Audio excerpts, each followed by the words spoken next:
Hey everyone, and welcome back to a story where the mist never lifts, and some doors were never meant to be opened. When Sigurd lost everything, the world shifted, fractured by a single, cursed object that should have stayed buried. Now, in a land where angels fall and oaths outlive empires, a haunted soul must chase whispers across the silver plains. Secrets rot beneath beauty, and the line between sinner and savior is vanishing. Stay with us as we unravel a dark tapestry of grief, forbidden hope, and a mystery that dares to rewrite destiny itself. It's a piece of fiction, something crafted only from my own creativity and imagination. Characters, world building, packing, and writing have sole ownership by me. AI programs were utilized only for purposes of refinement, editing, and proofreading. Now the cover image is also AI-generated. I couldn't come up with a proper cover design, so if anyone could help me out, I would be very grateful. Also note this work, as of right now, is still in the production phase. Some errors and mistakes may be present. Please bear with me until I finish and come back to fully edit the story. Your comments and reviews would be much welcome. Italics are used for flashback and date back to a previous time. I may not have a clear timeline worked out, but I believe it would come out properly when I edit the whole book. We watched, not with judgment, but with aching hearts, as the world, once a tapestry woven with the vibrant threads of justice, frayed into chaos. The gentle warmth of compassion turned cold, replaced by indifference.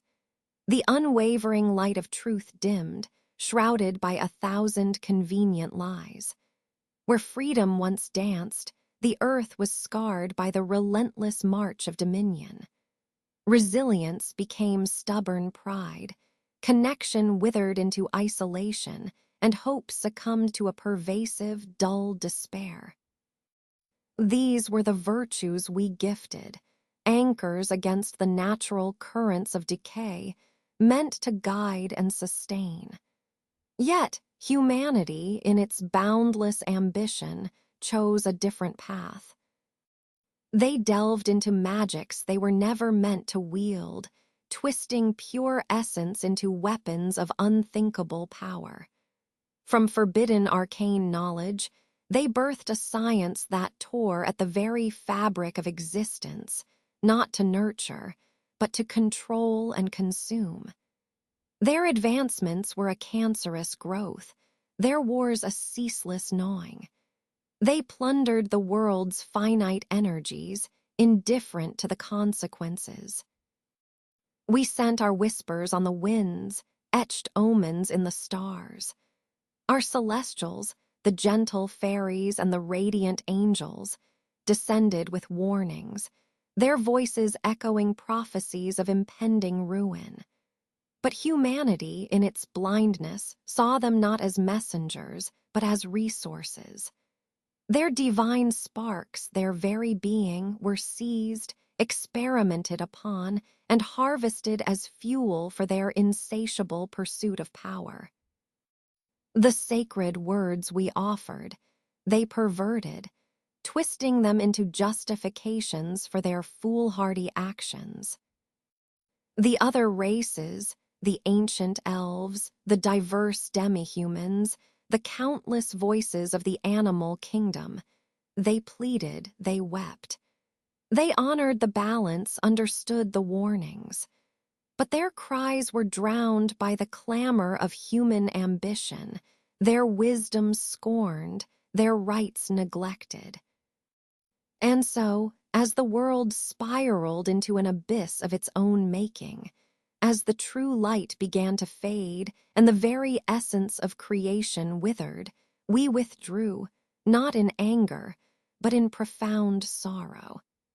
For a world so determined to break itself, to sever every natural bond and defile every sacred trust, cannot be saved by divine hand. Its path was set by its own choices. The debt will be collected. We watch, and we weep, as the beautiful destruction begins to unravel. The soft pitter-patter of the rain made it clear to the dark silhouette staring out the window that the weather didn't agree with their plans. I have to move the meeting with the king to another day, the silhouette said under their breath as a maid came up to them to remove their coat. Darcy, tell Sebas to come to draft a letter to the king. This storm has us stuck here for a while, the big, burly silhouette said. Darcy bowed her head as she skillfully folded the cloak into her hands. The big man turned his gaze from the window as he picked up the candle that dimly illuminated the room.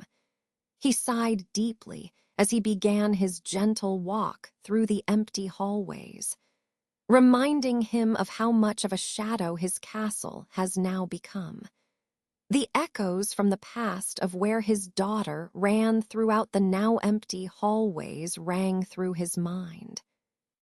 He took a deep breath before he opened the giant door to reveal a room. It was dark and cold, just like his heart. A woman lay almost lifeless, covered in the sheets. Her pale skin seemed to reflect the gentle glow from the candle in the man's hand. Her perfectly oiled pink lips created a stark contrast between her skin and the color of her lips. The man pressed her hands to his forehead. It was cold, but it served as his only means of connecting with her. She has left him all alone in this world to suffer it. He stayed there for a few moments of silence. It has been a month since then. A hollow voice rang through the room. And you think I don't know that? He replied viciously, almost shaking the room with the bellow of his voice, veins bulging and his eyes seething with bloodlust. I know. He exclaimed, I know, I know, I know, I know, I know. A hollow laughter shook him to his core. Do you really believe shouting at me would make her wake up? The voice asked him again. I know, the big man replied through gritted teeth, as blood dripped from his tightly clenched fist. Well, if shouting didn't work, why don't we make a fuss? Throw the tables and smash the vases. That should wake her up, the voice said in an awkwardly high-pitched voice, mocking the angry man with his fake happiness. In a fit of blinding rage, the big man threw a fist at the source of the voice, only for his hand to pass through the vase on the table separating the voice and him. Oh, really? If you're going to hit me, you need to try better than that. But I mean, what should I expect from the one who couldn't protect his little girl? The voice haughtily said from behind him, each word like a knife stabbing the man in the back, barely a whisper away. The big man, screaming in rage, turns around to attack the voice again, only for him to come to a halt. Because right in front of him was no malicious entity, but rather his head maid, Darcy, and with tears in his eyes, he gently but brokenly asks her, it happened again, didn't it? Yes, sir, she nodded her head, her face blank of emotion as she sat down on her knees. The big man, understanding this gesture, lay his head down on her lap as a pillow, the only cushion for his pain. His dirty brown hair sprawled on his face as he cried. Darcy's hands rested lightly on his back as she began to hum a soft, familiar melody, a tune that always seemed to draw him back from the edge. His gaze, deep and searching, fixed on her composed features. What went wrong?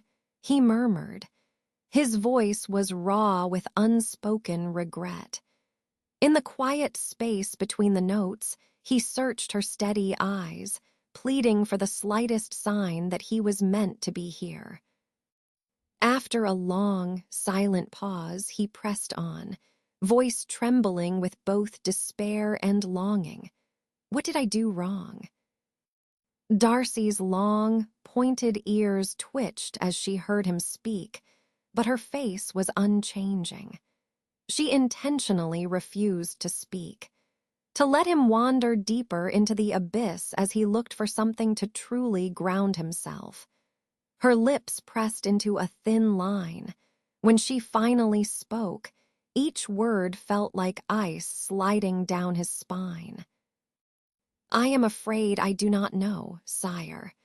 Her cold, measured tone left no room for comfort. Even so, as she resumed humming that familiar, plaintive tune, a memory stirred in the depths of his tortured mind.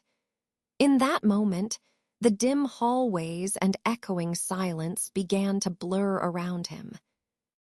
He closed his eyes, slowly drifting down memory lane, hopping to recall more simple times, hopping to embrace the warm solace of Darcy's song.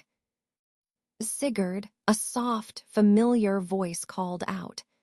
I turned, meeting the concerned gaze of my wife, Alicia, as she removed her sunglasses.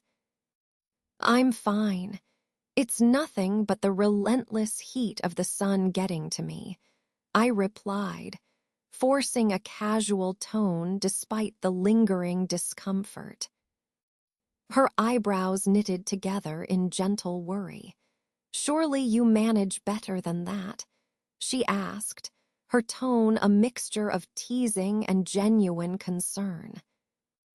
Alicia, you always worry too much, I said, her name rolling over my tongue like a long-awaited draft after a severe drought, a comfort amidst the hard edges of my day. I did not inquire as to why her name felt so sweet. It was as if I hadn't used it in a long time. Before the moment could settle, a bright, youthful exclamation rang out. Father, father, look at these shells I found. I looked down to see our daughter, her eyes alight with wonder and mischief. Her small, fragile body belied the boundless energy that filled her, a living spark that effortlessly warmed even the chill of my troubled heart. Oh, why that is lovely, I said as I took the wonderful object from her hands.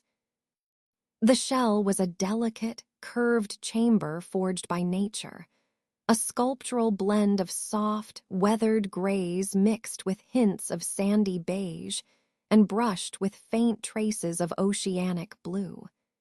To the touch, one half of the shell feels rough, adorned with subtle ridges and scars, a testament to its many encounters with drifting currents and shifting sands. I took the shell from her hands to have a closer look, as something about it stirred a dark feeling within me. It called to me as if it knew me, but the reason eluded me. I opened it, and my world grew dark. A fog erupted from the clam, enveloping me in darkness. The bright, cheerful sun was nowhere to be found. The smile of my daughter was not there. Her eyes were as dark as the fog that clouds my vision. My breathing intensified, and my heartbeat, now a loud noise that makes my head hurt. My wife was nowhere to be seen. The darkness came closer to me as I shifted back, losing my balance and falling flat on my behind. Eerie whispers filled my ears, and my daughter came closer to me. Her hands stretched out as if she were a zombie reaching out for her prey. Father, father, where are you? She asked. I am right here, my baby girl, I tried to say, but no words left my mouth. panic twisted my tongue, leaving me speechless. And my daughter continued to call my name. Father, her voice dropping lower with each time she called my name, but there was nothing more I could do. I lowered my head into my knees and used my hands to cover my ears. Her voice still echoed deeply in my head. Father, a loud, distorted voice tore through the air. It resonated deeply within my soul, and I look up to see the owner of the voice, a dark, tall figure, burly with muscles. He was huge enough to make anyone shake in their seats and wet their pants. "You have ignored me long enough," the voice said. "This is outrageous," a thunderous voice echoed through the room. The multiple maids in the room all cowered in fear. The king's cold, calculating gaze stared deeply at the messenger who trembled below his feet. "Tell me, how can a mere rain hinder his movement?" A man who filled the large throne in the center of the room said in a cold tone. The man wore a big red crown. The crown had a giant red ruby at its center, which was surrounded by smaller green, shining emeralds. There were diamonds on top of each sharp point on the crown, and the aura of the man gave weight to the crown, sealing his status as the true king. To miss an audience with the hero king amidst such trivial weather. Some might see it as contempt. One of the chieftains said as he mocked Sigurd for not heeding the call of the king.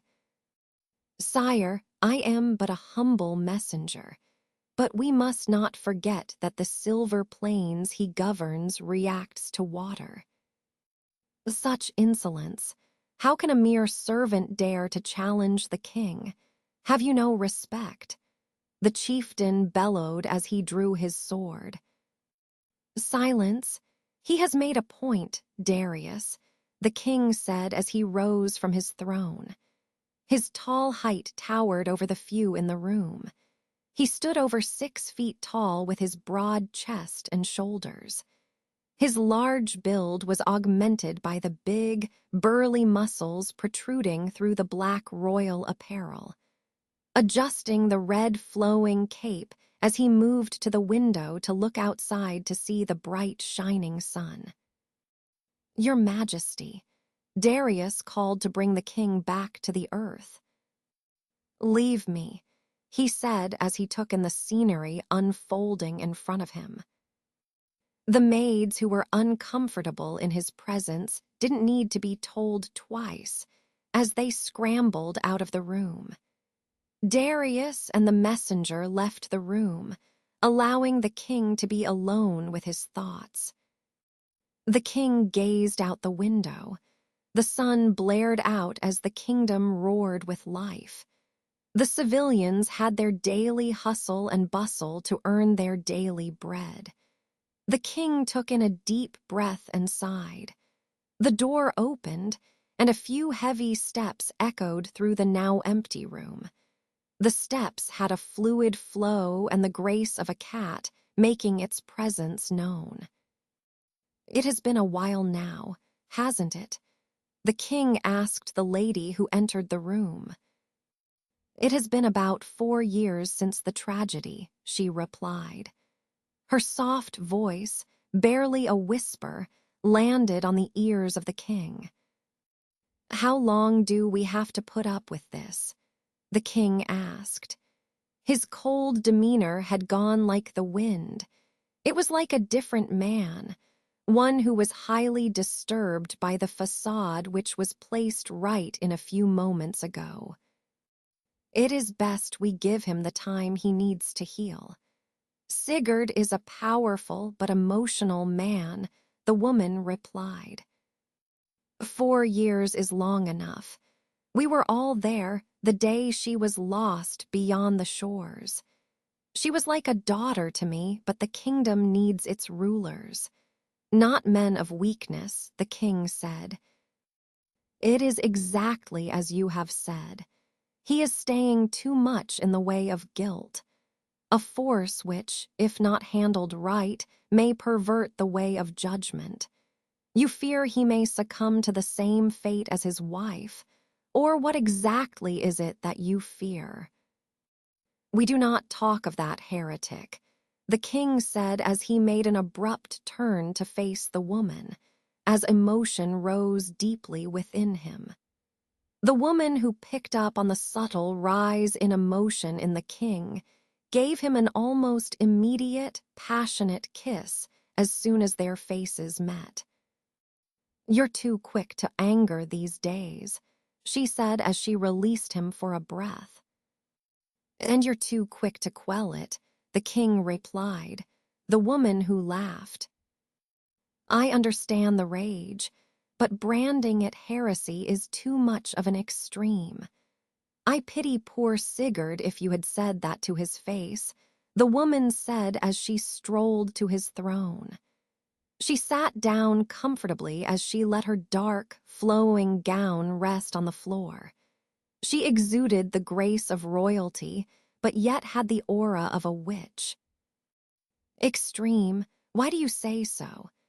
the king asked as he raised a questioning eyebrow at the woman who seemed too comfortable for her own good. It was just an act of desperation. She peered into the abyss, and it stared right back at her. The one part she was never ready for, the woman said in pure confidence. Her words were cold and with not a single trace of emotion. The king laughed. "That is one way to put it. It makes it clear to me why Sigurd would act this way. Or he is limited by the rain. If you feel he is just being lazy, you can just visit him. Why are you so bothered with him anyway?" the woman asked. "I am worried he may decide to take the same path as his wife," the king said. "And he'll die." Simple, the woman said coldly. She waved her hand, and in a momentary flicker of light, a bowl of fruit appeared beside her. She had used her magic to conjure them and eat them proudly. "He is a close friend of mine. I can't just let him die. This is something you might never be able to understand. Why are you even here? You aren't supposed to be here," the king said after realizing something was odd. "Finally, thought you'd never ask. It was as if you wanted to bore me to death with talk of this naivety. I came here to amuse myself, not be burdened with this incompetence," the woman said as she exhaled deeply with annoyance. "Answer the question." The king spat at the woman with whom he seemed to have a complex relationship. "So impatient and rude. A damsel like myself has appeared before you, and you treat her with contempt. I wonder how we know each other." The king glared at her with all his intensity. "Just get to the point," he said after a sigh of exhaustion. The woman took a long, loud bite of the fruit in her hand and chewed on it slowly. She looked the king straight in his eyes, savoring the subtle hint of discomfort evident in his expression. "I told you, I'm here for entertainment." "Entertain yourself. You could get a bunch of performers for that," the king said as he matched the woman's cold tone. "Why would I when I have the best one in the world here?" the woman replied as she raised an eyebrow. "Have you no idea of common courtesy? You just called a whole king a performer," the king said with a hint of venom in his voice. Her demeaning tone was fire to the wound in his chest, feeding the deep voice that told him he never belonged. "Courtesy, says the man who summoned a mourning man to work, knowing fully well he has lost everything," she said in a more serious tone. Her words were calculated, and her delivery showed the first hint of emotion, anger. "What do you want me to do? Let a man skilled in science rot away?" the king asked. "You see, that's the problem," she said, her voice low and deliberate as she leaned forward. "You still see him as a tool, but Sigurd is more than that. He's a man shattered beyond measure. He was once a man who bent the stars to his will," the king replied, the edge in his voice sharpening. "His mind carried us further than we ever imagined possible." "And that's exactly the danger," she cut in coolly. "You praise his brilliance, but men who burn that brightly risk staring too long into the abyss. You forget what it does to them." The king's composure broke for a moment. His voice rose. "What do you expect me to do? I've tried. His loss, it weighs on me too." She said nothing at first, simply turning her head as if the outburst didn't deserve her gaze. Then, without a word, she picked up the last piece of fruit and bit into it. Chewing slowly, she let the silence settle thick in the air. "The balance is shifting," she said at last, voice like frost. "We don't need any more disturbances." With that, she rose without another word, her dark gown sweeping behind her as she left the room, leaving only the scent of magic and the heavy weight of unspoken truths. The door closed with a whisper, but its echo lingered like smoke in the chamber's high stone walls. The king fell to his knees, his face to the ground as he looked at the fragmented reflection of his now weary self. The weight of Seraphine's word pierced through his facade like a dagger. He thought of her words. The balance is shifting. She always spoke in riddles, veiling prophecy behind mockery, truth behind fruit-stained lips. And yet, she was rarely ever wrong. He exhaled through his nose, slow and sharp. It had been 4 long years since he witnessed the greatest tragedy, one that broke even the brightest of minds and showed him the limits of their so-called advanced magic. 4 years, and still, that scream haunted his dreams. "We don't need any more disturbances," she had said. But was that a warning or a threat? The king rose from the floor. The reflection of his tired eyes had made him look older today. The same accursed eyes that once saw the cheerful Alicia fade into nothingness. The same eyes of a weak man who called himself the hero king, but could do nothing to help his friend when the awaited time came. He returned to his throne, but didn't sit. The red cloak trailing behind him dragged across the marble like a serpent. He placed one hand on the armrest, fingers tightening. "I've given him time," he muttered to no one. "I've shown patience. But grief has no mercy. It can either swallow a man or make him better." He glanced toward the empty bowl Seraphine had conjured, now gone as if it had never existed. Just like her, always appearing when the air turned sour, always leaving when the burden was just heavy enough to break a man. He didn't know what she was anymore. Ally, temptress, witch, oracle. But one thing was certain: if Seraphine was worried about Sigurd, then something was truly beginning to unravel. A chilling thought, cold and relentless, gnawed at his already fragile sanity. "Seraphine, just how much do you know?" A broken laugh escaped the king's lips as his mind went blank. His hands moved to cover his eyes like there was nothing else to see. The storm had passed. but the chill inside the castle still clung to Sigurd's skin like damp silk. The hot afternoon sun, strong and unrelenting, fractured as it filtered through the high, leaded windows of his vast study, creating warped shimmers where residual magic still clung to the stone. He sat hunched at his massive oak desk, a half-eaten plate of untouched breakfast growing cold beside a stack of forgotten research notes. His gaze, vacant and haunted, was fixed on the open note in front of him. The note was worn out. Its pages were falling apart as the years of use caught up to it. He had searched the pages, desperate for something, anything that his wife's years of science could offer to him.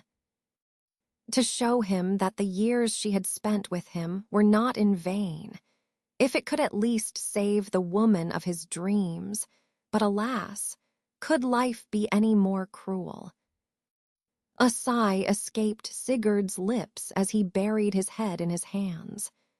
The frayed paper dust stained his disheveled hair, a reminder of his unkept appearance. "I didn't mean to," he murmured, his voice raw, barely a breath. Not to anyone. Not to Darcy, who had slipped silently into the doorway, still as ever. Not even to himself.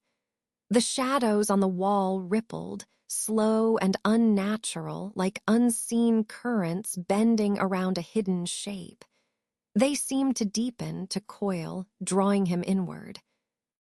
"You haven't touched your food, sire," Darcy finally said, her voice flat as she closed the distance between her and her master. "Food is not the important thing right now," Sigurd replied, his tone raspy. The days of insomnia showed their head in the angry dark circles beneath his eyes. "You're losing the line between sleep and waking," Darcy said. Sigurd didn't look at her, his eyes still fixed on the spectral dance of shadows. "It's not just remembering anymore, Darcy. It's a haunting. My past isn't simply returning. It's reforming, reclaiming the space it lost in my mind, piece by piece, with each reassembly ever more agonizing. And with each shard, I lose a little more of myself." "No, you don't. You give a little bit of yourself," Darcy cut him off sharply. Her words cut deep within Sigurd as he rose and turned around sharply in a fit of rage. His eyes locked with hers, and he froze in his tracks. Her eyes were filled with emotion. They had teared up as she blinked to fight them back. This made the blood drain from Sigurd's face as his legs grew numb. He fell back into his chair as he averted his gaze from her. "What is it that you want? If I am too much of a burden, you can leave," Sigurd said in a defiant tone. The words were hollow as they stung him more in the chest, far more than it could have possibly hurt Darcy, and he knew it. If she left, it would make him alone. It was only two people who stayed to cater to the man he has become. Those two were Seba's and Darcy. "Is that you or the grief talking?" Darcy asked after some moments had passed. She had silently allowed Sigurd to absorb the weight of his own words while she processed what he said. She had been in this family far longer than anyone could remember. "I don't know any more," Sigurd said, as he sank his huge back deeper into the chair. Darcy sighed and took a deep breath as she reined in her raging emotions. "The problem with long life is that you always see the things others don't want to see," she said quietly, her hand resting gently on Sigurd's back. Sigurd leaned into her touch, a broken man seeking the comfort he hadn't known in years. "Then tell me, Darcy," he murmured, his voice muffled against his desk. "What do you see now?" Her voice, usually flat, now held a tremor he'd never heard. "I see a broken boy, one who is forcing himself to be strong. I have to be strong, but I can't. I was only able to be strong for her, and she is no more. My daughter and my wife, I let them all down. I was meant to be strong, but I wasn't.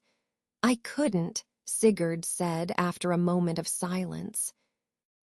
"You are not allowing yourself to heal. There is a thin line between moving forward and moving on."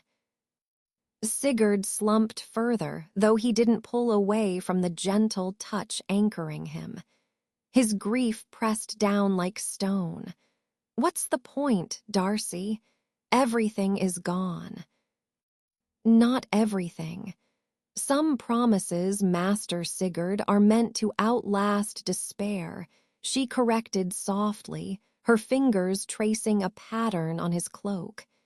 "You are still here. That is what counts." Sigurd's body tensed, rejecting the comfort even as his heart ached for it. "How can I be here when there is no one for me?" he asked, his voice cracked with raw pain. "Do you have any idea what that feels like, Darcy?"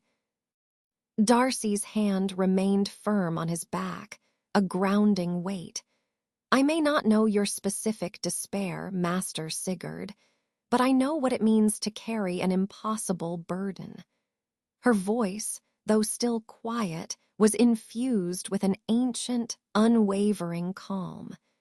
"True strength is not in pushing away what consumes you, but in allowing your heart to guide you into its depths. To embrace the very pain that threatens to drown you." She paused, her fingers tightening imperceptibly on his cloak. "What you touched, Master Sigurd, what happened? It was not meant for you, but it is now a part of you. And sometimes the only way to find light again is to face the darkest truths you carry within, to confront the echoes that haunt you, rather than let them fester unseen.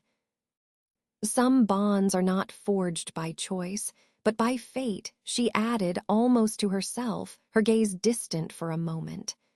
"Vows, unwritten and ancient, mean some of us must stand witness, must endure, must protect. You are here, Master Sigurd, and so am I until the last star falls or the last promise is kept." Sigurd remained silent for a long moment. The only sounds were the distant ticking of a forgotten clock and the soft drift of dust through golden light. He didn't speak, but his shoulders, once hunched in defeat, straightened just slightly under her touch. His gaze shifted, no longer lost in the void, but drawn back to the worn notes on his desk. He had heard her. He understood. And in the quiet space beyond grief, something stirred. Not peace, not yet, but curiosity. A flicker of will. The first fragile step toward facing the guilt he'd buried and the memories he had tried for far too long to outrun. "Do you think she will ever awake?" Sigurd asked. His wavering voice was now filled with desire and will. "Only the wheels of time can answer that. One thing I know for sure, she wouldn't want to see you like this," Darcy said. She attempted to lighten the mood. Sigurd laughed. It was the first time in a while that a genuine laugh came through his lips. "She would mock me for thinking too much about it." Darcy chuckled. "That is so like the mistress," she said in her normal, humble servant tone. Sigurd raised a brow. "Is it not a little late for the maid-servant act? You have already exceeded your boundaries." "Whatever do you mean, sire?" Darcy said, her tone feigning innocence. "I see You chose the innocent route, Sigurd said and shrugged with a sigh. He knew it would work out. He placed his head on the desk to rest his burdened heart. The heavy burden had not been lifted from his shoulders, but now he knows he has to move forward. Darcy noticed his actions began to hum her song. A gentle glow emanated from her palm as it warmed his soul. Sigurd felt a wave of comfort and warmth resonate in his head as he drifted off to sleep. The warm morning sun reflected off the crystal-clear waters. My beautiful Linnea raced past us, full of energy. "Hurry, hurry. The ocean won't swim itself," she cried, dragging Darcy by the hand. Her excitement was a ray of sunlight to our hearts, which had been dulled by years of struggle. Isn't she just like a certain girl who once terrified the local children into following her orders? The deep voice of King Roland echoed from the thicket. Doesn't the king have duties to attend to? Alicia snapped, her tone sharp as ever. Now, I interjected, trying to keep the peace, no fighting. Today is for Linnea. We're here to celebrate her recovery. He started it, Alicia muttered, pointing at Roland with a pout. Hey, I'm the blameless king, Roland said, pretending to be wounded. Alicia rolled her eyes. Blameless, my foot, she said just loud enough to be heard. Linnea had always loved the sea. She ran along the shore barefoot, her thin sandals discarded in the dune grass. Her silver hair streamed like a banner in the breeze, and her laughter echoed over the water, high, piercing, and full of life. It warmed my heart to see her so full of energy once again.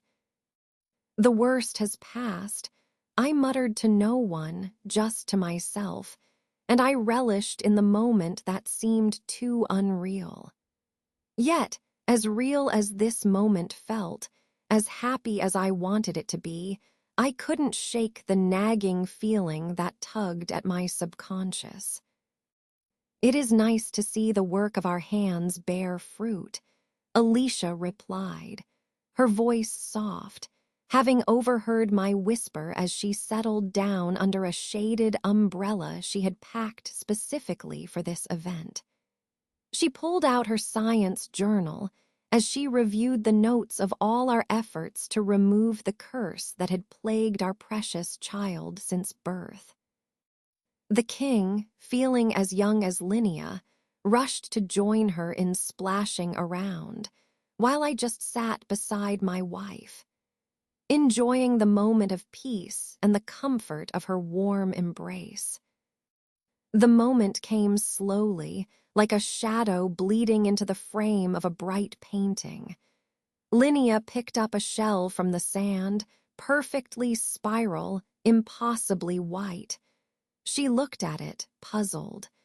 Then she looked at him, and that's where it came to him like a hammer on the anvil. "Father," she said, holding it up, "it's humming." I could feel it, deep in my chest, that shell was bad news, that something bad was going to happen, but I didn't know what. "Bring it here, sweetie." Alicia's curious mind came in as she beckoned our child to her, to bring the very object that made the hairs on my neck stand up. "Linnea, throw that thing away," I said in a low tone. Alicia looked at me in confusion, being the only one who heard, but she could tell of the slight discomfort in my voice. Linnea didn't. She turned her back to them and brought the shell to her ear. Her body stiffened. Not violently, just subtly, unnaturally. "It's calling me," she whispered. That was when the air changed. Not the wind, the air, something in the pressure. The world tilted not physically but perceptually, like the horizon had bent without moving. The sun remained bright, but everything beneath it dulled, as if the light no longer touched anything at all. Alicia was on her feet, ready to run. The king, who moments ago had been splashing joyfully, now stood frozen, unable to move. Darcy moved first, Alicia second. Sigurd and King did not move. They couldn't. Their minds had gone blank, and the fear kept them rooted in the same place where their feet touched the ground. "Drop it," Alicia called out in caution, not sure of how to react. "Sweetheart, drop the shell. Come here, come to me." The girl turned, but her eyes were no longer hers. They were black, not empty, not dead, filled with something too deep to understand, and her lips moved in a whisper that was not her voice. The sea behind her began to boil, not violently, not with noise, just a rising stillness, a wrongness, heavy and deliberate. The girl raised her hand and said a word I would never remember, not because it was forgotten, but because the world itself would not hold it. Alicia dashed forward and caught the falling figure of her child in her arms. She was shaking violently, and the blood spewed forth from her eyes and nose. "Sigurd," Alicia called, snapping me back into reality.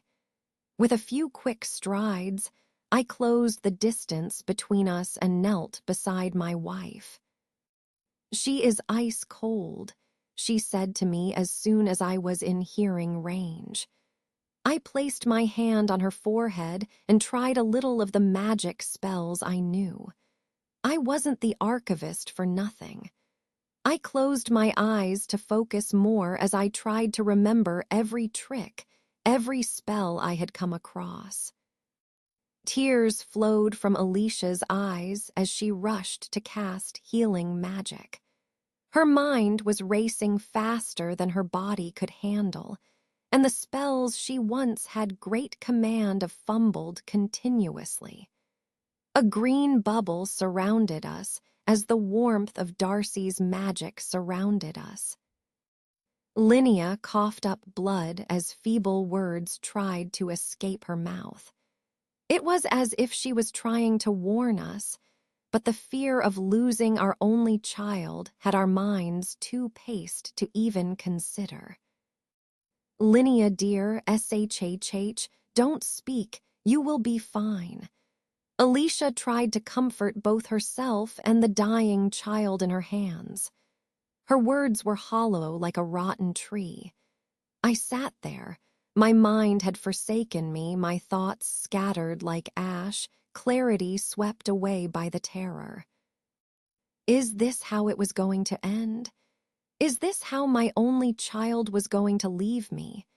Fated to suffer with a curse as soon as she was out of the womb, and the unkind universe took her from us without warning, without a care for how we would feel afterwards.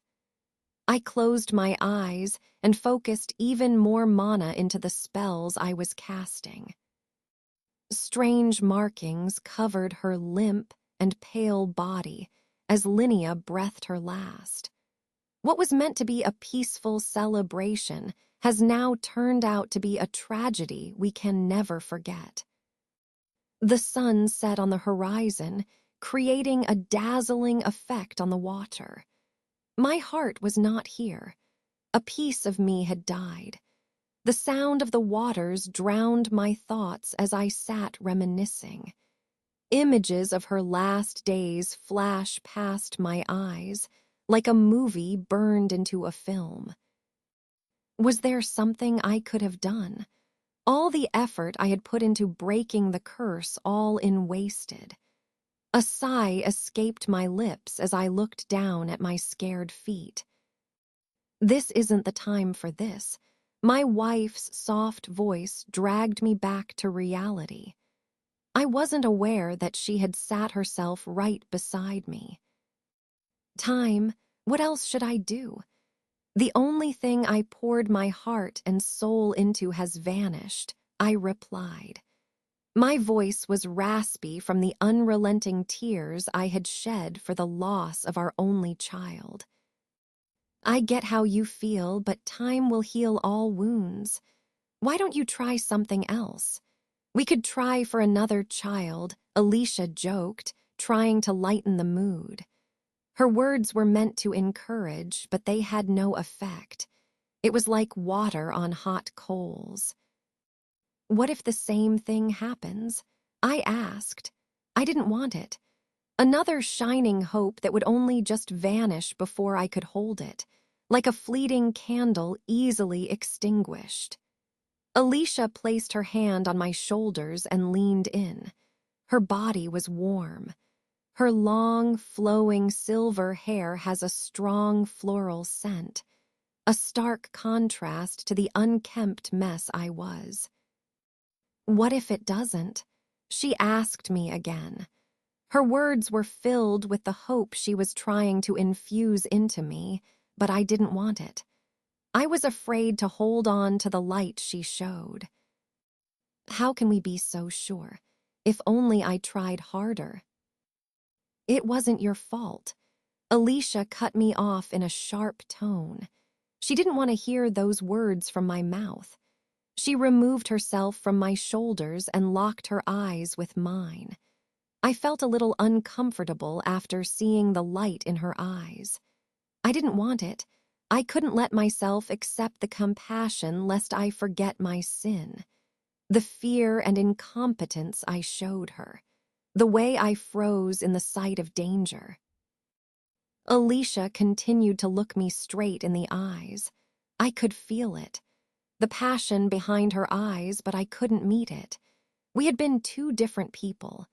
She was the strong one in emotion, but I was the stronger one in physical terms.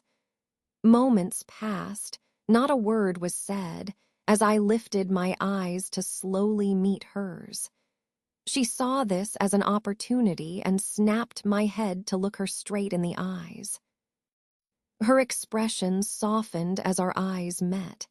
She knew exactly my thoughts, and I knew hers. What happened was a tragedy, but we can't let every tragedy hold us back from seeing the light. What light is there to see? I asked her, tears welling up in my eyes.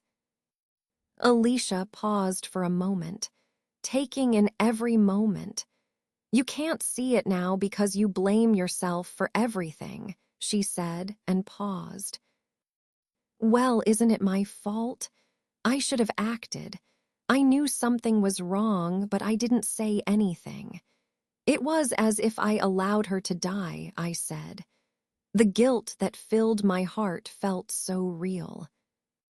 Did you put the shell there? Did you place the curse? Alicia asked me. Her gaze never left my eyes. No, how can you ask such a thing? I asked her, feeling accused. I would never in a million years harm our child. Then how is it your fault? Alicia asked in a clear voice. Her words opened the veil I had placed on myself. The weight I had intentionally put on myself, but what can I say? How else can I remember this moment of sheer incompetence that I should never forget? Her words were true, and I knew it. What then should I do? Should I simply erase the memory of my failure, my hesitation, the moment my incompetence cost us our only angel? I asked. The questions that had been eating me up these past few weeks. No, Sigurd, no, Alicia said, her voice strained with shared grief yet firm. Don't you see? Forgetting is not forgiveness. If I don't forget, then how would I move on? I asked, looking for a genuine answer. A key to Alicia's mental fortitude that kept her going even in the harshest of experiences. I don't know, she answered, her voice surprisingly clipped and devoid of the comfort I craved. It caught me off guard. I'd expected a more emotional balm, a shared outpouring of grief. "What?" I reacted, the shock clear in my voice. She merely nodded, reaffirming what she'd said. "Forgetting," Alicia said, leaning in to pick a rock and sending it skipping across the river, "is trying to erase the very ground we stand on. It's a false peace." Moving forward, she continued, her voice gaining a quiet power, "isn't about leaving the pain behind. It's about bringing it with you, about finding the strength to push through the current, knowing the river might churn, but you still have to swim." Her words struck a chord in my heart. The sounds of crickets and frogs filled the air. Sigurd awoke with a groan and the stiff weight of his own limbs, his neck angled awkwardly against the wooden edge of his desk. The bright rays of the sun had given way to the gentle afterglow of the moon. It was a comforting embrace as Sigurd rose from the chair to stretch his stiff bones. He blinked twice. His breath was steady, his eyes dry. His eyes glanced at the table. It was a cluttered mess. The stacks of books and old journals were accompanied by the old stains of ink.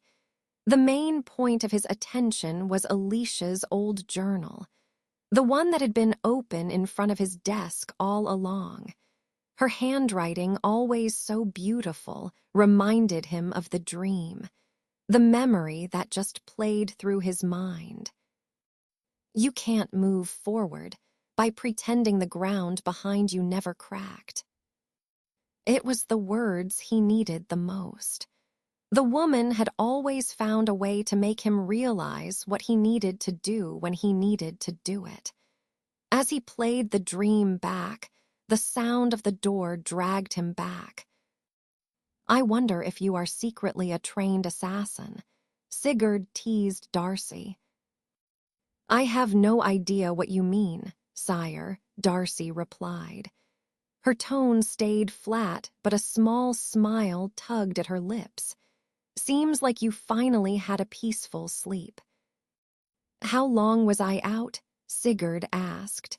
His voice was no longer hollow as a man who was suffering. His posture had corrected. Something in him felt different, not lighter but clearer. Alicia's words hadn't broken him. This time they'd left something behind, something sharp, something useful. "Quite some time. The night is already upon us," Darcy replied plainly. "I see," Sigurd said as he ran a hand through his hair. "Warm a bath for me." "You seem much better," Darcy replied. Her voice betrayed her reactions, showing a hint of satisfaction. "I dreamed, or remembered, or both," Sigurd replied. Darcy said nothing. "Alicia was there," he continued, standing now. His voice was steadier than it had been in weeks.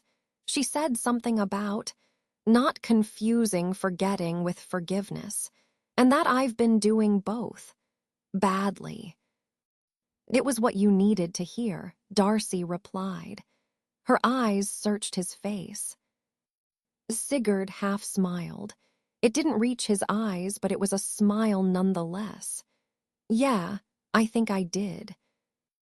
A brief moment of silence passed as Sigurd internalized the moment. He sighed deeply as his eyes drifted towards the journal. And he saw it, beneath the stains of tears, there it was. A small writing was revealed by the salty wetness. It was meant to be hidden, not shown to the whole world. "The abyss. It holds true profundity, mysteries vast, and long-forgotten gems. I have seen beyond the cracks in the horizon. Let the stars be your light." These questions tugged at his mind. He was sure they weren't there when he began the research. Sigurd leaned into the book, feeling the feeble pages, the residue of magic so strong yet so faint. She didn't want this to be known. Sigurd murmured under his breath. Darcy's long ears twitched. She had heard the words, though they weren't meant for her. With a few quiet strides, she covered the distance between them and was now standing beside Sigurd, intrigued by his words. "What do you mean?" Darcy asked. "In all honesty, I am not sure. Alicia was good at hiding what she didn't want to be found," Sigurd said, pointing at the now-revealed words. "I sense the use of magic. The tears must have revealed them," Darcy said. "Exactly," Sigurd said, his eyes now lit with pure sheer curiosity. This only came up now. She was looking into Linnea's curse and the shell before she fell into her current state. She must have left a clue. "A clue? To what exactly are you suggesting?" Darcy asked. "What happened to Linnea, the curse, or even her curse? There are so many things we don't know." Sigurd's mind was now forged in purpose. He wanted to continue Alicia's research, to show something he never knew he could have known, and if possible, save his wife and probably his daughter. Alicia can then be saved. This is a true discovery, but you must eat first and rest. Tomorrow we will take a long trip to the king. Darcy's tone was firm as if she were commanding a child. "The king?" Sigurd asked in confusion. "Have you forgotten? He has been summoning you for the past few years," Darcy asked him. The sounds of wheels in the distance echoed through the now calm and serene morning. Sigurd had arrived at the royal castle. Sebas stepped forward to open the door. His bow was silent and mechanical as he showed respect for the man who came out. Basking in the sun, Sigurd stretched his weary muscles. "When was I last here?" Sigurd adjusted his coat and threw his gaze at the towering castle walls lined with glass and stone. Seeing no one to greet him, he entered unannounced. Inside, polished marble halls stretched endlessly ahead, filled only with the soft rhythm of his boots. Darcy walked beside him, quiet as ever, but her eyes scanned every shadow. Eventually, a royal aide appeared, breathless and pale. "The king awaits," he said, offering no name or honorific. "If you would follow me." The halls were silent as they walked towards the throne room. An ominous feeling had come to nest in the air, a feeling Sigurd had learnt to never take lightly. The big golden doors were pushed open by the king's guards as they paved the way for Sigurd and his entourage. The room within was empty save for King Roland, who occupied the throne in the center. "Sigurd, you look alive," he greeted plainly. "I would not let the dark hang for too long," Sigurd teased. The joke fell on ice. A pause passed between them, not cold but not warm, familiar but distant, like two men who had once shared fire but now only ash. "I trust your journey was uneventful?" the king asked. "Only if you consider silence an event," Sigurd replied to the king. His eyes locked with him. Something was wrong, and he knew it. Roland gave a shallow nod, then gestured to a side door. "Walk with me." They moved through even narrower halls, more ornate, more private. The kind where words were spoken that never reached the court. Eventually, they arrived at a long chamber, candle-lit and lined with carved wooden chairs. A handful of chieftains sat in heated debate, voices already raised. "We cannot handle the risk. A lot has been going on, and we have everything to lose." A voice cracked through the silence. He and his wife were the pioneers of our science. "We cannot lose such a bright mind," another replied to the first voice. "He is a shadow of himself. Have you seen the Silver Plains? It is a real-life nightmare of the haunted tales we tell our children of what was," the man said. "And we cannot forget the things his beloved wife did," another voice said. "She was unstable, trying to find the answers to her problems. Answers that cost us dearly. We have the demons eating and drinking in the territories of what once used to be the home of our best science and engineering." That was not her fault. Sigurd paused in the doorway. One chief noticed him, then another. The room went still, not with guilt, but with the sharp quiet of people who had hoped they'd be done talking before the subject arrived. The king, unbothered, continued walking and took his seat at the head of the table. "Gentlemen," he said, with all the smoothness of a seasoned blade, "we seem to have gained an expert on the matter. Let's not waste the golden opportunity our gods have given us." Sigurd's jaw tightened. So, this was what the meager summons were for. "You always did hate formality," Roland replied. "Measly. The concerns of the future, which you neglected, are measly before your eyes," a chief asked. He was enraged by the sheer arrogance Sigurd was giving off. "I have nothing else to say about it. It is just the gathering of people who think they understand a fraction of what I went through," Sigurd said as he pulled a chair for himself. He sat down across the chief, who had just accused him of arrogance, and stared him in the eyes. "Sigurd, while we believe in the arts, you and your wife have demonstrated for us, but belief isn't what we need right now. With the impending danger from the demons, we need proof that we won't suffer a threat from inside." An older and wiser chief clarified the question to Sigurd. "I have no intentions of dividing the kingdom," Sigurd said in clear conviction. "All I want is to continue my wife's research. You will get more advanced magics and weapons as a result of this endeavor." "How would we know you won't end up like your wife? A heretic." "Don't you speak of my Alicia like that."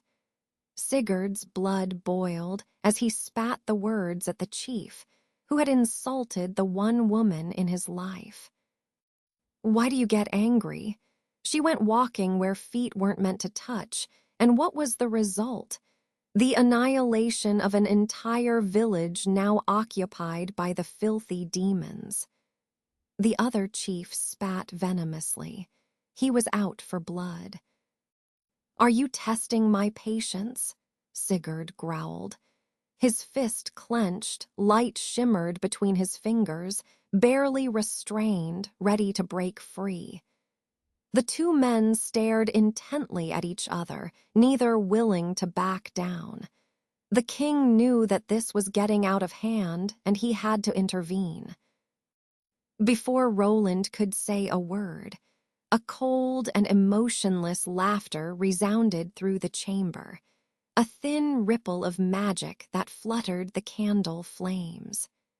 The shadows at the far end of the room coalesced, slow and deliberate, until they peeled open like velvet curtains. Every eye turned to the figure. clad in a dark velvet dress that covered her from head to toe. Her eyes couldn't be seen through the thick black blindfold that covered them under the veil that covered her face. The woman wore a black gown, flowing from her neck to the soles of her feet, exuding the deadly grace of a poisoned apple. Her aura leaked through, putting pressure on the many men who were bold enough to challenge Sigurd.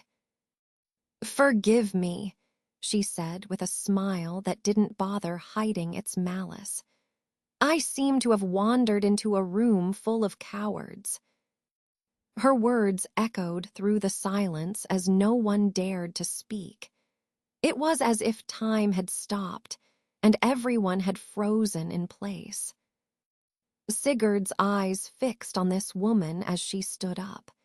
She wasn't there when this meeting began, but now she was there. "Why do you cowards deem it wonderful to judge a man as weak for mourning his wife? His daughter, the whole family he built, gone in the span of months." The woman continued her words as she walked with a deadly calm towards Sigurd.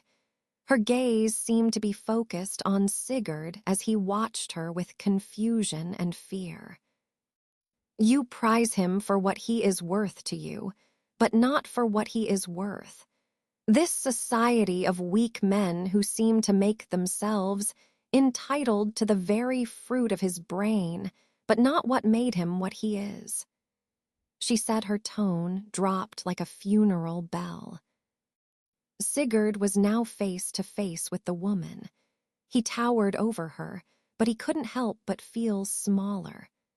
Life is a fleeting thing, and death can come for anyone like the wind can blow out this candle any time. You all claim to be strong men, but in the face of danger, how many of you would stand your ground? She asked them all as she dragged Sigurd's face to look at what was meant to be her eyes. Chairs scraped. One chief stood hand on his hilt. Darcy took a subtle step forward, her fingers tensed. Only Roland remained seated. "Seraphine," he said coolly, "we are in council." "Oh, I noticed," she said, brushing invisible dust from Sigurd's face. "All this talk of danger, control, containment, so terribly boring. You have suffered so much, yet here you are. The archivist, a man with a new purpose, one to rend the heavens and the earth," she said as she left Sigurd. He fell to the floor. Darcy moved in a blur, one hand catching Sigurd, the other hurling her side dagger through the air. It sliced through where Seraphine had just stood, but she was already gone. Vanished while her words echoed in the air. "Beware the truth, for the truth is not always what you want to hear." The silence was long. The tension was thick enough to be cut by a knife. The air was heavy, making it harder for the room to breathe. Seraphine had vanished like a whisper swallowed by thunder, but her presence lingered like smoke clinging to velvet. The candle flame still trembled as if trying to shake off what they'd seen. The chieftains sat frozen, their bravado drained, glancing sidelong at one another with unspoken dread. The bravado that had filled the chamber moments ago had curdled into a quiet, bitter fear. No one reached for their swords. No one reached for their words. Even the air seemed unwilling to carry sound. Eyes darted around as the chiefs looked to each other, waiting for the one with enough courage to ask the question they needed answered. The king sat confidently in his chair, legs crossed, as he reached for the glass of wine in front of him. He was the only one who hadn't been shaken by what had just occurred. The silence cracked not with clarity but with noise. The chiefs began whispering amongst themselves. "Silence. Roland's thundering voice echoed through the room. Sigurd stirred as Darcy helped him rise from the floor to a comfortable position. "I demand an explanation." One of the younger chieftains barked, his voice brittle with fear masked as anger. "Who was that woman, Sigurd? What sorcery have you brought into this court?" Another leaned forward, his fingers white around the carved armrest. "You knew her. She spoke directly to you. You didn't even flinch." The chief had pushed the blame to Sigurd, unable to challenge the one who might have known the answers. Sigurd, still half risen from where Darcy had caught him, slowly pushed himself upright. His fingers brushed the spot where Seraphine's hand had touched his face, as if he could scrub away the sensation or preserve it. "I don't know who she is," he said, voice low but clear. The scoff erupted from the end of the table. "Don't play the fool. She knew your grief, your guilt. She called you archivist, called you the one to, what? Rend the heavens and the earth."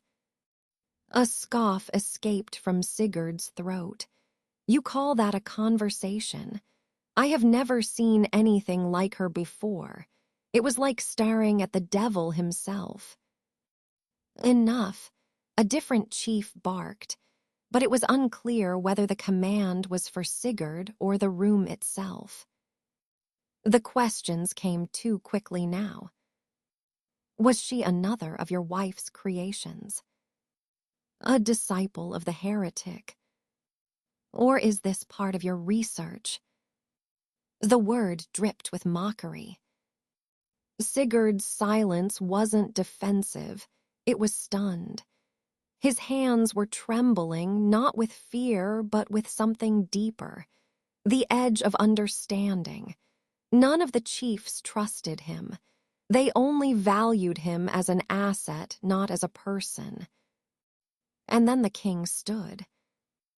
All voices fell quiet as Roland raised his glass and took a sip, as if they were all still enjoying a pleasant evening. "None of you will speak of her again," he said quietly, the words somehow louder than the chaos that had preceded them. "This meeting is adjourned." The chiefs looked at one another. One opened his mouth, thought better of it, and closed it again. Another stood, pale and furious, and stalked from the room without a word. One by one, the others followed. The door shut with an echo that rang too long. Sigurd remained behind. There were only 3 people in the room, but the room felt dead. The silence between them was a deadly poison gnawing at the 3 of them from the inside. The king did not shift from his position as he took another sip of wine. "I thought we were close," Sigurd asked the king. The words weren't complete in his mind. The king chuckled. "I knew you would have a lot of questions, but this was the first you chose." "Just answer them," Sigurd replied flatly. "We are. The fact that you are still the chief suggests it," the king said. "You wanted to remove me, without a single word from me. This is like a stab in the back," Sigurd said in a low, raspy voice. "I didn't, they did. I never said anything. And I still won't." "You are a man of great importance," Roland replied, his voice soft. "You could have said something, anything to get off my back. I lost my whole family," Sigurd, in a voice on the verge of tears. "And we lost entire cities. I gave you 4 years, 4 whole years. As a friend and as a king, you have to remember that your noble position is one granted as a result of achievement. There is only so much I can do when you aren't even doing anything." the king said as he walked towards Sigurd. I was mourning, Sigurd said in defense. And so was I. Linnea was like a daughter to me, too. Don't forget that. The king said to Sigurd. He was right in front of him. Sigurd saw his eyes. They were tired. It showed a man who couldn't heal, who just had to move forward because he had to. Not because he didn't want to, but because he had to. The king cannot be broken. Sigurd was silent. His expression softened as he saw the king for who he was and what he had done. He had stalled for time. Those nobles who were eager to keep their inherited positions didn't like him. He was a normal peasant who had risen to the ranks of nobility through sheer hard work and talent. They needed the slightest reason to remove him, and they had it. They wanted to use it, but they couldn't get past Roland. Have you seen your domain? The silver plane needs work, the king teased Sigurd. I just awoke. I would see to it, your majesty. Sigurd matched his tone with a bow. The king laughed heartily. I see you have truly recovered, the king said. It is all thanks to everyone's kind support, Sigurd said. The tone between them was lighter. They understood each other not through words, but through trust. I see. You are blessed with good subordinates. Yes, I am, Sigurd said with a soft smile as he turned to Darcy. Darcy lowered her head to show that she was listening. She dusted her maid's dress as she amusingly twitched her ears. Speaking of subordinates, who was that woman? Sigurd asked. The king's soft expression darkened. Some things are better left unsaid, he replied as he turned to his throne. It seemed like she knew Sigurd stepped closer to the king, itching for answers. Roland didn't answer. She's connected to this, to Alicia, to the shell, to all of it. Sigurd asked. He was trying to connect the dots in his mind. Still no answer. Just a slow sip of wine. Leave. The word was gentle but final, like a door being quietly locked from the other side. Darcy didn't hesitate. She tugged gently at Sigurd's sleeve. She could read what the king's expression said. It wasn't like he didn't want to tell but couldn't tell. Sigurd didn't fight her. Not this time. Now isn't the time for this, was all she said. Her voice was quiet but sharp enough to let Sigurd know that she wasn't ready for negotiations. Seraphine's words returned to him. It rang deep in his mind, claiming a portion as its throne. One to rend the heavens and the earth. Beware the truth. He'd heard cryptic words before, but never ones that made his bones feel hollow. Never ones that matched the kind of madness Alicia had stared into before her fall. He looked at Darcy. We need to go back to the journal. She nodded once. I'll have Seba's ready the carriage. Sigurd's voice dropped to a whisper as they walked. Whatever Alicia found, it was never meant to stay buried. The cackle of the fire and the chirps of the enchanted crickets made the cool evening breeze ever so serene. Sigurd sat in silence within the carriage cabin, Alicia's journal resting open on his lap. His eyes flicked between the ink and the window, thoughts drifting. Darcy sat beside Seba's, eyes always forward, hands gloved, posture rigid. She hadn't spoken since they left the capital, not out of indifference but caution. The forest was not the only thing that listened. A variety of fish, forked to sticks, lay resting at the edge of the campfire as Sebas prepared the trio's dinner. It was as calm as it could be, but Darcy knew it was all a facade. The storm had not yet arrived.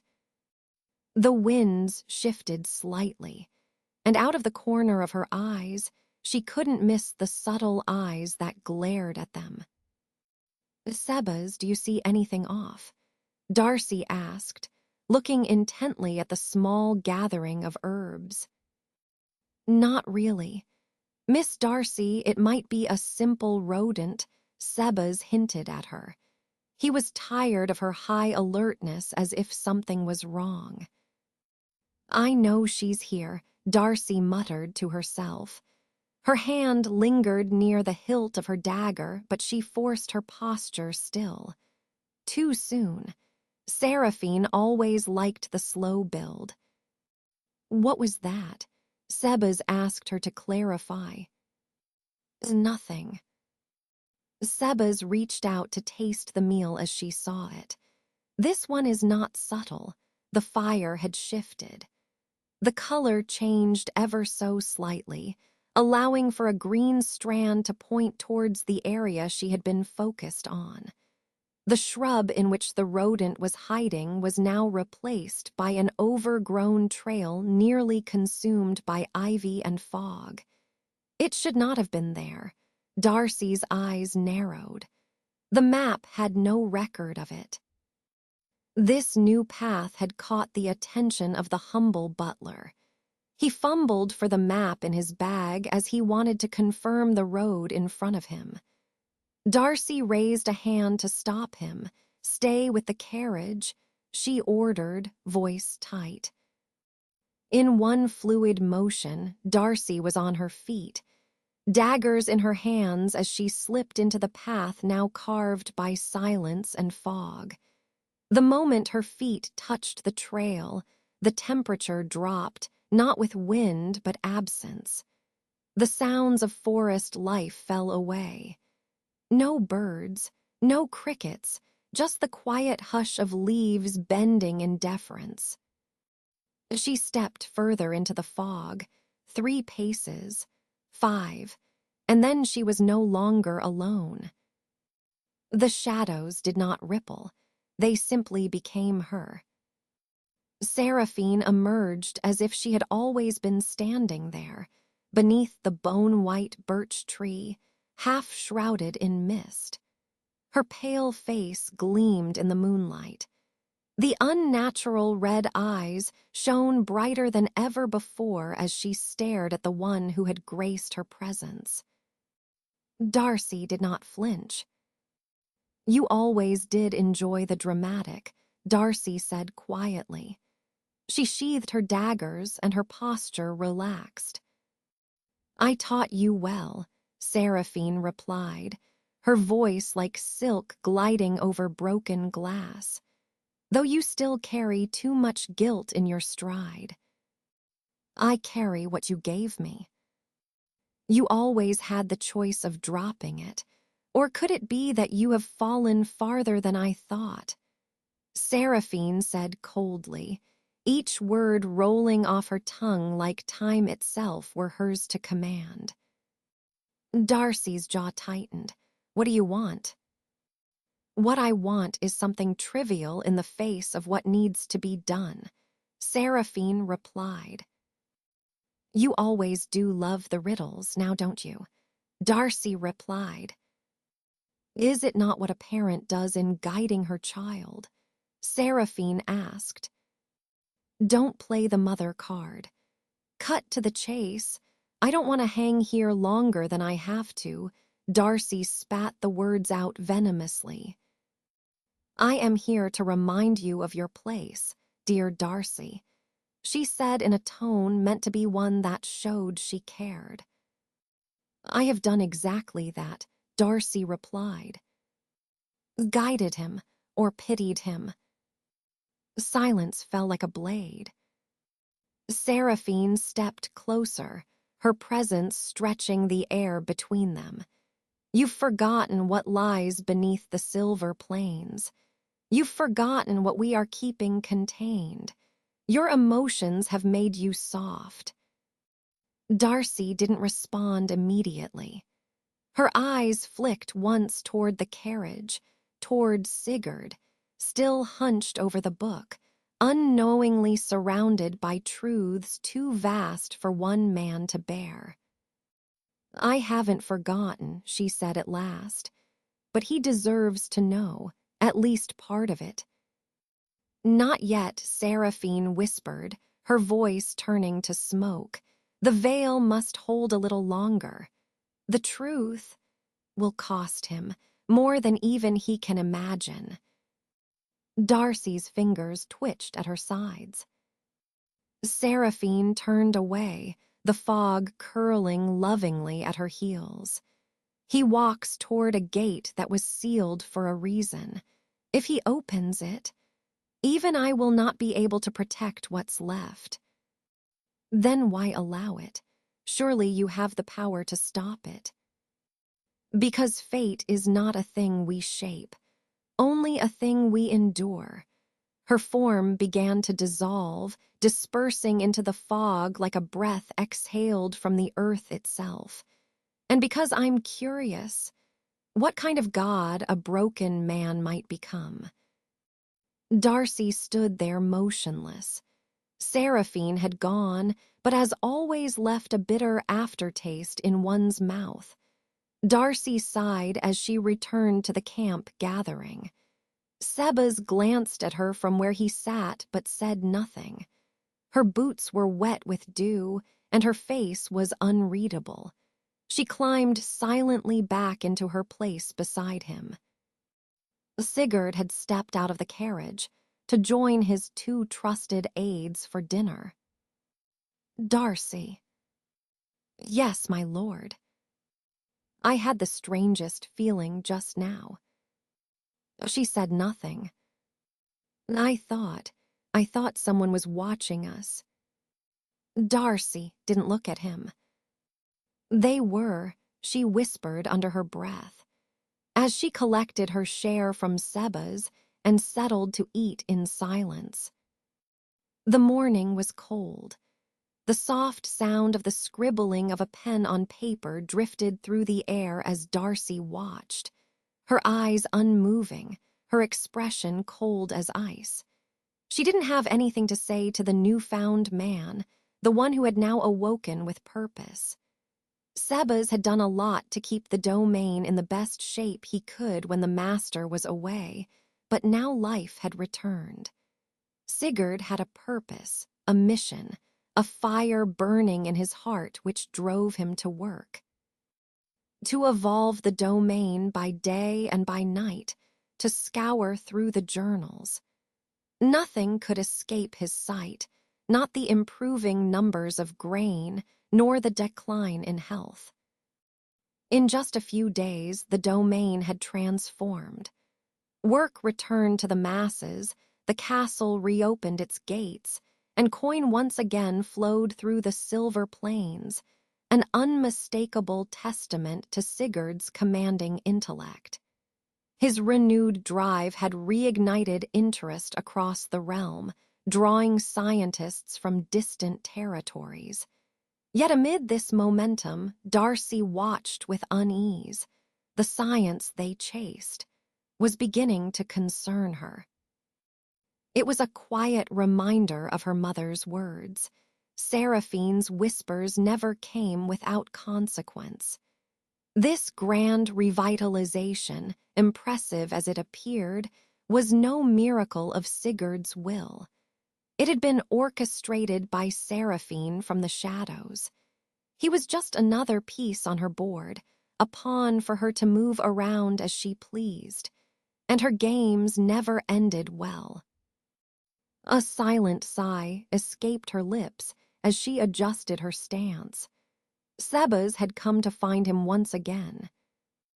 "Sir, your attention is needed in the meeting room," Sebas called. Oh, the meeting with the new scientists, the one sent by the king. Sigurd asked with the light of a child in his eyes. "Yes, sire," Sebas said with a bow. "I'll be there shortly." "Let them meet me in the meeting room," Sigurd said as he rose from his seat. He stretched a little and began to head out. "Come," he said to Darcy. She followed him behind, quietly. Her face betrayed nothing, but her eyes flicked with restrained thought. Guards opened the large metal doors leading to the meeting room. The chandelier hung tall with various forms of intricate designs not available to the regular nobility, displayed as a common trait.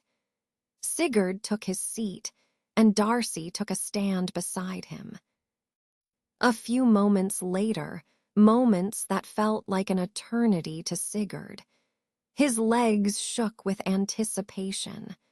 The door opened, and a few people, led by Sebas, walked in. They all bowed in front of Sigurd to show their respect. "Here they are, sire," Sebas said with a bow. "Good, you are dismissed," Sigurd said with a wave of his hands. Sebas, with a few strides, had disappeared from the room. Sigurd scanned the crowd. They were mostly humans, noble as always, and a few non-humans. He knew instantly that those non-humans were slaves to the nobles. They hardly cared for lives other than their own. "We have reported in the Silver Plains on orders from King Roland." One of the scientists came up to Sigurd and bowed. "I hope to say you have a fair understanding of magic and its operations," Sigurd asked. He needed the assistance to lower the weight on his shoulders. "Most of us are from the Royal Academy. Golden class," the lady said with pride. "I have been told. But are your magic skills worth mentioning?" Sigurd asked. Most of the weapons he specialized in were in body enhancements. Alicia's forte was weaponizing magic to create an output far greater than what the user was capable of in the first instance. "I believe our skills and class should be more than correlated. We are far more qualified than battle mages," the woman said. She had the pride of royalty. "I am more than certain that this girl must be the head mage in the castle. She must believe that she is higher in rank than all of us here." "Well then, I shall have my maid test your mettle," Sigurd said. "You mean to have a mere maid test us? I beg your pardon, but even royal mages can't lay a hand on us," the woman protested violently. Sigurd ignored their claims as he waved for Darcy to go ahead. Darcy bowed.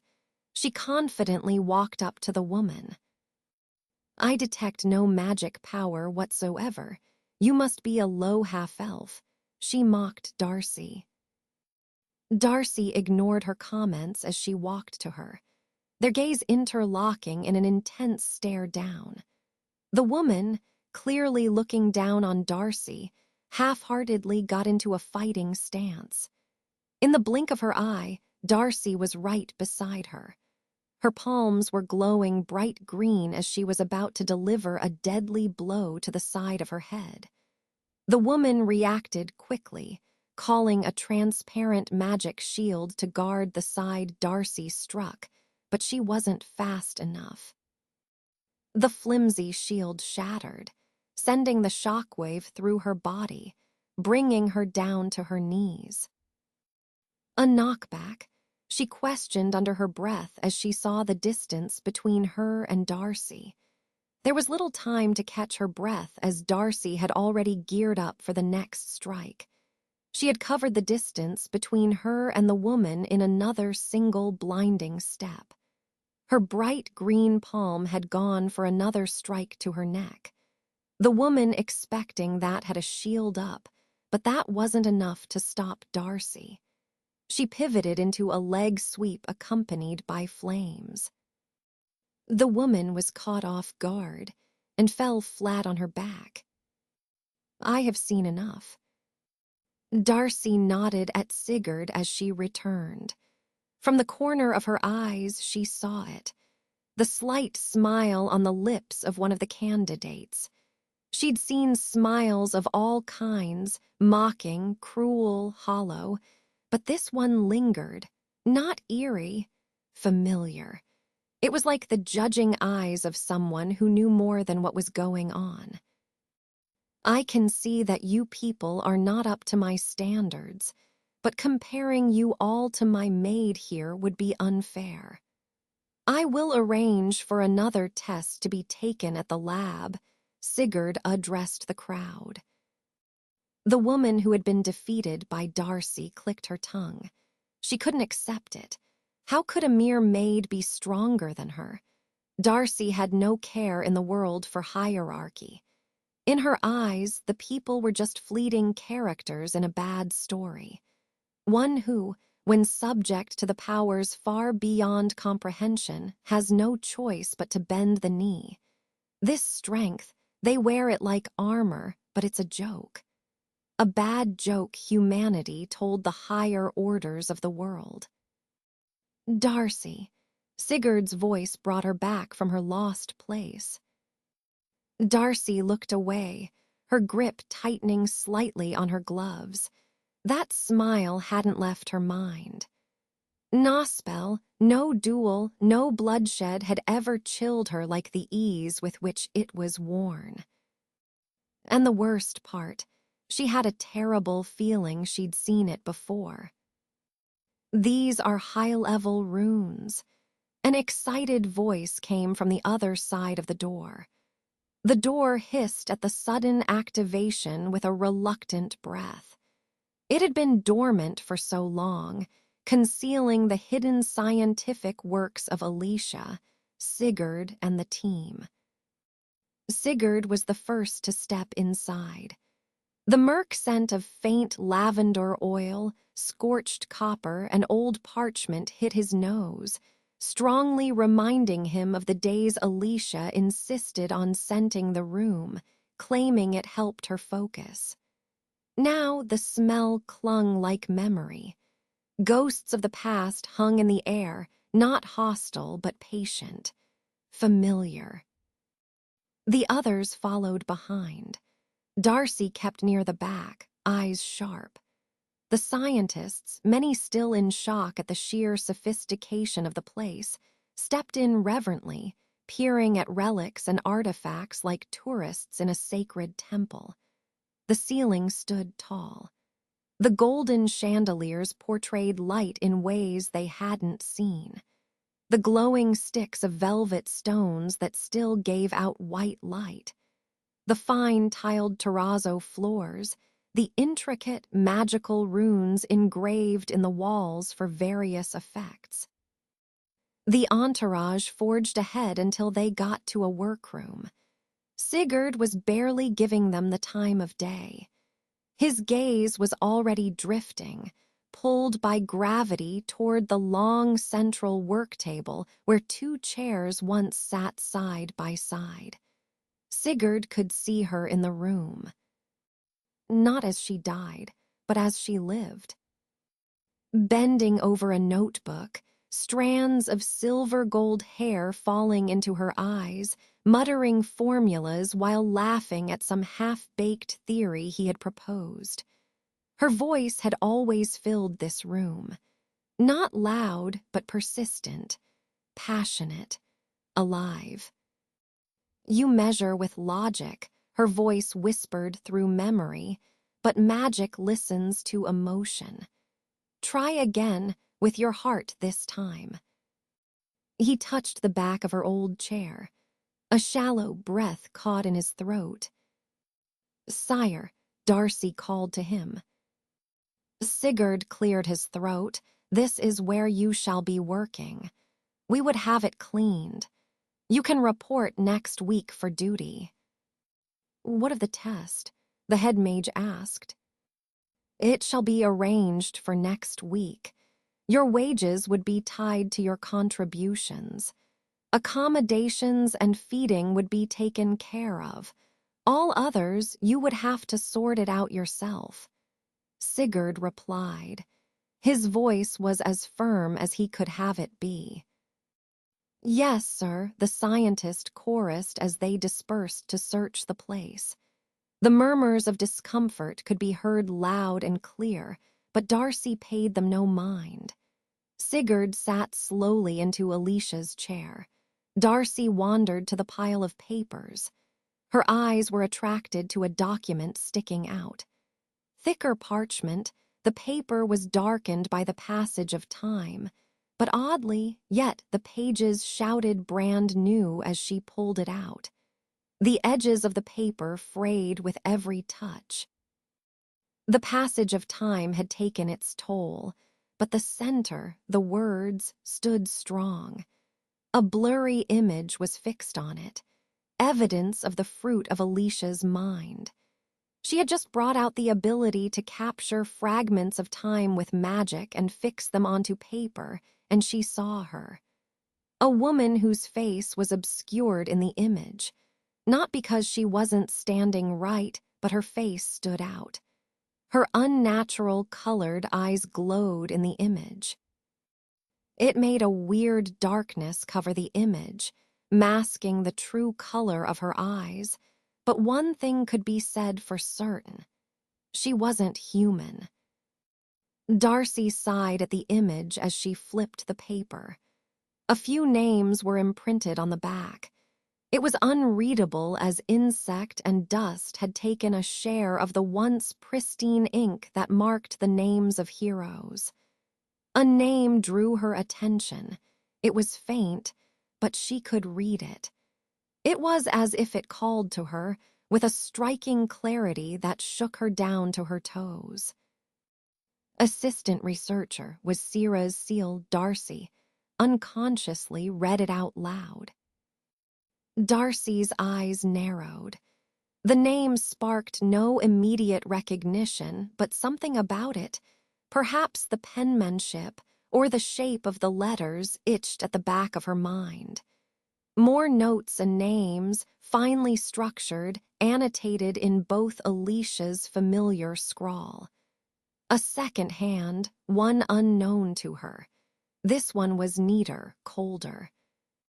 Halfway down the margin, hidden where the eye rarely lingers, was something not written in ink. Was something written not in ink, but something fainter, like blood pressed into the fibers, was a single phrase. Deus lo vult. The writing was like time had not a single effect on it. It was unmoved, as if no one could reach it. The language wasn't foreign, but the weight of the phrase hit her with sudden force. Her breath caught.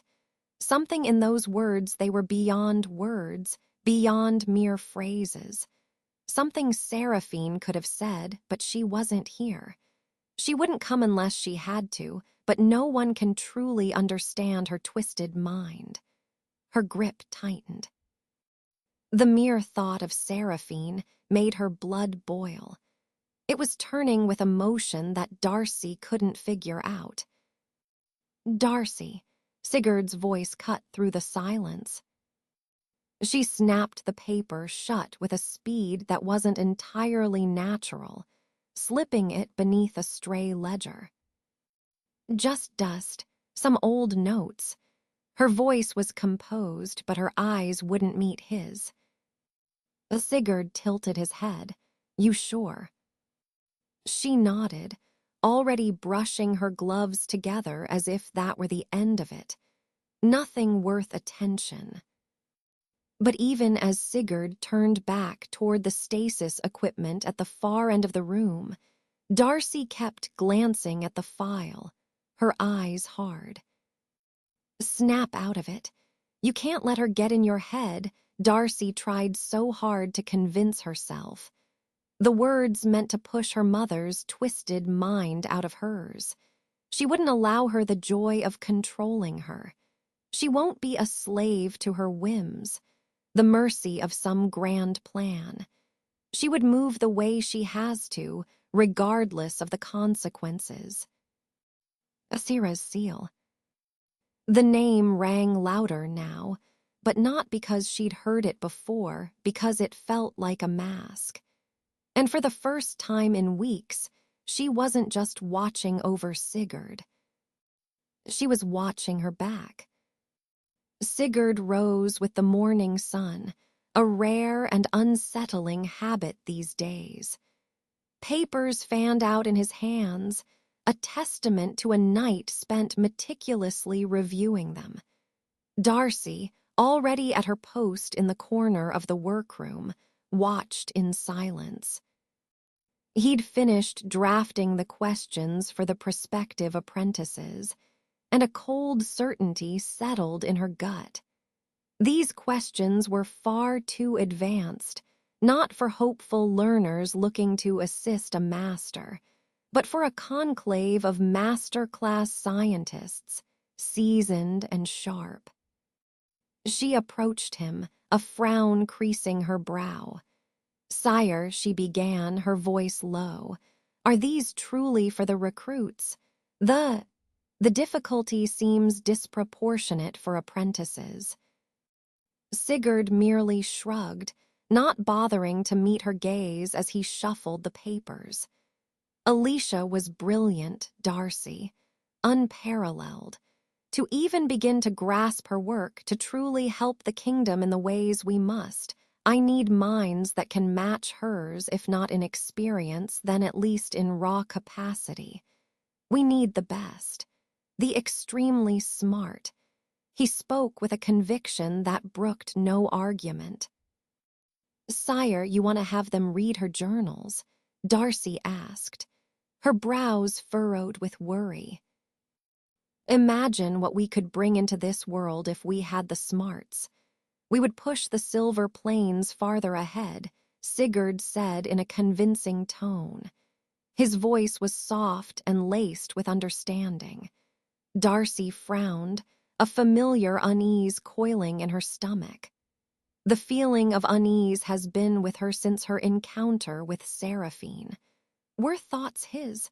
Is the path of truth or injustice? What was the end goal of Seraphine? The testing hall had once been a side lab, functional, spare, not designed to impress. Alicia had used it for calibration trials and early-stage experimentation, where danger was minimal but precision was everything. Now, it held the weight of a legacy. The long stone table had been scrubbed clean, burn marks polished out, its surface divided into 6 neatly marked testing stations. Shelves of blank rune sheets, levitating crystal matrices, and sealed vials of controlled reagents lined the room. Magical conduits pulsed gently in the walls, alive but restrained, waiting to be shaped by thought and will. The candidates filed in, white robes swishing, eyes flicking from apparatus to competitor. There were a few, hand-picked by the Royal Academy, brilliant minds, all of them, though some had never set foot in a room like this. They were a mixture of mages, scholars, and a few younger, eager faces, all taking a seat where they felt comfortable, where they could take the exams in perfect conditions. In a few moments, the written exam had begun. Darcy positioned herself near the entrance, surveying them all. Her eyes, however, consistently drifted to the back row, to a figure who seemed determined to become part of the wall. She wore a dark hoodie pulled low, casting her face in deep shadow, and her shoulders were drawn in as if to occupy the least amount of space possible. Darcy watched, perplexed, as the girl's head dipped once, twice before settling, a low, quiet snore barely audible above the frantic scribbling, inaudible to normal ears. She actually dozed off. Darcy was surprised. How could anyone sleep in a hall where people were practically trying their best to conquer Sigurd's impossible test? A battle for their lives, as nobles would have it. Even through the calculative gaze, Darcy felt sympathy for her. The girl's humble looks, her behavior told Darcy all she needed to know.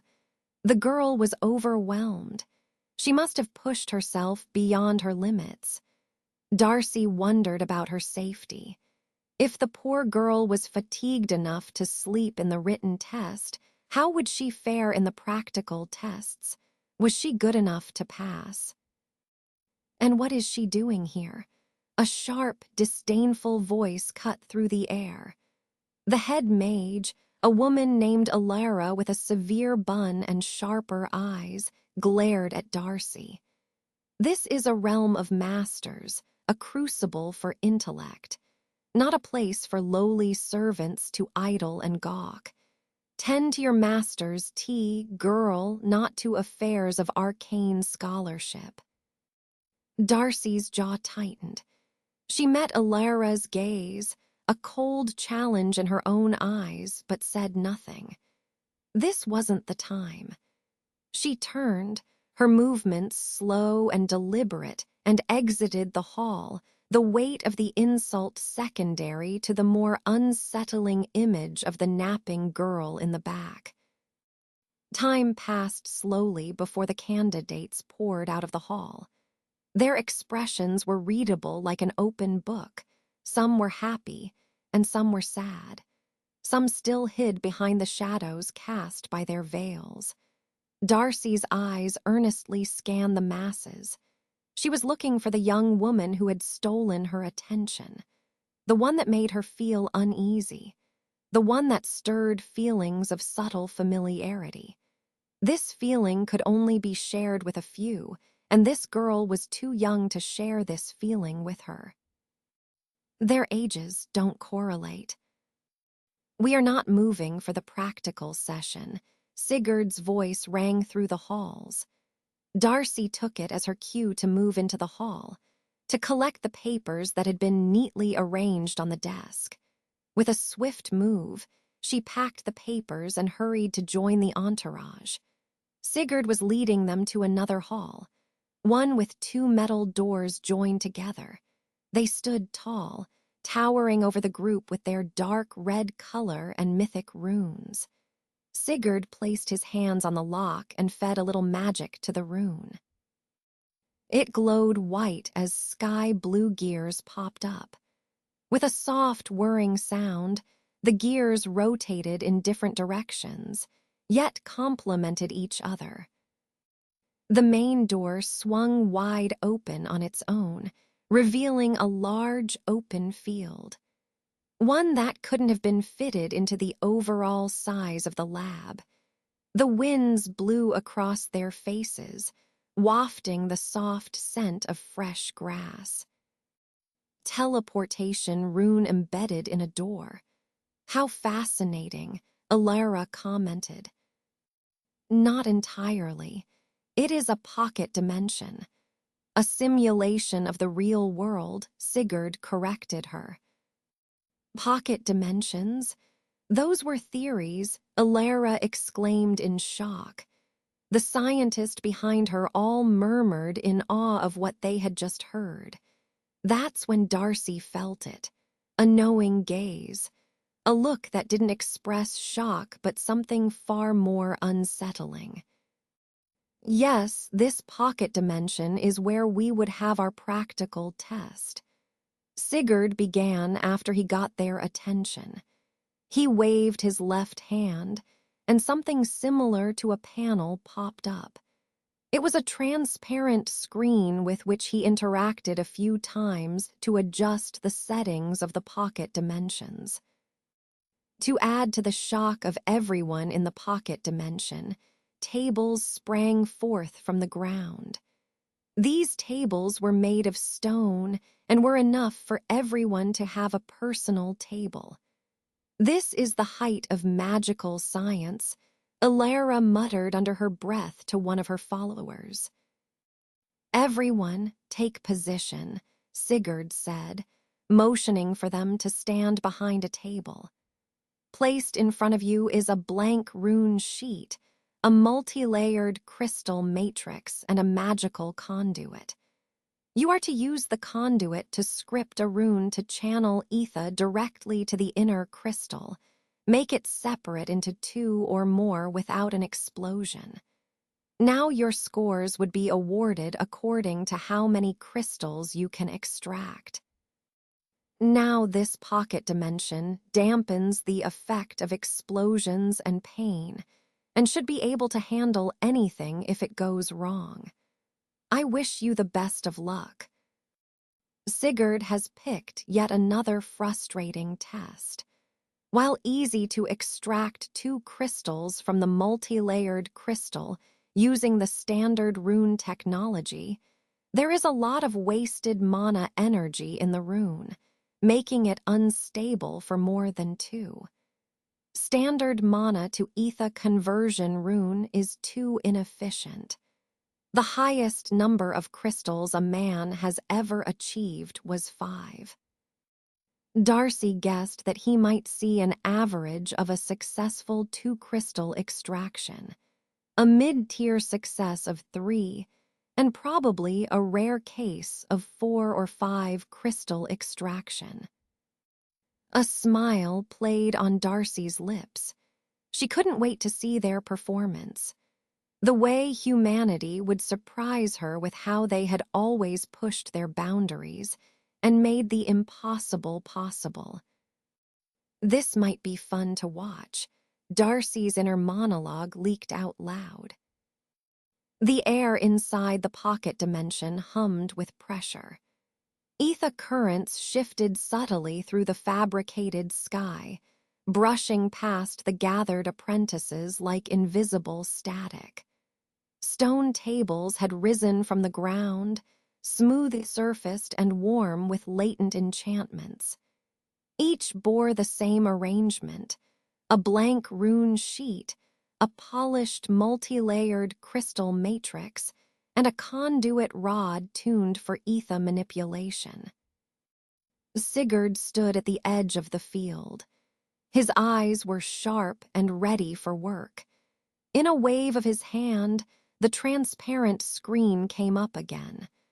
There was a quill in his hands as the screen shrank to the size of a portable note in his hands. You are to use the conduit to script a rune to channel ether directly into the crystal, he announced, his voice firm. Your task is to split the matrix into 2 or more crystals. The more you separate cleanly, the higher your score. Be warned, any instability will result in loss of control. This pocket field is dampened, but it is not forgiving. The apprentices exchanged glances. Some are confident, others pale. Begin, Sigurd said. The sound of movement filled the field, conduits scratching, robes shifting, breath held tight. Magical glyphs flickered to life across the runic sheets, drawn slowly by glowing conduit rods. Each apprentice brought their approach, and it showed. Darcy remained off to the side, arms crossed, eyes narrowing.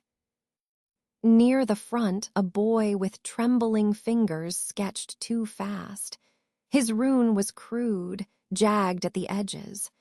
When he channeled energy into it, the matrix gave a low screech and rattled violently. Sparks leapt from the conduit as the glow sputtered and died. He staggered back, face flushed with embarrassment. Darcy shook her head. He had used the regular, simple rune, and yet he managed to fail. He was too eager, too impatient, hence the lack of control. Darcy moved past the eager candidate, disappointment warring with her practiced neutrality as a maid. A few stations down, a girl worked slowly, meticulously. Her lines were crisp, evenly spaced. When she activated the rune, the crystal pulsed once, then split cleanly into two smaller shards. She let out a shaky breath, visibly relieved. Competent, Darcy noted, but not exceptional. With this in mind, she moved on to the next. A tall boy with noble embroidery on his sleeves, fast, confident, his rune a work of complexity. When he activated the crystal, it shimmered, then cracked. 3 shards broke free, but one pulsed red and began to hum erratically. Sigurd leaned in, curious. The shard steadied, barely. Powerful but reckless, Darcy thought. She had never hated reckless people. She knew one all too well. One who wasn't afraid to step further into the truth as long as she gained the understanding. And then, at the far end of the line, Darcy's eyes locked on her. The napping girl from the written exams. She had shuffled to her station late, hood still drawn low, hands hidden in her sleeves. Her movements were awkward, deliberately so, Darcy now realized. She fumbled with the conduit as if unsure how to hold it. The other apprentices barely spared her a glance, assuming she'd fail before she began. She hovered over her rune sheet, drawing slowly. Her first stroke was off, slanted, a novice's mistake. Even from where she stood, Darcy felt a jolt of pity. It was the regular rune, the one the candidate she first observed had used and failed. She pressed the conduit into the rune. The crystal flickered. A harsh, grinding noise escaped from it. The matrix vibrated with alarming speed. Sigurd's hand twitched toward his screen. Darcy took a step forward. She was curious to see what would happen. She could feel it in her. Something was off about this candidate, shrouded in mystery. And then the change happened. With a twitch of her conduit, a tiny addition, a curve where there was once a break. The pattern shifted. The matrix stilled. The new change was subtle, barely noticeable to normal eyes. The matrix had stilled. It was quiet, and then it split. 1 crystal became 2, then 3, 4, 5, 6, 7. But the girl acted fast, her subtle motion causing the crystals to effortlessly merge back into a perfect 5. Each shard gleamed with internal light, balanced in size, shape, and magical frequency. There was no flicker, no instability. The rune didn't even hum. The entire process had taken less than a second. Darcy's breath caught in her throat and her stomach twisted. That wasn't a breakthrough. That was a reveal. A mask dropping just for a second. Not only did she outperform the test, but she also mastered it. Merged the multi-layer matrix. Not many can merge the matrix and not end up with an explosion. To merge, it requires a lot more than splitting them. And she did it in the blink of an eye. She fumbled on purpose. Darcy's hands curled into fists. Every instinct screamed now. The disguise, the awkwardness, the sleepy posture, it was all deliberate. This girl wasn't hiding fear or incompetence. She was hiding power. On the other side of the field, Sigurd had looked up. His brow lifted at the sight of 5 perfectly split crystals. He scribbled on his screen with renewed interest, but the shadow of Alicia's memory in his mind made him double-check the number. 5. Clean, efficient, a ghost of her brilliance. Incredible control, he murmured, mostly to himself. She was overwhelmed earlier, but maybe it was nerves. She is a promising new talent. Time, Sigurd called. Conduits lowered, runes dimmed. Crystals were collected and recorded. Ilara looked smug. A few apprentices exchanged murmurs of relief or disappointment. The nervous girl didn't look up. She simply sat down, head bowed again. One might have assumed she was exhausted. Darcy didn't believe it for a second. She kept her eyes on her. That wasn't an apprentice. That was a storm wearing skin, and Darcy would now walk beside it, and now she would have to work alongside her. The soft glow of an overhead lantern pulsed gently, syncing with the rune-engraved quill that floated beside Sigurd's hand. His study had returned to its familiar disarray. Papers fanned across his desk, some marked in red, others left pristine, as if untouched out of reverence. He was meticulously grading the candidates, deep in thought, though his expression held traces of fatigue. The candidates so far were promising. That was it. There was no trace of the intelligence he wanted. The written test showed all the signs of being ordinary. None of the written tests had a single answer outside the conventional means. They wrote like students to pass an exam, not like scholars ready to challenge the status quo. They were not scientists, but rather people who were good at memorizing. Sigurd sighed. He had seen enough. Did this mean he had to walk this path alone? Not a single person could have the brain of a researcher. This test had drained him, not physically but mentally. The light at the end of the tunnel he so desperately wanted to hold on to was fading. Sigurd looked at the final pile. A sheet with very little writing, designs that at first glance looked off. Sigurd reached for it, his curiosity piqued. His excitement shot through the roof. The runes drawn here were extraordinary. At first glance, they seemed impractical, impossible, and crazy. It was like the work of a lunatic, yet it called to him. The perfect blend of intelligence and sheer curiosity. The courage to take a little risk. This is brilliant.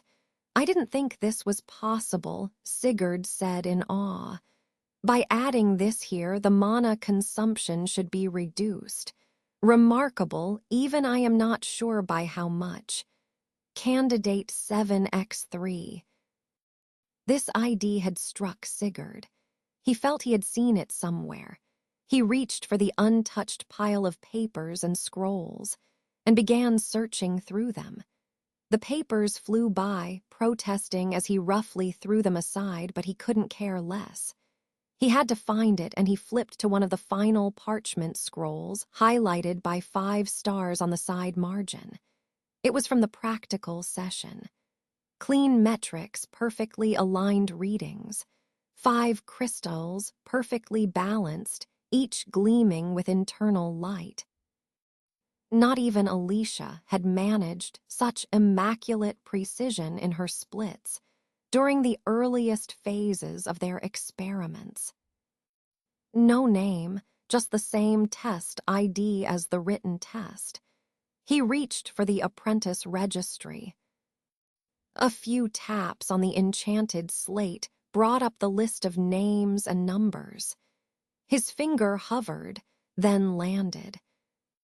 Athira's seal. His brow furrowed, just for a second. The name didn't ring a bell. Not in the way a name should, not the way Darcy's or Alicia's still did in the deep places of his heart. But her performance. He pressed a hand over the parchment. This might be it, he whispered. And with the excitement of a child who had just found his favorite toy, Darcy, you won't believe it. She entered with a fluid grace. her expression unreadable as always, though her shoulders were straighter than usual. "Yes, my lord." "I found her," he said without turning around. "One who can help with Alicia's journals." Darcy tensed only slightly. "You did." Sigurd turned to face her, and he gestured for her to take a look at the documents in front of him. Darcy collected it with a slight bow. She looked through it. The runes, the way they have been altered slightly. It was all from the regular rune, but their efficiency has been doubled. This was far greater than the advanced runes that the Church keeps concealed as their holy runes. "And what is her name?" Darcy asked. She couldn't suppress her growing curiosity. Sigurd looked over his shoulder, a faint smile breaking through the stoicism. "Sira's seal, that's her name." A silence. Darcy held her breath, the name echoing in her mind. Sira's seal. The name from the forbidden documents, the chilling echo of Alicia's most dangerous work. It wasn't recognition of a familiar face, but a sudden, terrifying jolt of realization about what that name truly signified. A mask, she thought, her own earlier intuition now screaming with confirmation. But who was she? The name held no face, no direct memory of the person, only the ominous weight of its associations. Her calculating gaze settled on the documents in her hand, the test ID visible. This Sira's seal, whoever she was, had produced work of astounding, dangerous power. He didn't catch the way her eyes shifted, just slightly, the calculation replacing her curiosity. Darcy held her breath for a second longer than necessary, and when she replied, her voice was even, interesting. Sigurd didn't notice. He was already muttering about recalibrating the lab's shielding runes for more advanced testing, the rigorous experiment he could perform, and how she could contribute to the deciphering of Alicia's journals. He hadn't seen the way Darcy's hands curled at her sides. She bowed her head slightly. "I'll see to it, my lord." And with that, she turned and left. The Silver Plains mansion, once a hushed monument to sorrow and stagnation, had truly been given a new lease on life. Days bled into weeks, each bringing fresh waves of activity. Sigurd, in his relentless pursuit, had brought in a veritable army of new staff. Gardeners meticulously trimming the overgrown hedges, cooks filling the kitchens with the aroma of rich stews, and a swarm of housemaids ensuring every dust-laden corner gleamed once more. The grand halls, long accustomed to silence, now echoed with the lively murmur of freshly appointed apprentices, their eager voices mingling with the rustle of official robes and the quiet efficiency of the domestic staff. It was a beehive, just as it had been in the gilded days before the fall, alive with purpose and the ceaseless hum of a well-oiled machine. Beneath the west wing, in the shadowed expanse of the archive corridors, Darcy moved with a practiced, almost ghostly grace. Her robes, usually crisp and unblemished, brushed softly against the cold tile, gathering dust she didn't bother to brush away. Outwardly, she was conducting a routine inspection, her gaze sweeping over ancient scrolls and categorized shelves. Inwardly, her mind was a tempest, refusing to leave the single name Sigurd had uttered just a few days prior. Sira's seal. It rang falsely pure, too perfectly ornamental, a name crafted perhaps to disarm. Darcy had spent every spare moment since, every stolen minute away from Sigurd's watchful, excited eye, trying to piece together the phantom from their past. Sigurd held high hopes for this girl, but Darcy knew better. The name he believed he saw for the first time she had seen before, in documents as old as Alicia's first research. The name itself she knew. It shimmered on the periphery of her awareness, linked to hushed conversations and forbidden documents tucked away in the deepest corners of Alicia's old research. Yes, Sierra's seal was Alicia's former assistant researcher, a brilliant mind, a vital cog in the machine that led to the world's current fractured state. But a face, a gesture, a single concrete memory of the woman herself. Nothing. An infuriating, unsettling void.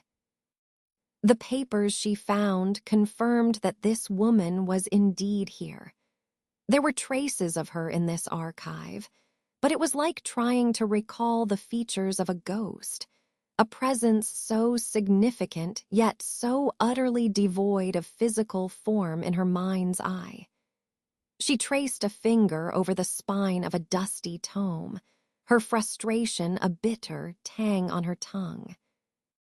How could someone so intimately connected to Alicia's most dangerous breakthroughs, someone who should have been a constant fixture in their lives during those tumultuous years, have simply vanished from her recollection, and more disturbingly from Sigurd's?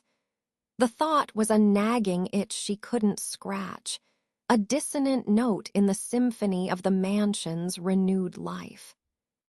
This Sierra's was undeniably close to the heart of something momentous, something that had reshaped their world, yet she remained formless, a name without a shadow. She needed to find a trace, an image, anything that could reconcile the chilling weight of the name with the maddening blank space in her memory, but it was all to a futile effort. Darcy sighed out of exhaustion. There was nothing more for her to find here at this time. Sigurd would be looking for her soon, with the help of the torch that dimly illuminated the archives in one hand. The paper that brought the name under her notice in the other. She turned back. She traced her steps until she was in the bright afternoon sunlight, not too far from the mansion. The door to the underground archive stood not too far from plain sight, tucked away from the masses to see Alicia's heresy. A lucky break feature that no one accounted for in its present use. Darcy headed straight for the west wing. She didn't have a destination, perhaps a walk to clear her head, to give her a fresh breath amidst her internal turmoil. To give her a sense of grounding, her head has stretched far into the sky. Darcy's steps slowed as she passed the side corridor near the apprentice dormitories. Raised voices drifted from one of the archways, sharp, mocking tones she'd heard before. Elites bend their minds for decades to earn their place here, and you, a street peasant with charm and fake tears. Alara's voice sliced through the hallway like a honed blade. The king's favorite orphan. How convenient. Darcy halted. She tilted her head, pressing herself just out of sight. You don't even have the decency to defend yourself, do you, Sierra's? Alara spat the name like poison. Just keep playing meek. But everyone knows you didn't earn that spot. Some say the king found you in the gutter. Others say he made you. Darcy's breath caught. There it was, the name of the ghost that has hunted her. Alara's scorn rolled on, cruel and unrestrained. Maybe you are something holy, a miracle born from dust. but I've seen pretty miracles fall to ash." A quiet shuffling followed. Darcy stepped into view just in time to see Sierra's seal bow her head and retreat, eyes shadowed beneath her ever-present hood. But Darcy caught a glimpse of the eyes, something inhuman. This was that meek girl, the one from the test. She was one of the few people to come out with a 5-crystal split, but what had set her apart in Darcy's mind was the merge. Not everyone can merge a crystal matrix. "Ilara," Darcy said sharply. Ilara froze, then turned, eyes rolling before they even landed. "Of course. Come to scold me again." Darcy folded her arms, voice cold but restrained. "She's a candidate, not your enemy." "She's nothing," Ilara snapped. "Just a girl in the king's good graces." Darcy stared at her, the tension between them crackling. "You always do this," Ilara hissed. "Stand there with that self-righteous calm, just like Alicia. This is why I've always hated you." Darcy's expression didn't flinch. "You said her name was Sierra's seal." Ilara sneered. "Yes, that's the name she gave. But it's a name for fools. Some say she wandered into the Mage Council's recruitment trials with no sponsor and walked out top-ranked. No background, no noble house, no face anyone remembers, yet she was fast-tracked to royal favor. Doesn't that sound divine to you?" Darcy said nothing. She could feel it, the weight behind the rumors. A forced forgetting, the girl with no face, and the name, that damn name. "Heavenly Seraph," she murmured. Ilara blinked, confusion evident on her face. "What?" "Don't worry," Darcy said, her voice barely a whisper as she turned, walking briskly in the direction Sierra's had fled. Her mind swam with fragments of Alicia's forbidden notes, of faces scrubbed clean from memory, of the way the crystals merged. It should have been obvious. Sierra's seal, the heavenly seraph. A mockery of an old title, one as old as time would permit. She found the room by instinct more than direction. The door stood slightly ajar. Darcy stepped inside. The girl stood by the window, back to the door, hood still up. Darcy closed the door behind her, voice quiet but unyielding. "Enough games." Sierra's seal turned slowly. The air in the room shifted, thickened. "I know who you are." The door clicked shut. Darcy didn't move. Neither did the girl. The silence stretched, dense and unnatural, like the air before a lightning strike. Dust motes hung suspended in the amber glow from the window, casting long shadows that made the room seem smaller than it was. The girl, Sierra's seal, didn't turn fully, only enough that Darcy could see the curve of her cheek, the edge of her lips. Her hood still masked most of her face. Her lips curled into a shape Darcy had seen before, not on this face, but in old dreams. A smile. Thin, calm, ageless. "I was wondering how long it would take you," Sierra's teased Darcy. Darcy's fingers curled tighter around the blade. When had she drawn it? Her eyes were calculating. "Why are you here?" she asked Sierra's in a low, threatening voice. "You look distressed. Good news, I take it," Sierra's asked. Her twisted smile made Darcy boil with rage. "You erased yourself," Darcy said, tone flat. "From the records, from my memory, from Sigurd's. You veiled your face so even the past forgot you. Sierra's Seraphine turned fully now. The hood fell back. Her face was plain, beautiful, yes, but in a way that refused to linger. Every feature seemed borrowed from someone else, a little too smooth, a little too symmetrical, as if perfection itself were the disguise. Her striking red eyes shone brightly, devoid of emotion. Her matching silky blood-scarlet hair complemented her eerie beauty.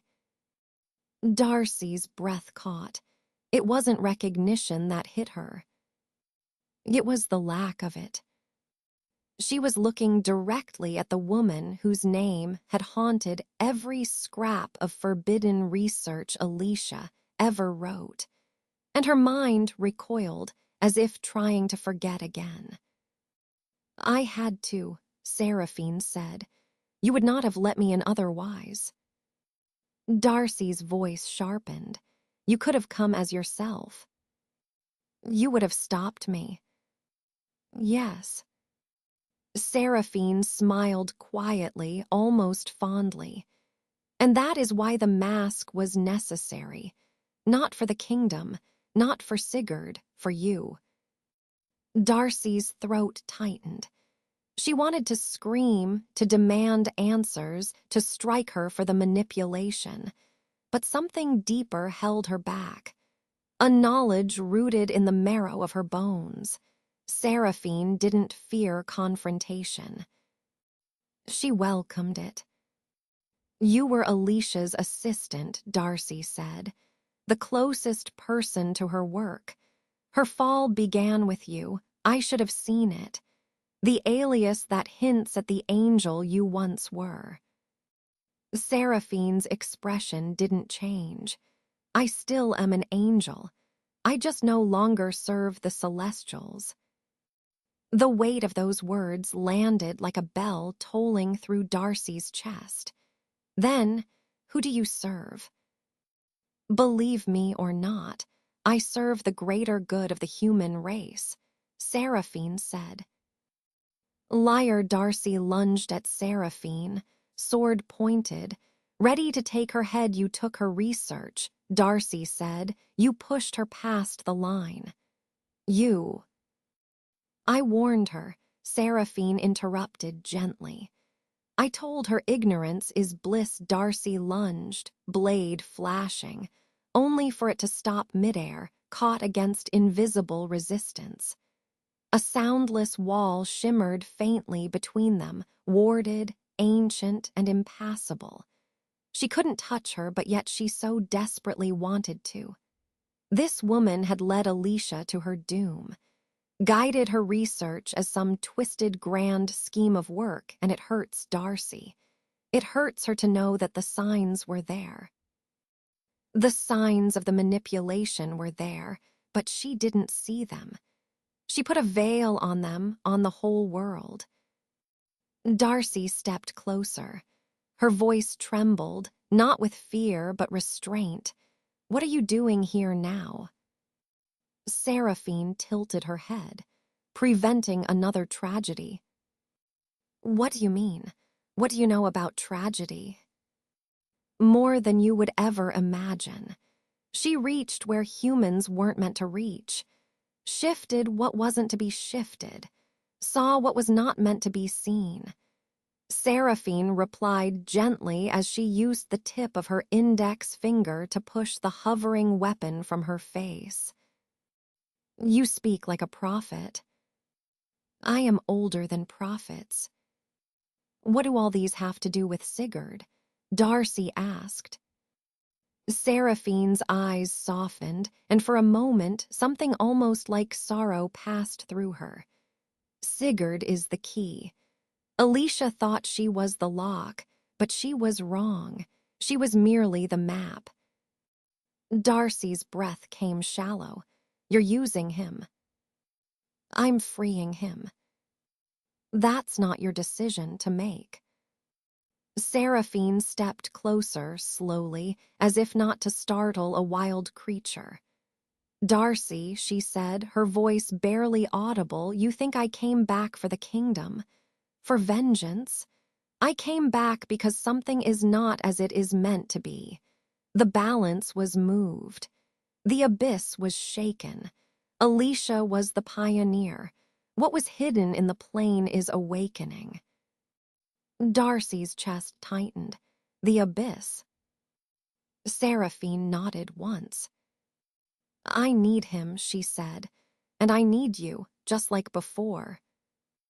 Darcy's reply was a whisper. I don't remember before. Seraphine's smile returned, this time tinged with something ancient, something sad. Then let me remind you. She stepped back into the shadow of the window. Her face darkened, but her presence did not diminish.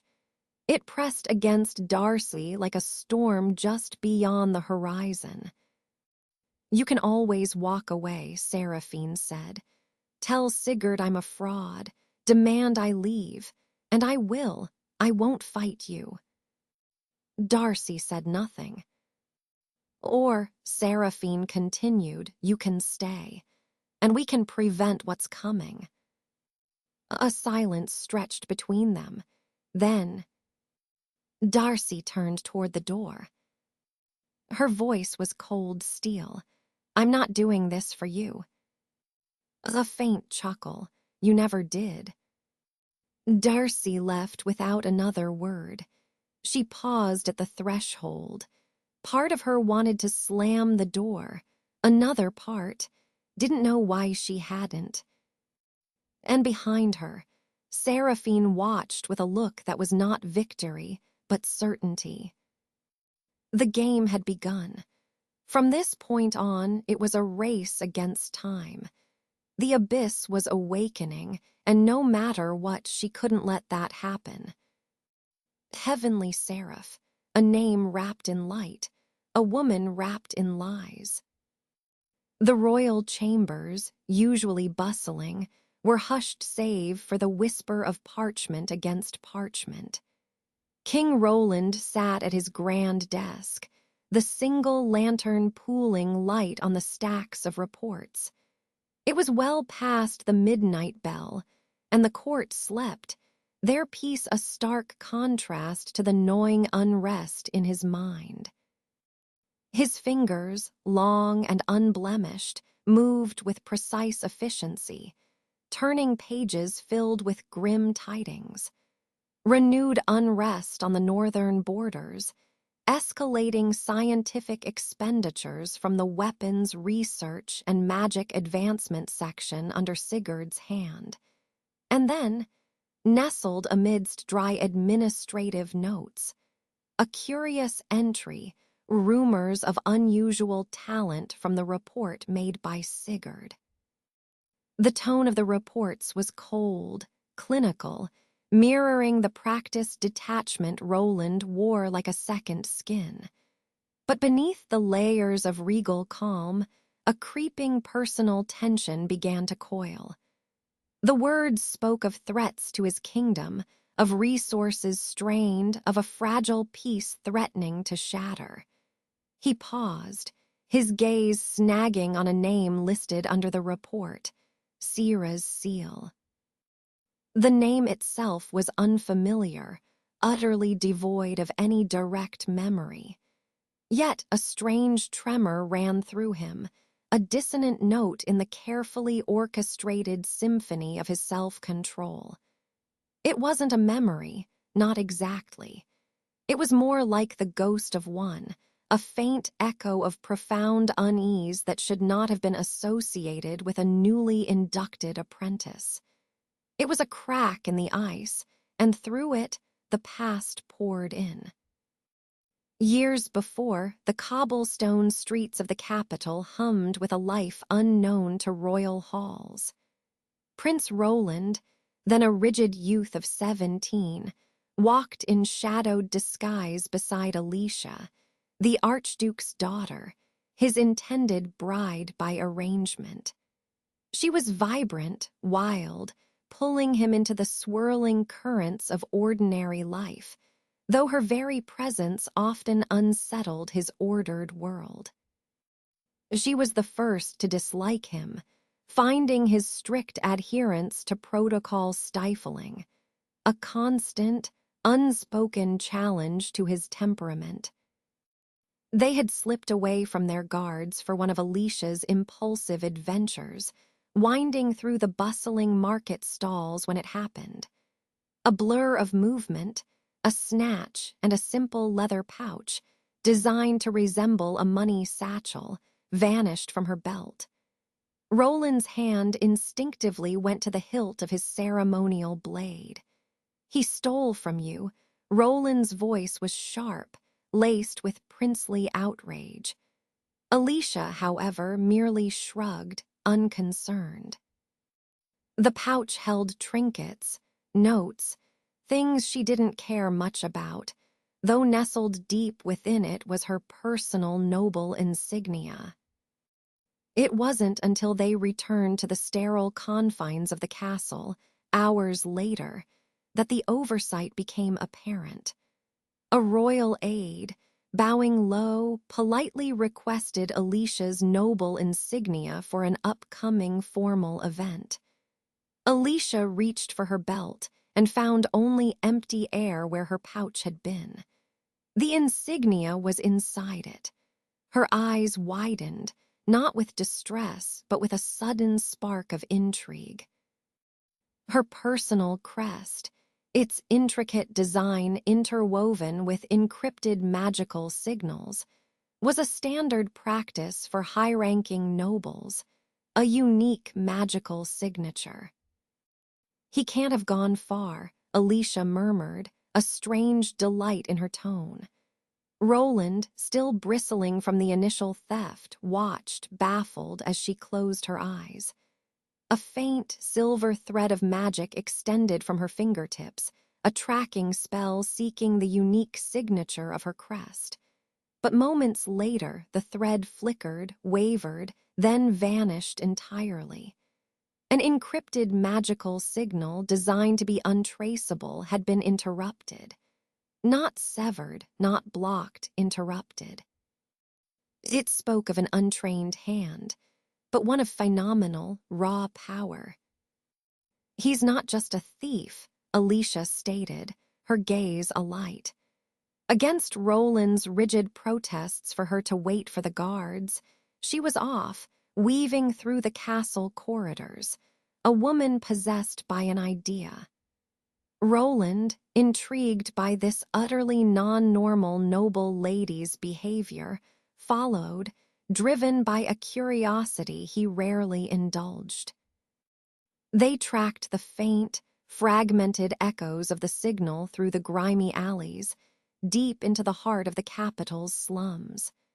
They cornered the thief in a tangle of crates behind a fishmonger's stall, a boy, no older than they, with eyes like startled forest creatures. He was just a peasant, thin and ragged, clearly unaware of the true significance of what he had taken from the pouch. He simply held the gleaming insignia out, open and offering it to Alicia.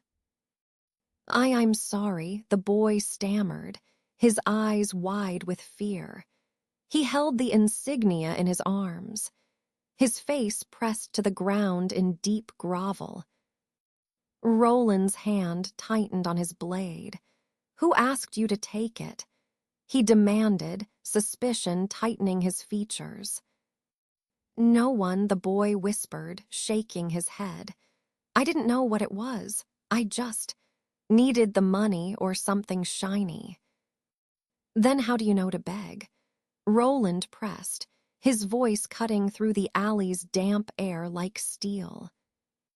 The boy flinched. I was told what it was. After, I am here to plead for my insignificant life." "Spare him, Roland." Alicia cut in, her voice firm, stepping slightly between the prince and the terrified boy. Roland turned his glare to her, incredulous. Spare him? Alicia, he could be a spy, an assassin.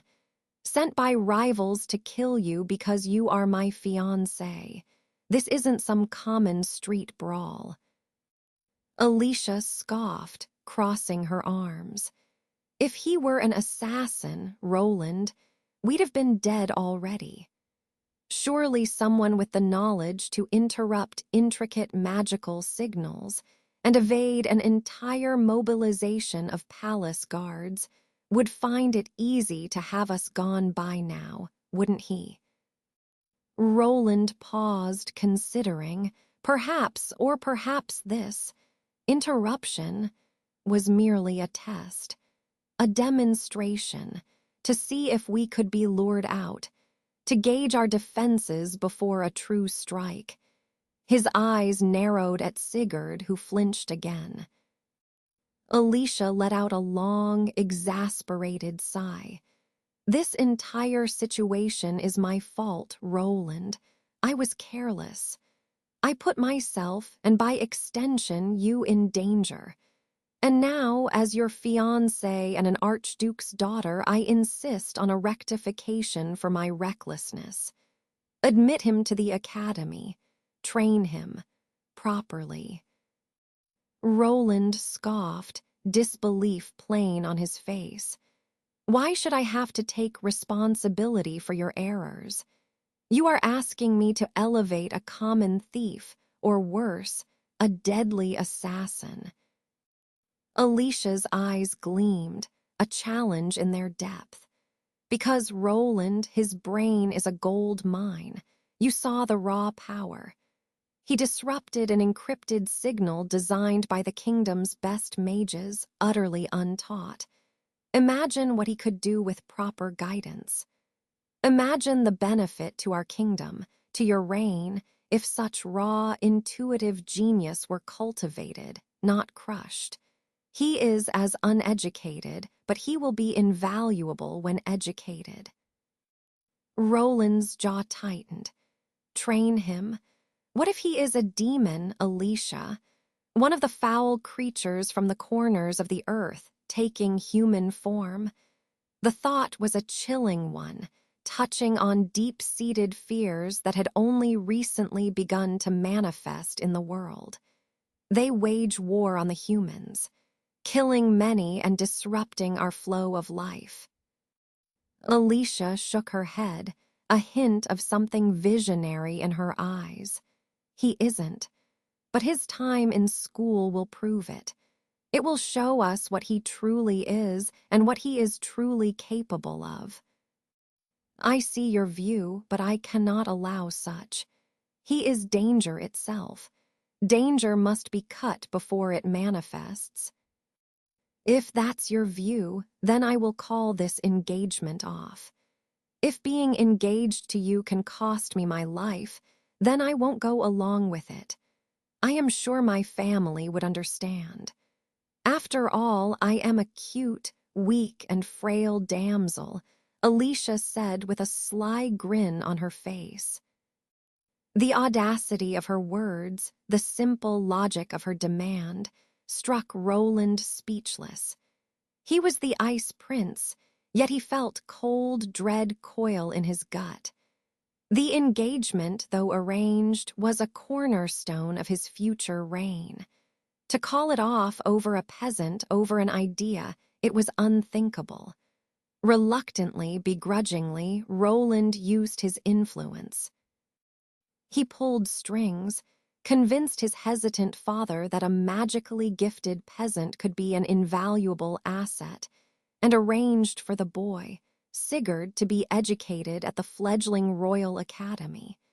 It was meant to be a detached act of royal pragmatism, a concession to preserve his future. Instead, it blossomed into an undeniable connection. The three of them, the prince, the archduke's daughter, and the peasant mage, became inseparable. A delicate balance. A triangle forming quietly, naturally.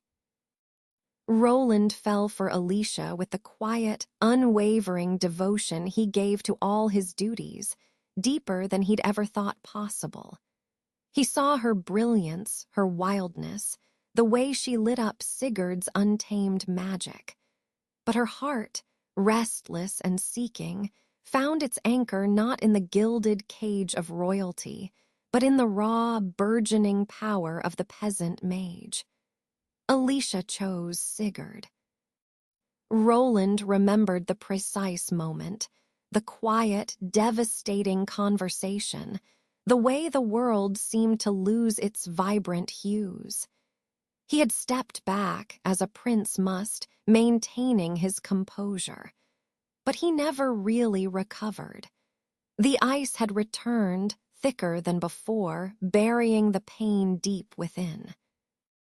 The air in the Grand Council chamber was thick, not with panic or urgency, but with something far more unnerving: silence. The kind of silence that settles after too much waiting, when even the generals stop barking orders and begin to wonder if the enemy is thinking. Sigurd sat at the long oak table, hands folded in front of him.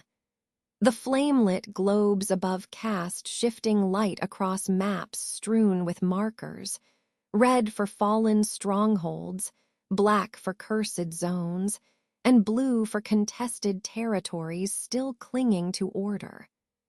Across from him, the kingdom's top commanders gathered, their faces a tapestry of age, strain, and suspicion. At the head of the table sat King Roland, flanked by his royal retainers. He was quiet, his eyes hard beneath the weight of too many decisions and too few victories. His gaze swept the room like a blade. General Leston slammed a fist against the table, making the parchment scrolls flutter. "How could the demons have ceased activity?" he barked. "This is madness. For 3 weeks, not a single raid." "The reports are consistent," came the graveled voice of General Armitage, a man who wore his campaigns across his face in scars and sunken eyes. "Skirmishes along the northern front have stopped. The eastern forests, once crawling with infernal scouts, are dead quiet. Patrol wards show little to no magical presence." A hush fell. Even the younger mages, usually full of theories and strategies, were silent, not out of reverence but calculation.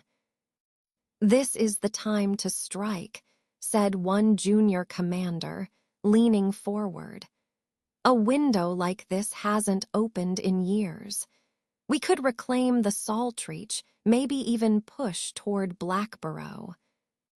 "No," Roland said, his voice low but absolute. "This stillness is not a retreat, it's preparation." Leston leaned back in his chair, attempting nonchalance. "Or maybe we've finally scared them off. Perhaps they've learned we're not so easily broken." Roland turned to him slowly.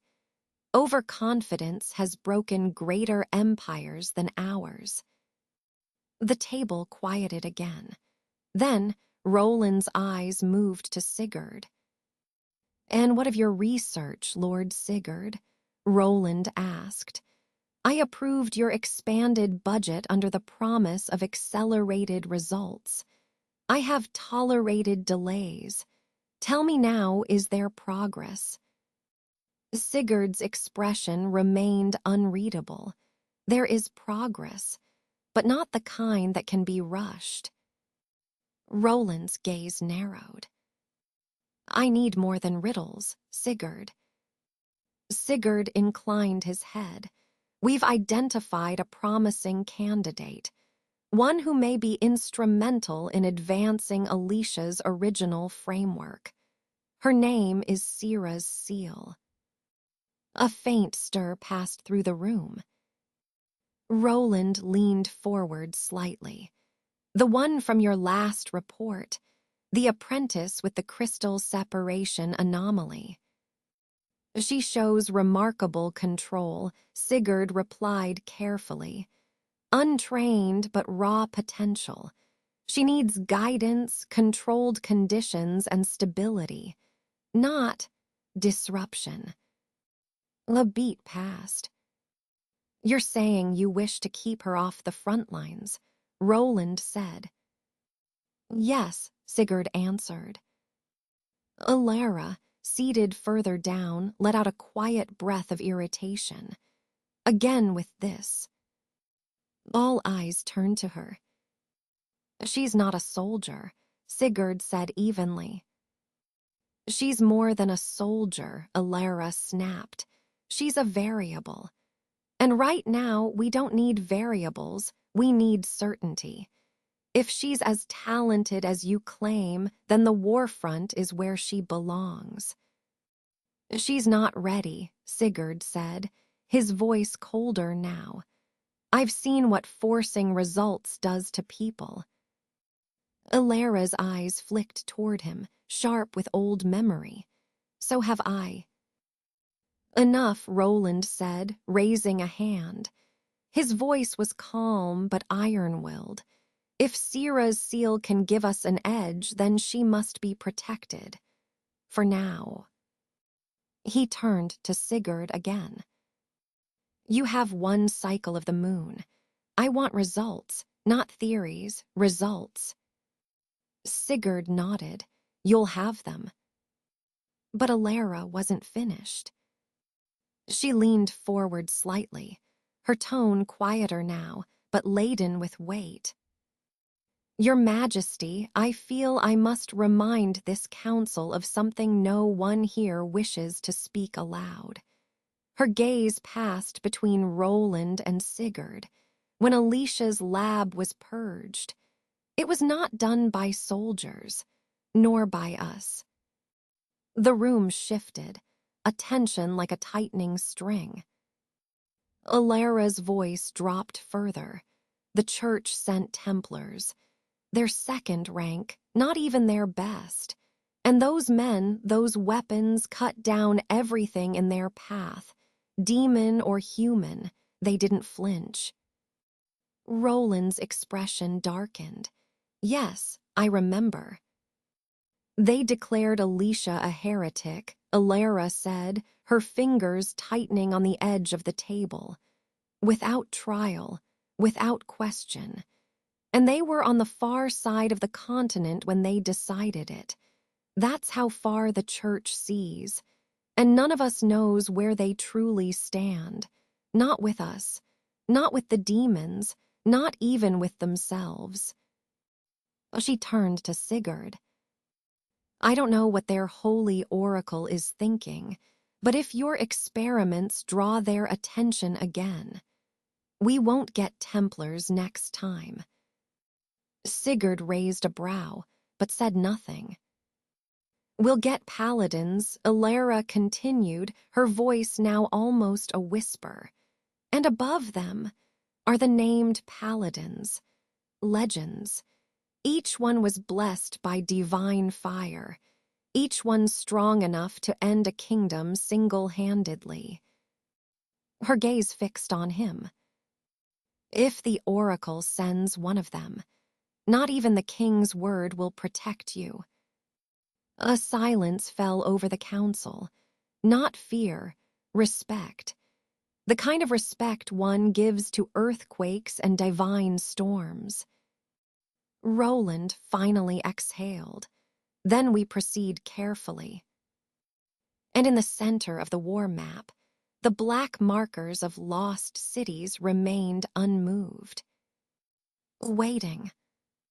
The pocket dimension shimmered with controlled magic, its boundaries faintly rippling like heat over desert sand. Sigurd stood at the heart of the floating lab, his domain, suspended in a timeless void. Stonework platforms jutted out from anchored glyphs, rotating gently with the programmed stability of a self-contained world. Glass screens hovered beside him, flashing with etheric readouts as he adjusted the lab's internal parameters. A simple wave of his hand realigned gravity vectors. Another twist rebalanced the mana circulation runes. With a murmured command, the inner chamber dimmed, revealing hidden glyphs that pulsed to his rhythm. Around him, apprentices in standard-issue robes busied themselves with their various stations, some etching runes, others recording measurements. Among them stood Sira's seal, quiet, almost shrinking into the background. Most avoided her gaze. One or two stole glances, whispering behind half-concealed palms. "She's the one with the 5 crystals split." One muttered, "I still think it was a trick." "Pure luck," another scoffed. Even Master Sigurd didn't say she was that special. He just noted it. That means she's not consistent. "She barely looked like she knew what she was doing." A third added, arms crossed. "Look at her. Doesn't even stand like a prodigy." Sira's said nothing. She kept her eyes low, her hood a shield. But beneath it she was listening, measuring always. Sigurd adjusted a few more runes on the command slate, his attention half on his work and half drifting toward the girl in the corner. Sira's seal. Quiet, diligent, precisely obedient, too obedient. He frowned briefly. There was something off. He couldn't put his finger on it. She was brilliant, he'd seen it firsthand, but she didn't act like one. No arrogance, no hunger, no questions, just silence. A student of that magnitude should be driven to learn more. But Sira's, she barely looked interested. It was unnatural, almost as if she knew what they were doing. Nothing is new to her. He glanced back down at his readouts. Focus, he muttered. Alara strode into the center of the platform, chin lifted, radiating confidence. Her runic sketchpad floated beside her, open to a shimmering diagram. "I've made modifications to the recovery glyph," she announced, loud enough for the apprentices to hear.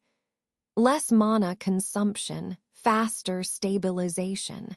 Try it." One of the apprentices took a copy of the design and activated the rune over a scorched fragment of testing stone. The crack in the surface sealed within seconds. The room stirred with murmurs of impressed surprise.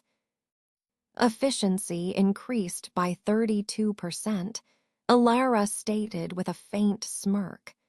The previous design was wasteful. "Impressive," Sigurd said without looking up. "Submit the design. It'll be reviewed for permanent inclusion."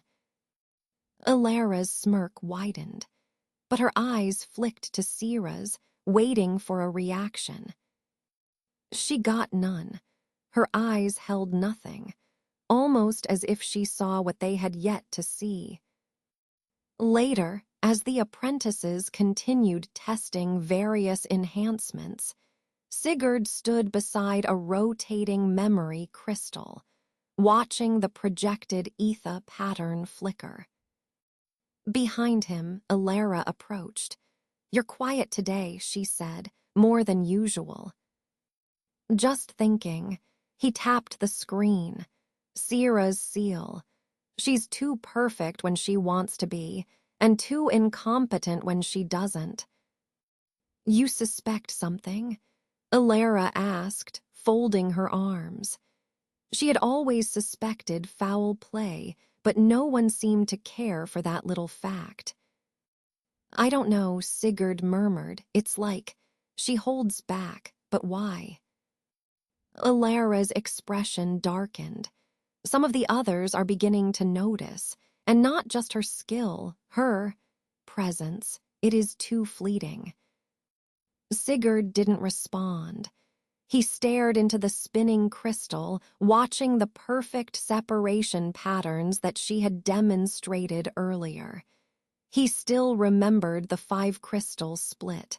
Clean, quiet, no flicker, and yet, for a moment, he thought he'd seen 7. A blink, a trick of the light, surely. "Keep her in the lab," Alara said softly. "If she's dangerous, let's make sure we're watching her." Sigurd exhaled slowly. She may be the only one with the potential to truly advance Alicia's core magical theories in a way that could revolutionize our understanding of raw mana itself. If she's what she appears to be, then her insights could fundamentally shift the balance of this war in our favor, far beyond what any soldier could achieve. We could end this pointless war. Alara's gaze narrowed, and if she isn't, then we watch closer. Across the room, Sira's seal turned her head slightly, catching a fragment of their conversation. Her expression didn't change. She continued arranging runes on her sheet, but her fingers slowed. They were suspicious. She would have to accelerate things. The balance hung on a wire. The test session was ending. Apprentices moved with the languor of exhaustion, their earlier excitement worn thin by hours of precision casting, repeated failure, and quiet comparisons. The glow from magical tools dimmed one by one, runes fading as if in surrender to the encroaching dusk. From the observation platform, Darcy stood with her arms folded, eyes half-lidded as she watched them file out in small groups. Her gaze lingered on one of them, Sira's seal. Still hooded, still perfectly forgettable, still too deliberate in every subtle move. Her mother in disguise. Her reason for being here is still a mystery. Somewhere behind her, Sigurd dismissed the session with a clipped word. The apprentices dispersed like dust. The hum of the pocket dimensions slowly rolled to a lull as Sigurd powered it down. The air changed, emptied. Runes faded from the walls. Lights blinked out until only the soft hush of residual magic echoed against cold stone. The perfect mix of colors painted by the setting sun bled through the window blinds as Sigurd made his way through the silent halls. They felt heavier now, more solemn. These stone corridors bore the weight of echoes, futures promised and broken. He reached a chamber tucked away in a quiet wing, his former office. Alicia's.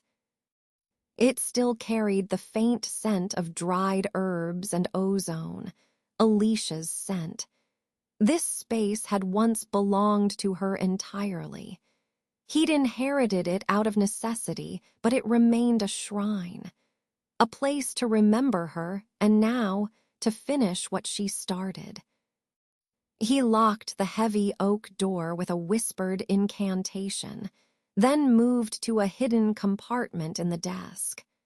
A faint click, and the drawer slid open. Out came the journal. Leather-bound, soft at the edges. Its weight was familiar, intimate. He traced the edge of the cover with a finger, then opened to a marked page. A dried flower lay flattened between parchment, pressed into memory. The script within danced in Alicia's unmistakable hand. Journal entry 34. Linnea's curse defies all known medical and magical theory. The more I read from the church doctrine, the more frustrated I become. A child unloved by mana. What sanctimonious nonsense. It's an admission of defeat, dressed as scripture. Her mana is not absent, it is diverted. Subtly, constantly, it's being pulled, not consumed. That's the terrifying part. The curse is not eating her. It is relocating her mana elsewhere. Sigurd's throat tightened. He remembered this entry, but he hadn't understood the weight of it back then. Not truly. The church had declared Linnea cursed. They offered prayers, rituals, and empty reassurances.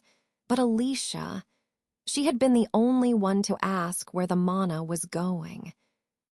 Journal entry 38. I ran a dual-frequency scan today. One tuned to priest-class healing resonance. The other, something new, a condensed etheric pulse. The results were damning. The first scan saw nothing. The second lit up. Healing magic is blind. It cannot interpret what it was never meant to see. We must ask different questions. Can ether be stabilized into a restorative medium?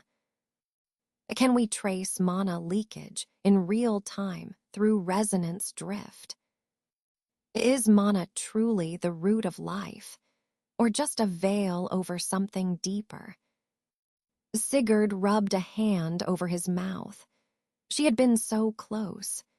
If she'd lived just a few months longer, he was certain she would have cracked the mystery of Linnea's affliction, and perhaps a whole new branch of magic. He turned the page. Journal entry 42. The glyphs beneath the ruined temple, they whisper when I stare too long. I matched one to Linnea's curse mark, not perfectly, but close enough. It is not a curse. It is a seal, or a siphon. And if it is a system, then it has a purpose. Not destruction. A storage. Of what? Mana, memory. Or worse. Sigurd let the silence linger. A breath. A pulse. The faint crackle of sunset light spilling through stained glass, painting the desk in faded gold.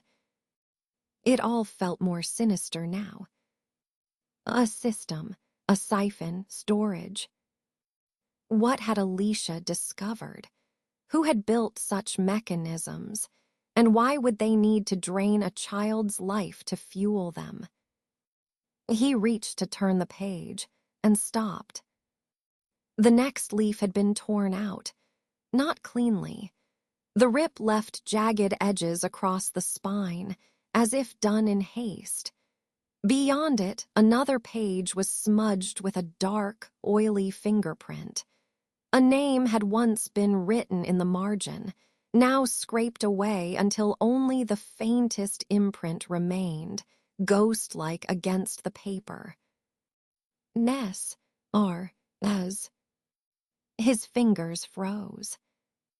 It couldn't be, could it? He flipped through the rest, some pages missing, others written in an unfamiliar hand, as if someone else had taken over the research briefly, or assisted. His pulse quickened. Had Alicia shared her work with someone, another researcher, a secret apprentice? He stared at the journal for a long time, dread and hope warring in his chest. Asira's seal. A silent strain. A girl who never asked questions. A girl who had appeared from nowhere. A girl who split a crystal matrix like she'd done it for centuries. His hand closed the journal slowly. If there were answers, they might be in the missing pages. But who had taken them?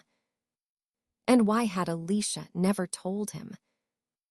The infirmary wing was usually a place of hushed efficiency, but today it was quieter still, almost empty save for a few recuperating apprentices. Darcy found Sierra's seal by a sunlit window, meticulously polishing a small, unadorned crystal that seemed to absorb the light rather than reflect it. Sierra's wore the standard apprentice robes, her hood pulled low, her posture meek, the very picture of an easily overlooked junior mage. Darcy approached, her footsteps deliberately soft on the polished stone floor. "Sierra's," she said, her voice low, just above a whisper. "May I have a moment?" Sierra's seal started, as if genuinely surprised, then quickly bowed her head. "Of course, Lady Darcy." Her voice was soft, hesitant. Darcy leaned against the wall, crossing her arms. "You've woven the meek act well, but you're starting to fray at the seams." She let her gaze sweep over Sierra's, taking in the slightly too perfect way she held herself, the subtle restraint in her movements. "There are flaws." Sierra's seal tilted her head barely an inch, still not meeting Darcy's eyes. "Oh." That posture, Darcy continued, pushing away from the wall. Too rigid for someone who is supposed to be unaware of her own power. "And your silence. It's not the silence of shyness, Sierra's. It's the silence of someone actively holding back, observing. It won't fool Sigurd for long, especially now. You're too controlled." Sierra's seal's fingers stilled on the crystal. Her meek persona wavered for a fraction of a second, a flicker of something ancient in her downcast eyes.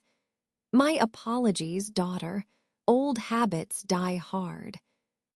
Darcy exhaled slowly. "And what about the council's chatter? You heard them today.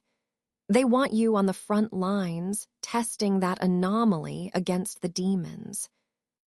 "I am aware," Seraphine murmured, her voice losing some of its soft edges. "The pressure is building. Leston particularly wants me deployed. They see a weapon, not a solution." "So, what's your next move?" Darcy pressed. "How do you monitor their research when they're trying to throw you into a battlefield?"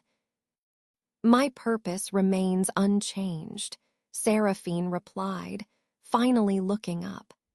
Her eyes, though still carefully muted, held a depth that belied the apprentice's facade.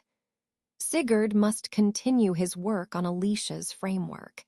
He is closer than he knows to understanding the broken flow of mana. I merely need to ensure he does not veer into self-destructive paths, and that his discoveries are steered towards the true balance, not merely humanity's temporary advantage." "And the front lines?" Darcy asked. "A temporary inconvenience, if it comes to that. I would learn much from observing the flow of corrupted mana in a true combat zone. But it would also expose me." Seraphine sighed, a sound that seemed too weary for Sierra's. "I prefer to observe discreetly from the lab, guiding his insights with subtle nudges. It is safer for all involved." Just then the infirmary doors swept open, and Sigurd strode in, his gaze scanning the room with an intensity that pulled every eye. His eyes immediately locked onto Darcy and Sierra's, standing together by the window. He paused, a flicker of surprise, then suspicion, crossing his features. Darcy rarely conversed with anyone outside the family, and her interactions with Alara were usually pragmatic. Yet here she was, in what looked like a deep, private discussion with the meekest apprentice in the academy. "Darcy," Sigurd said, his voice clipped, his steps quickening towards them. "I was looking for you." He stopped a few paces away, his gaze flicking between Darcy and Sierra's. He addressed Darcy, but his eyes were clearly assessing Sierra's. "I noticed you two were speaking quite freely." Darcy felt a prickle of unease. Sigurd's heightened awareness was palpable. "Just a casual chat, Master Sigurd," she said, forcing a calm tone. "Sierra's was asking about some of the older runic texts. I was offering guidance." Sierra's seal immediately lowered her gaze, clutching the crystal tighter. Her posture returned to that of the shy, awkward apprentice. Sigurd's eyes narrowed, his gaze fixed on Sierra's. The faint scent of ozone from the lab still clung to his robes. He looked from her downcast face to the crystal in her hands, then back to Darcy, a question forming on his lips. "Darcy," he began, his voice low, almost a murmur, yet cutting through the air. "I'm curious. Do you, by any chance, remember anything about Alicia's assistant? Or perhaps any other researchers she might have collaborated with on her final projects?" A sudden, sharp silence fell over the infirmary. Sierra's seal's fingers froze on the crystal. Darcy's breath caught, her eyes widening, caught completely off guard by the directness of his question. Darcy met his gaze, her expression carefully blank, betraying none of the shock she felt. Alicia was incredibly private about her most sensitive research, Master Sigurd, she replied, her voice steady despite the frantic beat of her heart. If she had any close collaborators or assistants on her final projects, it was a detail she kept entirely to herself. I wouldn't have been privy to such information. The very air around them seemed to thicken, suddenly heavy with unspoken secrets. Sigurd's eyes, sharp and piercing, lingered on Darcy for another long moment, as if trying to discern the truth hidden behind her composed facade. Then he slowly turned his gaze to Sierra's seal, whose head remained bowed, her form as unmoving as a statue. As Sigurd's attention momentarily shifted, Darcy's eyes flicked to Sierra's seal. For a fleeting instant, just before Sigurd's gaze could swing back, Sierra's seal lifted her head and their eyes met. A silent message passed between them, a flash of ancient understanding, a shared acknowledgement of the precarious wire they walked.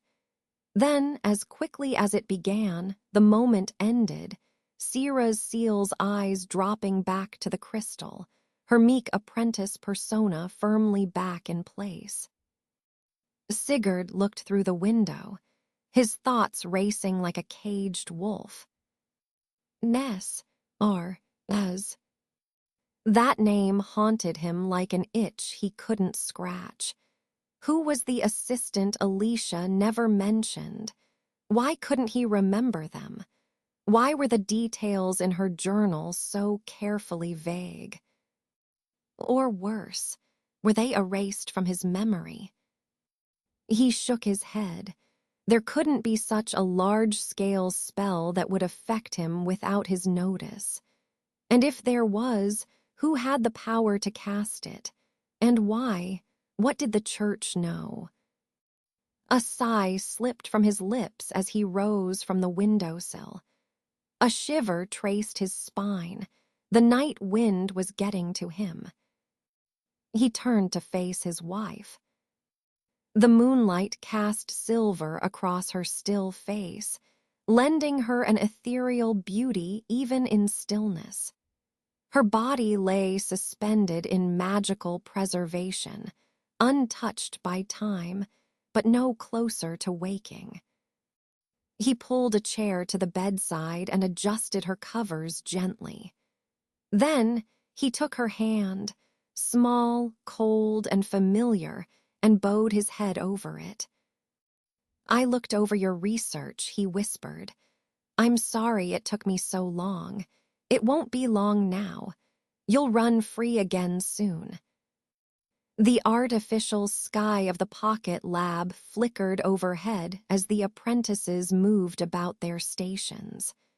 The crystalline air hummed with quiet energy, drawn into the runic systems beneath the floating platforms.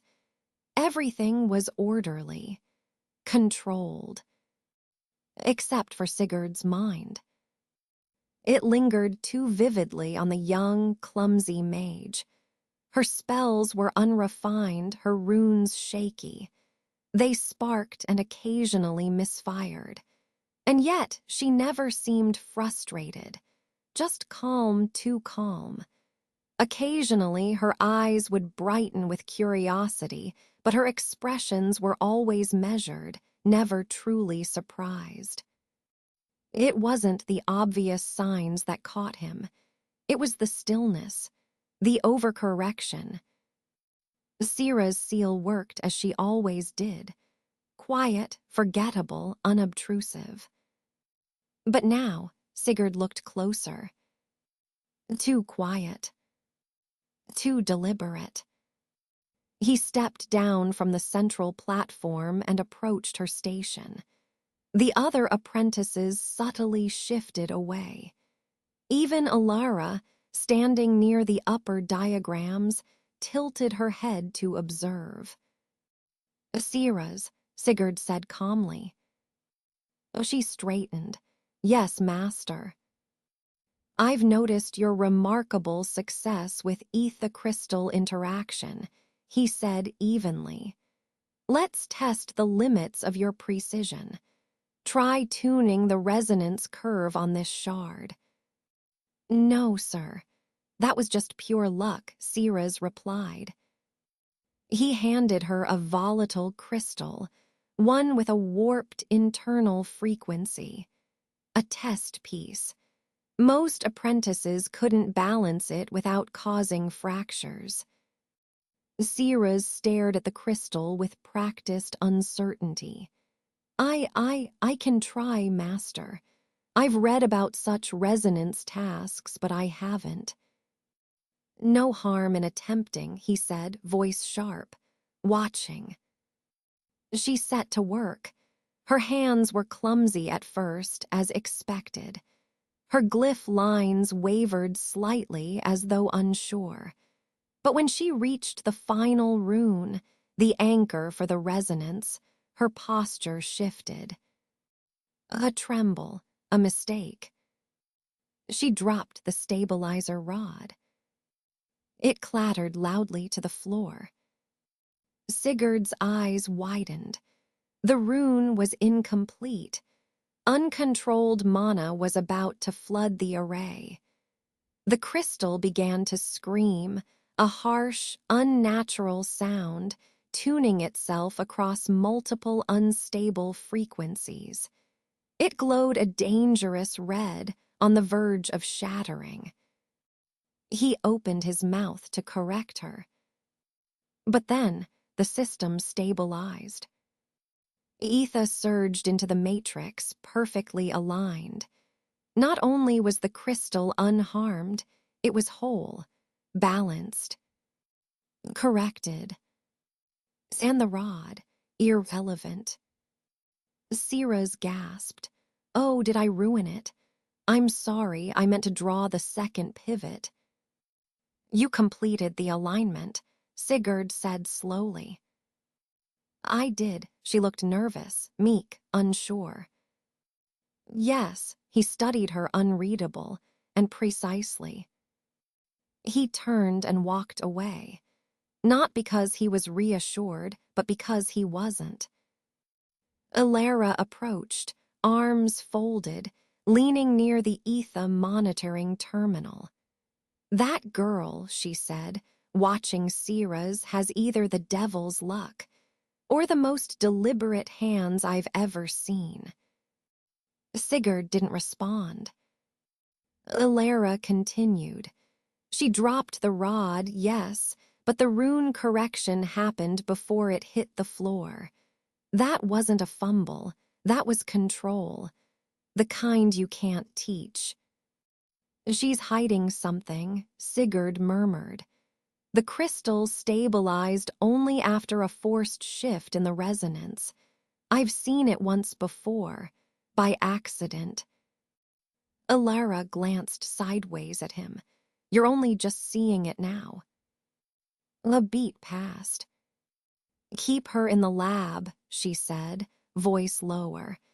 And if you're thinking of dragging her deeper into Alicia's work, forget it. We can't afford another incident with the Templars. He turned to her. And what is that supposed to mean? Nothing, Ilara said dryly, already turning away. Just a careful reminder. You may have found someone who understands Alicia's work better than even you do. Then, more coldly, that might make her the kingdom's greatest asset, or its next heretic. The word hung between them like a guillotine. Sigurd stiffened. The Templars were always watching, and if the Paladins ever came... He pushed the thought aside. There were too many variables, too many unknowns. But one thing, at least, was clear. Syrah's seal was the key. And someone, somewhere had made very sure he never remembered why. The chill of the night had receded, replaced by the clinical hum of the Academy's main archives. Sigurd didn't remember walking here, didn't remember locking the door to his study behind him. His mind, still alight with the unsettling clarity of Alicia's final journal entry, propelled him through rows of ancient scrolls and meticulously bound ledgers. As he passed a shelf laden with his wife's own published works, his fingers brushed lightly over the spine of her first major thesis. The heart of Etha, he murmured, a line from its preface echoing in his mind, where the world's breath flows and life finds its form. Syrah's, the name tasted like ash on his tongue.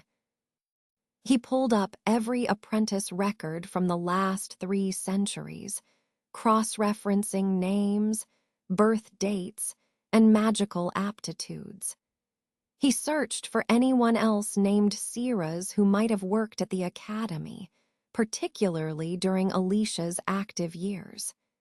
He looked for any mention of undocumented assistants, unofficial collaborators, or even obscure research circles Alicia might have frequented.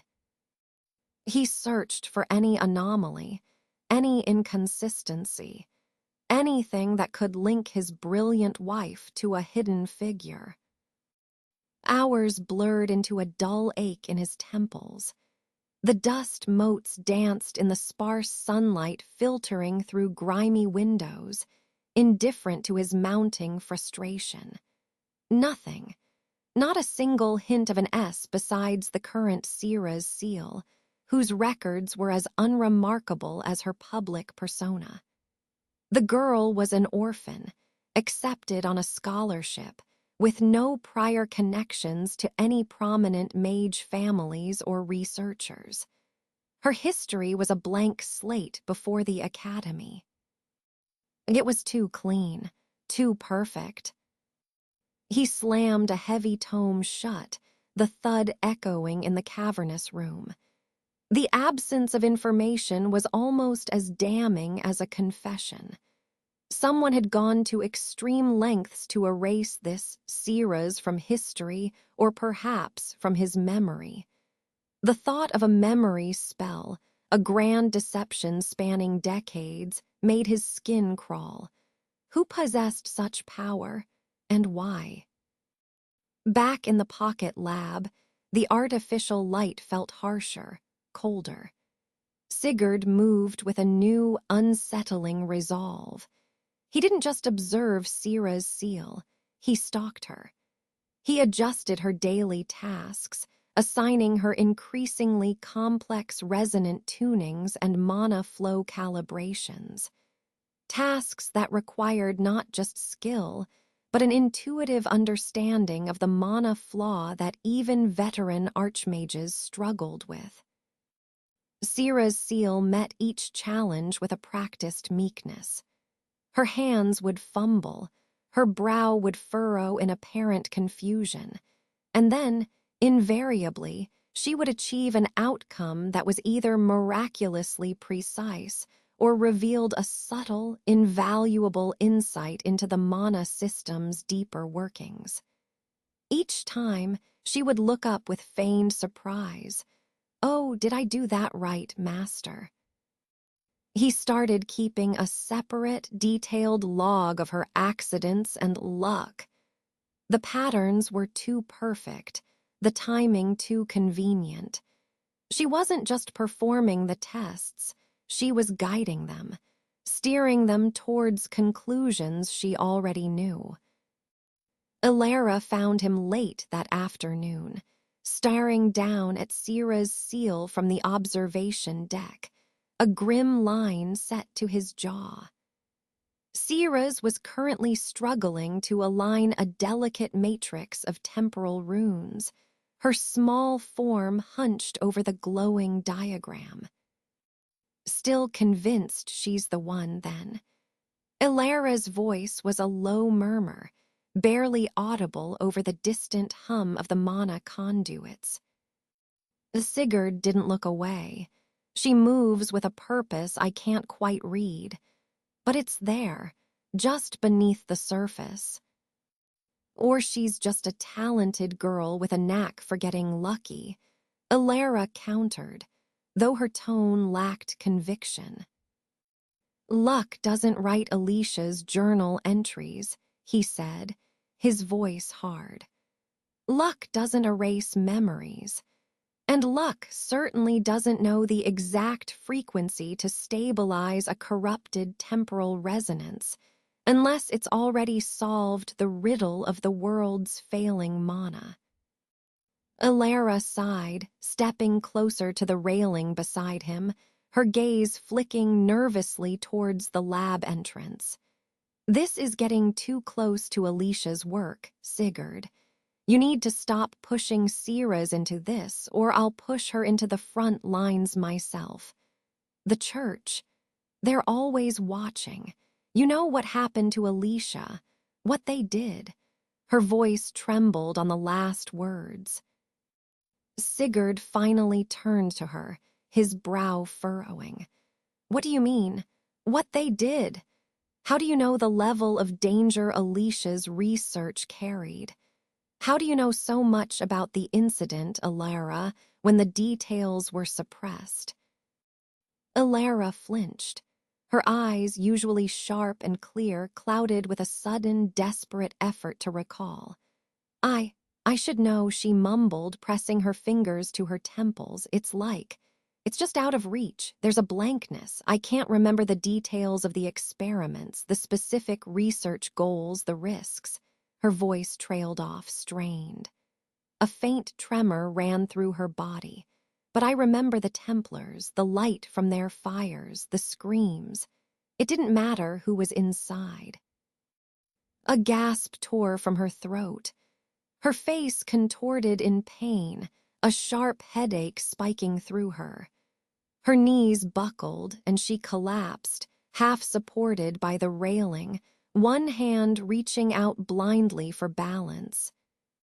Sigurd moved instantly, catching her before she could fall further. He layered a thin sheet of healing magic over her temple, his mind racing. A blankness, a missing piece. Not a lie, but a void. If Ilara, who was so meticulous, couldn't remember, it wasn't just Alicia's journal that was incomplete. He knelt beside her, his voice low, urgent. "Ilara, the academy. Do you remember Sira's seal from the academy, before the lab tests, before the incident? Ilara slowly opened her eyes, pain still etched on her face. A different kind of memory seemed to surface, less painful, more frustrating. Yes, the quiet one, always reading in the library. Good with runes, if a bit clumsy with the mana flow. She was forgettable in a way. No powerful family, no grand ambitions. Her brow furrowed again, but she vanished after the academy. Didn't graduate, just disappeared. No one knew where she went. We all thought she just left, or she trailed off, a chilling realization dawning on her face. She's not just hiding something, Alara, Sigurd murmured, his voice tight. She's a ghost, a convenient ghost with power that defies reason and a history that doesn't exist. I suspect she might be a demon. The word tasted bitter, a desperate, terrifying theory. Alara's eyes widened, a dawning horror mirroring his own. Her gaze, filled with a fresh terror, darted from Sigurd to the figure of Sira's seal below, still calmly working with the runes. Below, Sira's seal paused for the briefest moment, her eyes flickering toward the upper deck, as if sensing the eyes upon her. Then, with perfect grace, she resumed her task, as though she had never noticed at all. Just then, a presence shifted near the partially open door to the observation deck. Darcy, on her routine evening rounds, had stopped, just out of sight but clearly within earshot. There was no clatter, no sharp gasp. Instead, a barely perceptible tensing of her shoulders, a flicker of stark worry in her eyes as they darted from Sigurd and Alara to Sira's seal below. Her hand, resting on the cold stone of the wall, subtly tightened. Then, with a breath so shallow it was almost silent, she resumed her patrol, her footsteps hushed, as if carefully retreating from the volatile secret she had just unwillingly overheard. A sigh escaped from Alara's lips. She had her face glued to the window as she sat opposite Sigurd in the carriage. We shouldn't be on our way to someplace else. We have a demon in the human side of the world. Alara groaned, her eyebrows creased together in a state of worry. I know how you feel, but we don't have evidence. We cannot be certain she is a demon, Sigurd said.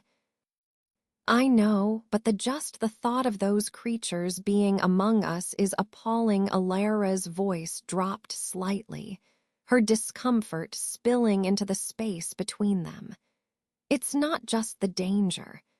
It's the idea that we wouldn't know until it's too late, that someone like that could fool even you. We have to be patient. If she is hiding something, it won't be for long, Sigurd said, desperately trying to convince himself as well as Alara. There were a lot of secrets surrounding Sira's seal and her life thus far. The rest of the ride passed in strained silence, the rhythm of the carriage, wheels over stone echoing beneath their feet like a ticking clock.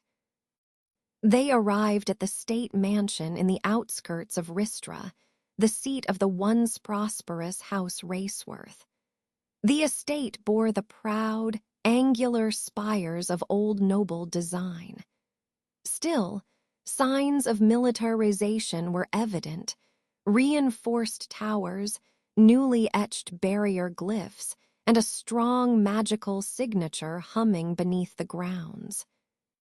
General Leston greeted them at the gate personally, clad not in military uniform, but in modified field gear, lacquered leather with light ether-woven armor threading visible beneath. He was younger than Sigurd remembered, or perhaps just more alive with ambition. Archmage Sigurd, Chief Mage Alara, Leston's voice was sharp, impatient, barely concealing his frustration. They were led through polished labs and pristine halls, the surface gleaming with an illusion of control and order designed to impress. Ceremonial guards, their armor gleaming, stood at stiff attention, lending an air of solemnity to what felt increasingly like a performance. But beneath this veneer, Sigurd could feel the faint tremor of suppressed power, a wrongness in the flow of ether. Leston pushed open a heavy, rune-etched door, and the illusion shattered. The air grew dim, thick with the scent of ozone and something acridly metallic. A low, guttural snarl vibrated through the stone floor. This was the vein, Armitage's original facility, now repurposed and pushed to its limits. The holding chamber was a cavernous space, lit only by the flickering glow of containment runes etched into the obsidian walls, their hum a constant, ominous thrum. Chains of pure mana, thick as a man's arm, extended from the ceiling, vanishing into the pulsating gloom below. The next step in this war, Leston declared, his voice ringing with desperate triumph, unconcerned by the palpable dread in the room. He gestured dramatically towards the center of the chamber. There, suspended by glowing chains of arcane energy, was the weapon. It was a towering, mindless mass of shadow and twisted muscle, vaguely humanoid but horribly distorted. Its limbs were disproportionate, its head a mere lump, yet it moved with a horrifying, machine-like efficiency, its snarls a ragged, raw sound. Dark, viscous energy pulsed from its form, absorbed by the containment field that kept it barely restrained. There were hints of demonic intelligence flickering deep within its vacant eyes, a terrifying echo of will struggling against its enforced servitude. Sigurd's mage sight immediately registered its true nature. This was no summoned creature, no simple beast.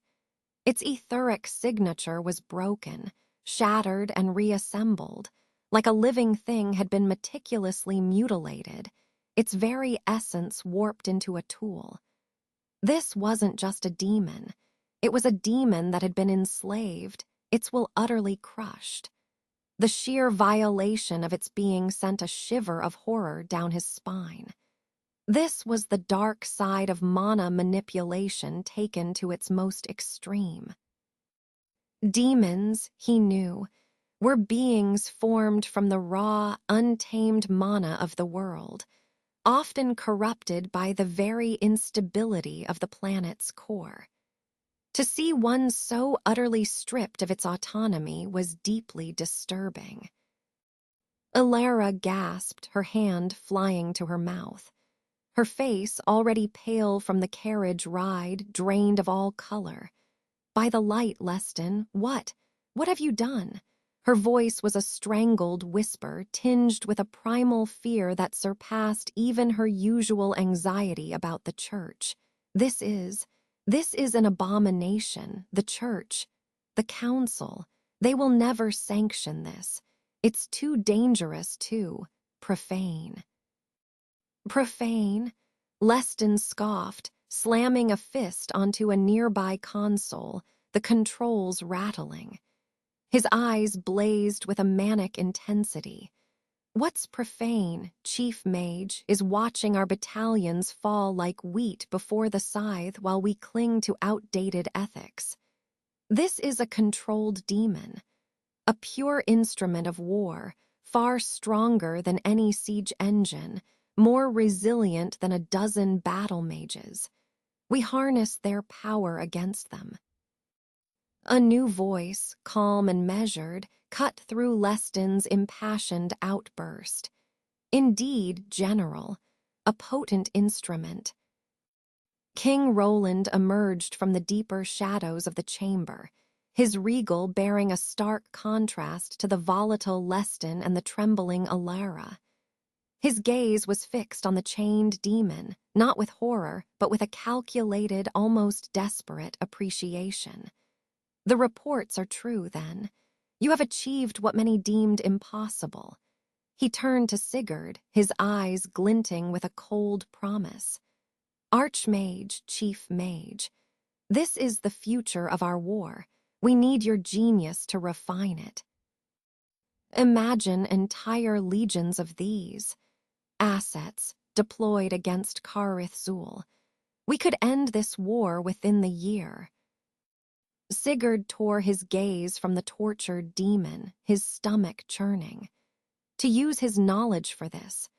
The sheer power was undeniable, but the method, it was a chilling perversion. Yet, as he looked at the mindless, controlled horror, another, more terrifying thought flickered in his mind.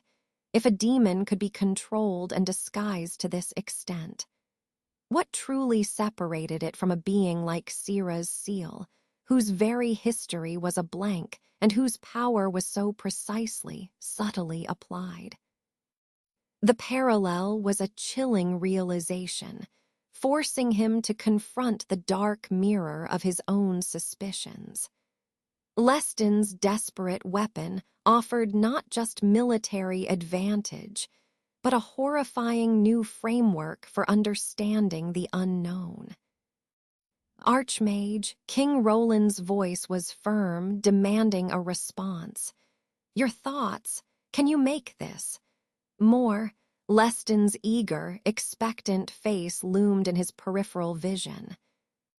The weight of the kingdom, the desperation of the war, and the cold, terrifying implications of the demon's nature settled heavily on Sigurd's shoulders. Sigurd's eyes remained fixed on the chained monstrosity, but his voice was quiet, almost bitter. If you've already created this abomination, then why summon me? General Leston turned toward him, eyes bright with restless energy. Because this isn't sustainable. He stepped over to a glowing terminal, its surface etched with containment runes. The control array, the core sequence that binds the demon's will, is inefficient. It draws power from an external relay matrix.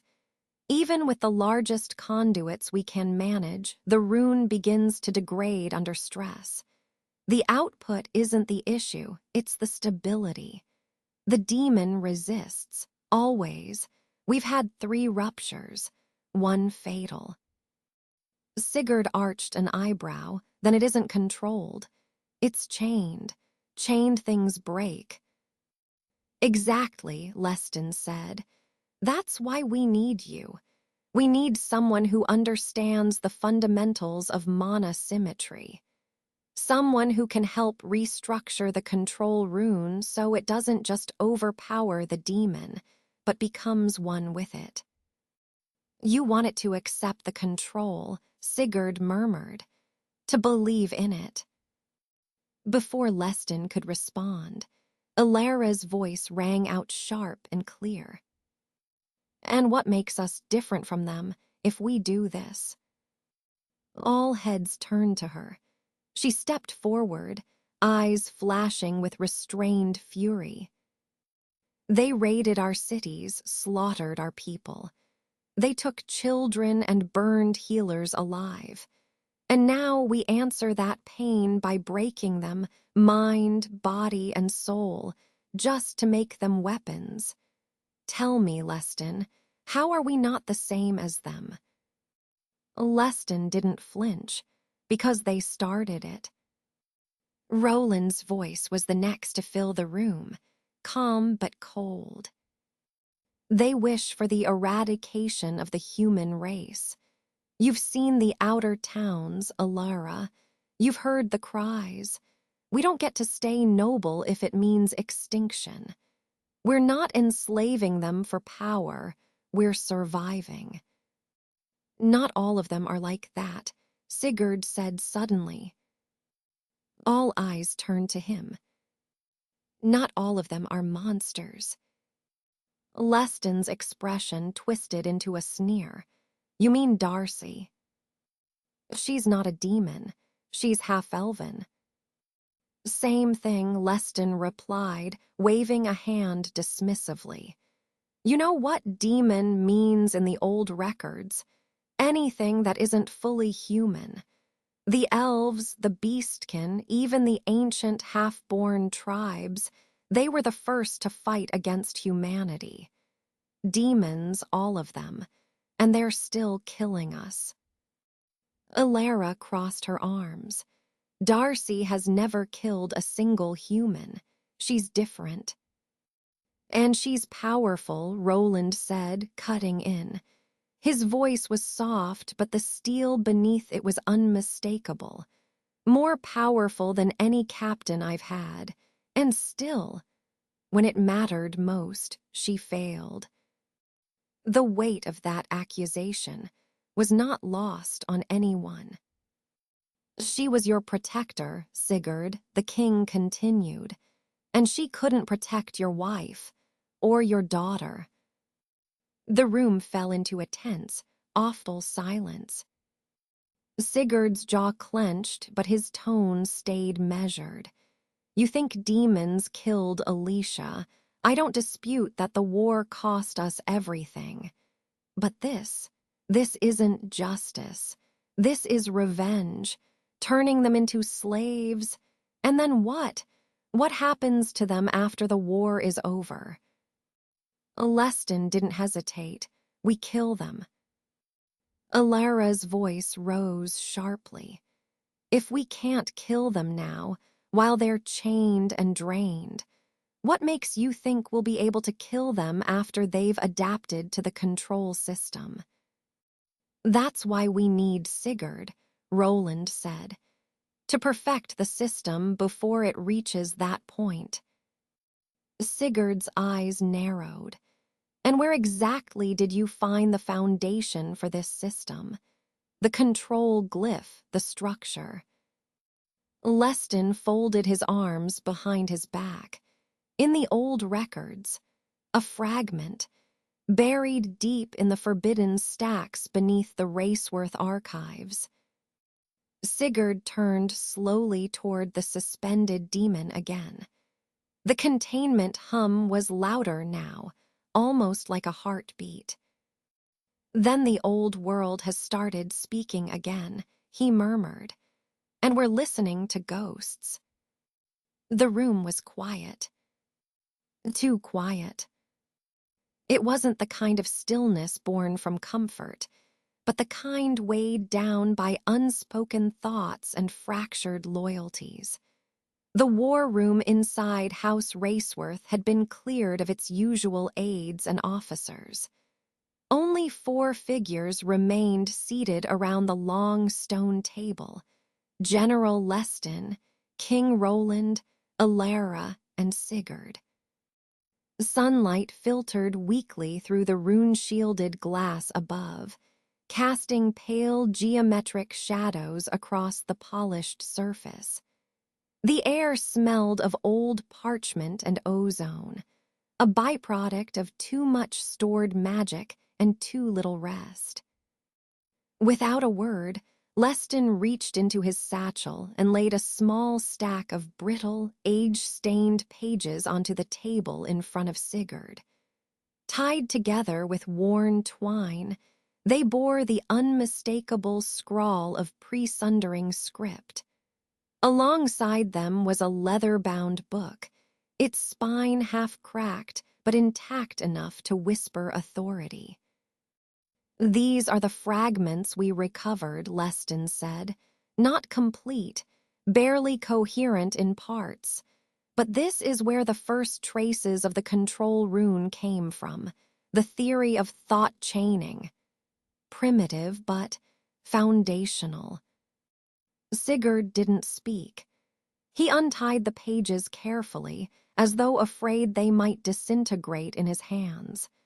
The ink had faded in places, but the glyphs were still visible, etched with a certainty and depth that carried across centuries. He turned the pages slowly, eyes scanning lines of translated annotations beside the original sigils. Sigurd, Alara said, her voice tight, "You cannot possibly be considering this. You saw that creature. You know what it means to continue this work. You can't." But Sigurd wasn't listening. Not entirely. His hand had stopped on a particular sketch, a diagram half buried beneath broken margin notes and smudged etha markers. A redirection node, stabilizing subglyphs positioned along an internal mana loop, a double-core anchor. His heart skipped.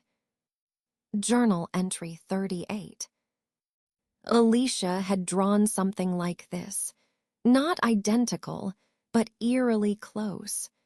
Her notes had proposed a way to redirect broken etha streams around a decaying mana core, not to suppress it, but to stabilize it, guide it back into equilibrium. He stared at the glyph again, as though expecting her handwriting to appear beneath it. When he finally spoke, his voice was low. Measured, "I'll help." "What?" Alara's chair scraped sharply against the stone floor as she half rose. "You can't be serious." "On one condition," Sigurd said without looking up. "I work from my lab, my methods, no interference." Alara stared at him as though he'd gone mad. Her mouth opened, but she caught herself, lips pressing into a hard line. She scoffed under her breath and sank slowly back into her seat. Roland's expression was unreadable. Leston leaned forward. "The weapon is immobile, bound to the vein. We cannot." "I don't need the weapon," Sigurd interrupted, finally meeting Leston's eyes. "I'll reconstruct the control mechanism from theory, from glyph interactions. What I need is access to all your restricted files. Every sealed scroll, every record on mana deviation, demonic binding, memory disruption, everything. You open the vaults to me, or I walk." Roland gave a slight nod. "Granted." Alara looked between them, disgust flashing in her eyes. The king rose, folding his arms behind his back. "It's good to see you reintegrating at last, Sigurd. Your mind is far too valuable to keep buried behind grief and sentiment." He allowed himself the faintest smile. "May your brilliance now help deliver us peace." Sigurd didn't answer. He stared again at the diagram in his hand, at the redirection sigil Alicia had once tried to perfect. Somewhere in these broken pages was the missing half of her work, perhaps more.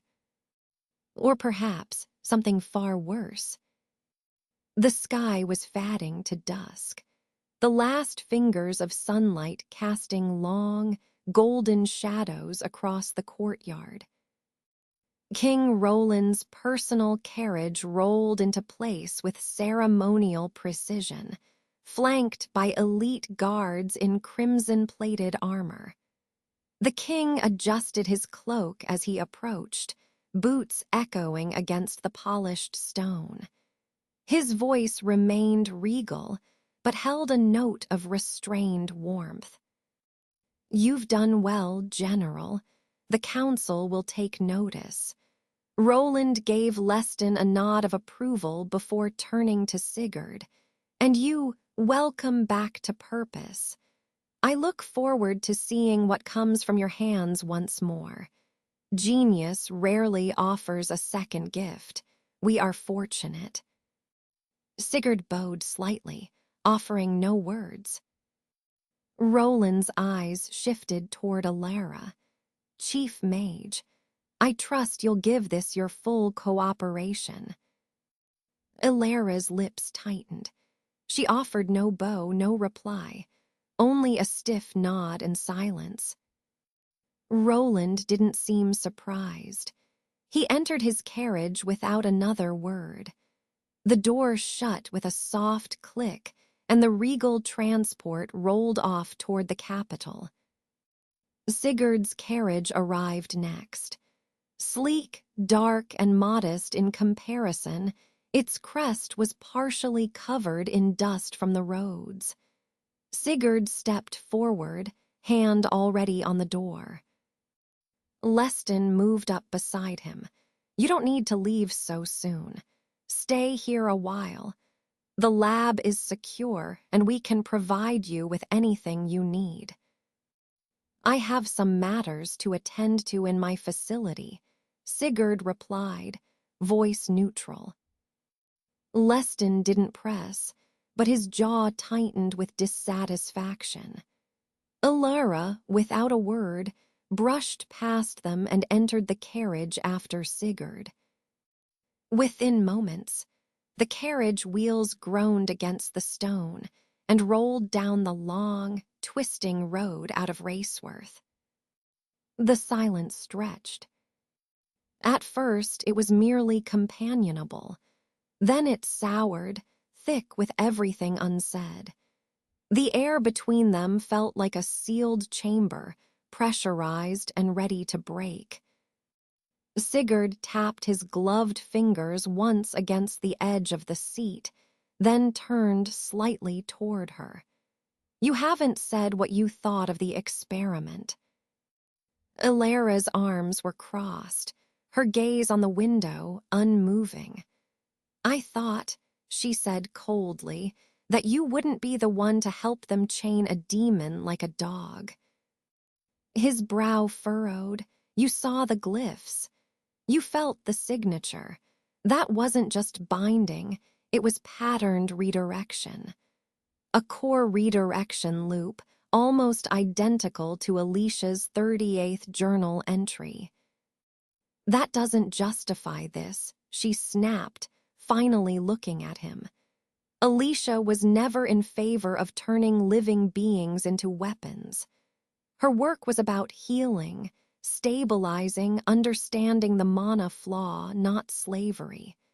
Her research got her branded a heretic, Sigurd. We're all still under the church's shadow, and now you're risking not just your career, but our lives. I'm not aligning with them, he said. I'm trying to understand what Alicia truly uncovered.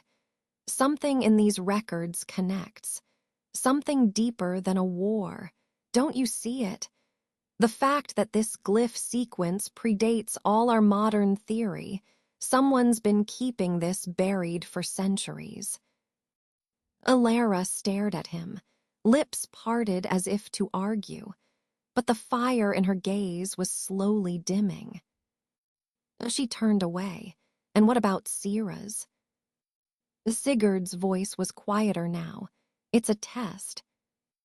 She shot him a sharp glance.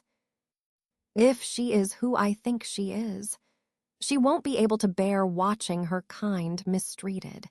If she reacts, if she shows any sign of dissent, we'll know.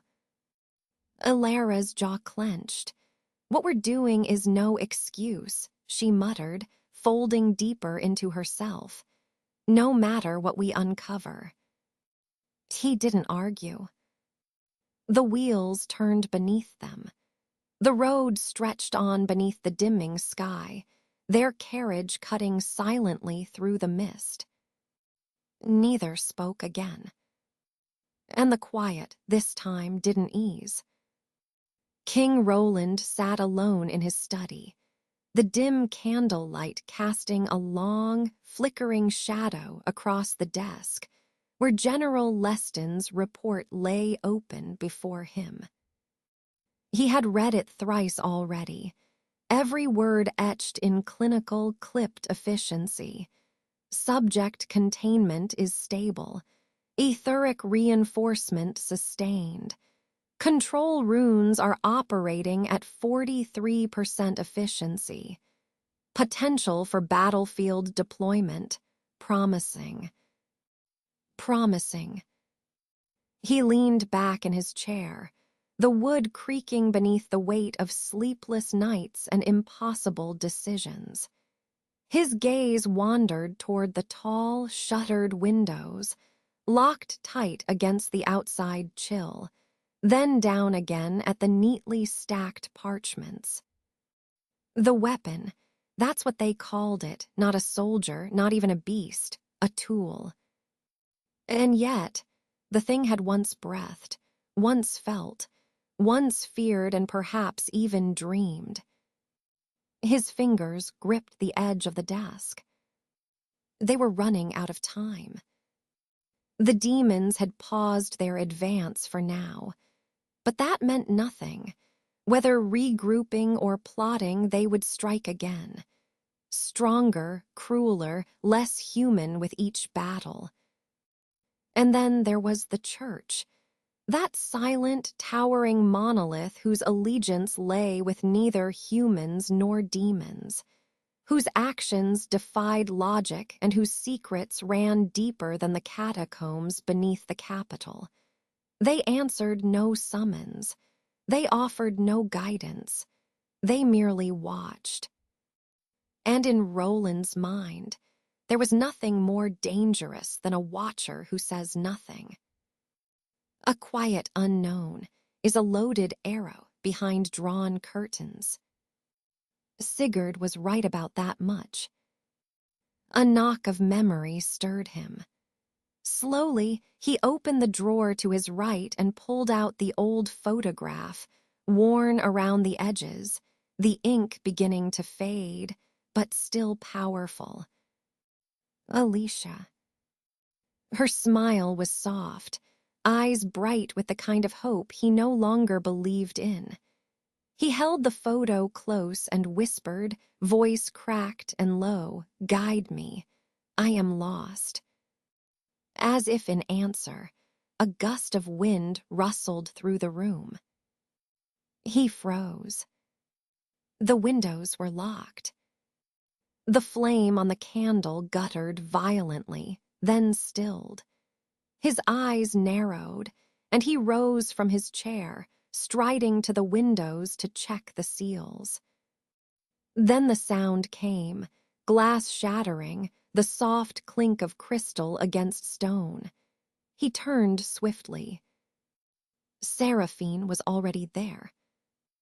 Reclined in his chair like a queen in disguise, a crystal goblet of deep red wine in her hand, her silver blonde hair flowing like liquid starlight down her shoulder. Her presence was not alarming, it was offensive, personal. Roland's eyes narrowed. You could have knocked. Seraphine sipped lazily from the goblet. I find doors tedious when the heart of a man is already open. His jaw tightened. Why are you here? She tilted her head slightly, her eyes catching the candlelight. To tell you that what you're doing is not salvation. It's imitation. The mimicry of cruelty, refined and made holy by desperation. Roland stepped forward, his tone rising. You think I want this? You think I chose to enslave demons? They invaded us, burned villages, killed my people, my family. His voice dropped to a growl. We do what we must to survive. They've stopped, she said simply. His eyes flared. And you know why? You think they've grown merciful. You think this silence is peace. No, it's preparation. He pointed to the reports. They are older, stronger. The world was better off without them. And if we don't act now, there won't be a world left for humans. Seraphine didn't argue. She merely asked, softly, "And what happens after?" Roland blinked. After what? "After the demons are gone," she said, her voice now almost a whisper. "When there are no more monsters left to fight. Who becomes the monster?" Her words cut deep. "You're accusing me." "No," she said calmly. "I'm reminding you that once the sword is drawn, men always find a new enemy to aim it at, even if it's their brother." He stepped toward her now, his voice sharp with anger. "Then help me, damn it. You see what I see. You feel what's coming. Use your power.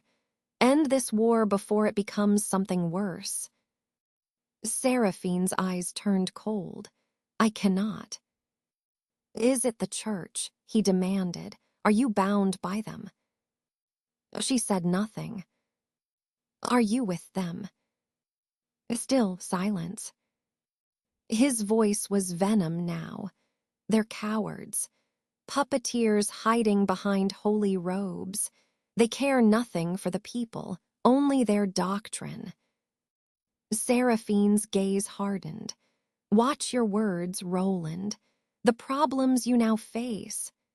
She rose, her silhouette casting a shadow that seemed larger than the room itself, are but a grain of sand upon the shore of what is coming. With a strangled roar, he drew the ceremonial blade at his waist and slashed across the space between them. The sword sliced through the air and struck her chair. But she was gone. Only the blade remained, embedded in the backrest, trembling. A trace of black mist curled around it like a ghost sighing. Roland stood frozen. His breath was ragged, his eyes stung. He looked down at the photo still in his hand. Alicia's smile hadn't changed, but everything else had.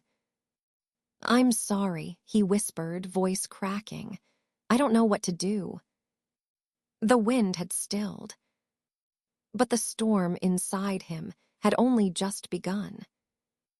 Soft light, neither sun nor flame, filtered down in diffuse shafts from unseen heights. The air bore no scent, no weight, only the hush of sacred expectation. Stones softened by age curved upward into unseen vaults, and somewhere far above, unseen choirs of old magic hummed like forgotten lullabies.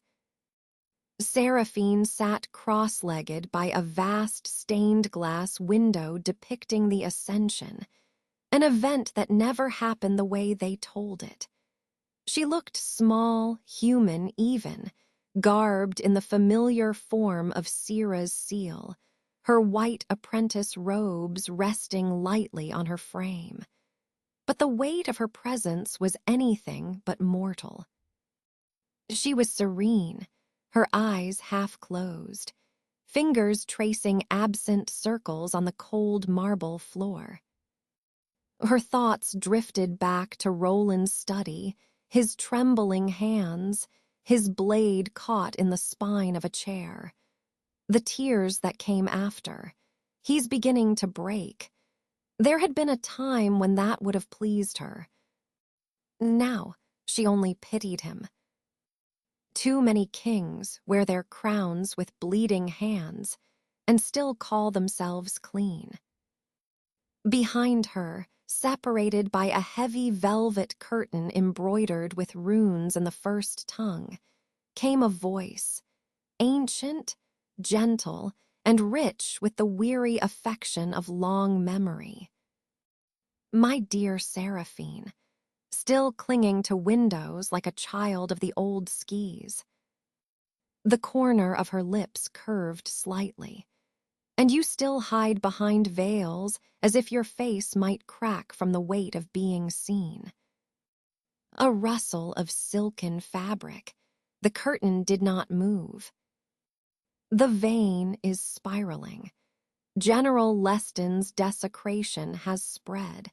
It has reached even the ears of the Southern cardinals. The voice was calm, yet a subtle tremor, like tension drawn over centuries, ran through its words. Seraphine exhaled slowly. I'm aware. Then you know you were not meant to save the woman, Seraphine. Alicia's death was ordained. Your compassion is distorting the weave. I altered nothing, Seraphine replied, gaze still unfocused. I nudged. A whisper here, a delay there. The world did the rest. You deviated. The voice grew firmer now, losing some of its softness. You were to preserve the veil, not unravel it. This weapon, this controlled demon, must be wiped out. And Alicia, she must remain dead. You are not the mercy this world needs. Seraphine turned her head just slightly toward the curtain, eyes gleaming. He lost his daughter, and now his wife. You call it mercy to let a man shatter quietly while the world bleeds. It is not your place to mend what was meant to fall. This sentiment is not new to you, elder sister. You always loved too easily, and bled for it. There was no cruelty in the words, only weariness. The weariness of one who had watched too long, too patiently. Seraphine rose fluidly, drifting across the floor to place a hand upon the curtain, though she did not draw it back. Sigurd was not meant to be alone. The world tried to silence Alicia for what she discovered. That alone is reason to bring her back. A sigh, deep and slow. Your will has always been a force unto itself. Then quieter. It was your compassion that led to your fall. Before Seraphine could reply, a knock reverberated through the sanctum's great door. She blinked once. They come. The curtain stirred slightly. Be still. A moment passed. Then the heavy door opened with a soft groan. A robed figure stepped in, Archcardinal Valerius, bearer of 10 wards and the church's eastern flame. His robes shimmered with divine sigils, though he could not feel them.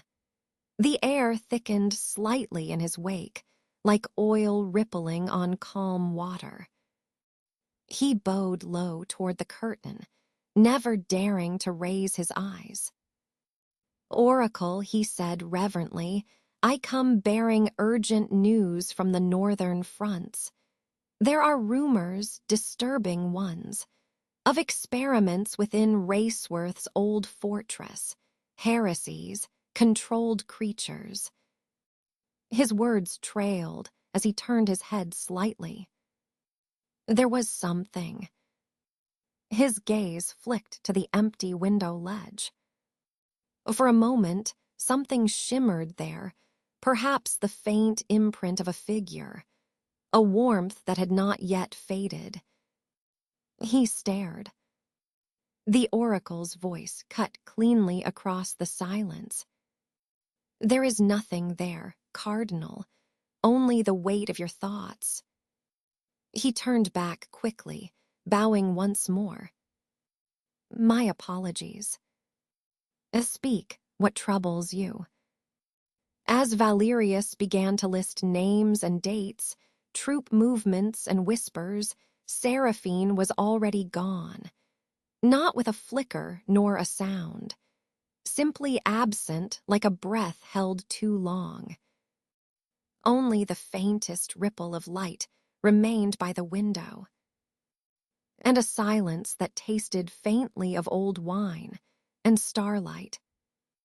The laboratory hummed with a steady, pulsing silence, neither peaceful nor hostile, just aware.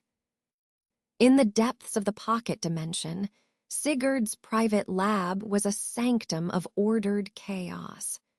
Scrolls were unrolled across crystalline tables, pages pinned midair by hovering glyphs. Etheric diagrams glowed faintly on the transparent walls, crisscrossing with tangled runes of the old language. Alara stood to one side, her arms folded, as she watched Sigurd sift through Alicia's journals. The room was unnervingly quiet save for the soft rustle of parchment and the occasional flick of a hovering quill taking automatic notes. Sigurd leaned over a spread of aged pages, Alicia's handwriting dense with theoretical loops and mana flow diagrams. Her notes on journal entry 38 were circled, underlined, and annotated in multiple inks. It had always fascinated him, the theory that one could redirect another person's internal mana flow to assist healing by resonating with their body's signature frequencies.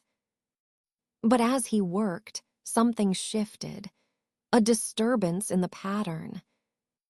"Alara," he said softly, eyes narrowing, This doesn't feel like Alicia's hand." Alara crossed the room and leaned in, brows furrowing as she studied the older pages layered beneath Alicia's notes. These scrolls were ancient parchment so thin and faded that it was almost transparent, ink smudged from time and magic alike. But there it was, the same foundational theory.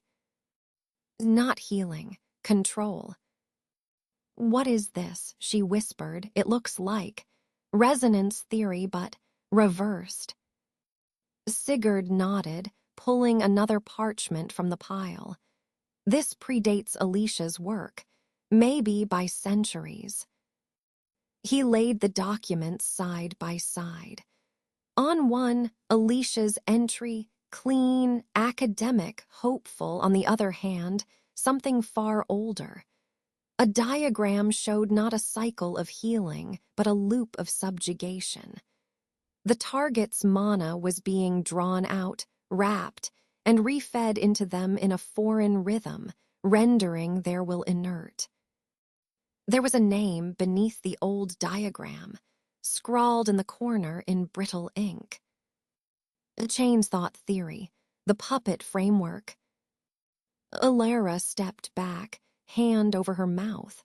"That's what Leston is using." Sigurd nodded grimly. Alicia was building on this without realizing where it came from. No, wait," Alara said, flipping back to Alicia's journal entry 38. She pointed at a phrase scribbled in her margin. "If resonant mana patterns can be externally influenced, then could redirection restore balance to a decaying will?" Her voice dropped, barely audible. She was close to this madness. "But she didn't cross the line," Sigurd muttered. "She stayed within healing. This," he gestured to the older diagrams, "was meant to shatter autonomy." Alara picked up one of the crumbling papers, her hands trembling slightly. "But then why? Why are we only seeing this now? Why does the church think this is new?" Sigurd didn't answer. Instead, he walked to one of his crystal archives and pulled out a mana schematic from the Church of the Sanctum's central healing rites, an old document Alicia once copied in her comparative studies. He unfurled it beside the others, then froze. Alara came to his side, and both stared, sickened. There, laced into the healing glyphs used across sanctuaries and blessing chambers, was the same structure. Not whole, but hints. An uncanny resemblance. The spiral flow. The guiding redirection loop, even the signature layering of resonance threads, the same pattern buried in the control runes Leston had shown them. "What is this?" Alara whispered, voice hollow. "This is healing magic. Why does it look like that?" Sigurd's mouth was dry. "It's been right under our noses. Not the same intensity, not full control, but the principles are identical."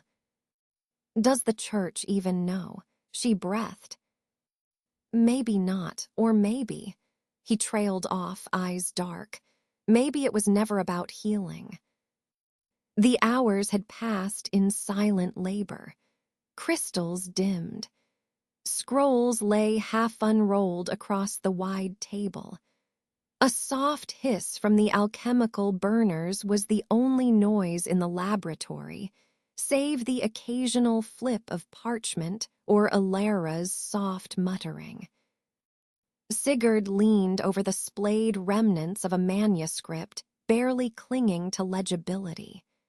The text was written in the same flowing script Alicia once used for her private logs, but this one was strange. Some glyphs were fractured, burnt through by mana interference, others overwritten by alien sigils that didn't match any known etheric cipher. Alara rubbed her temple. This is sick.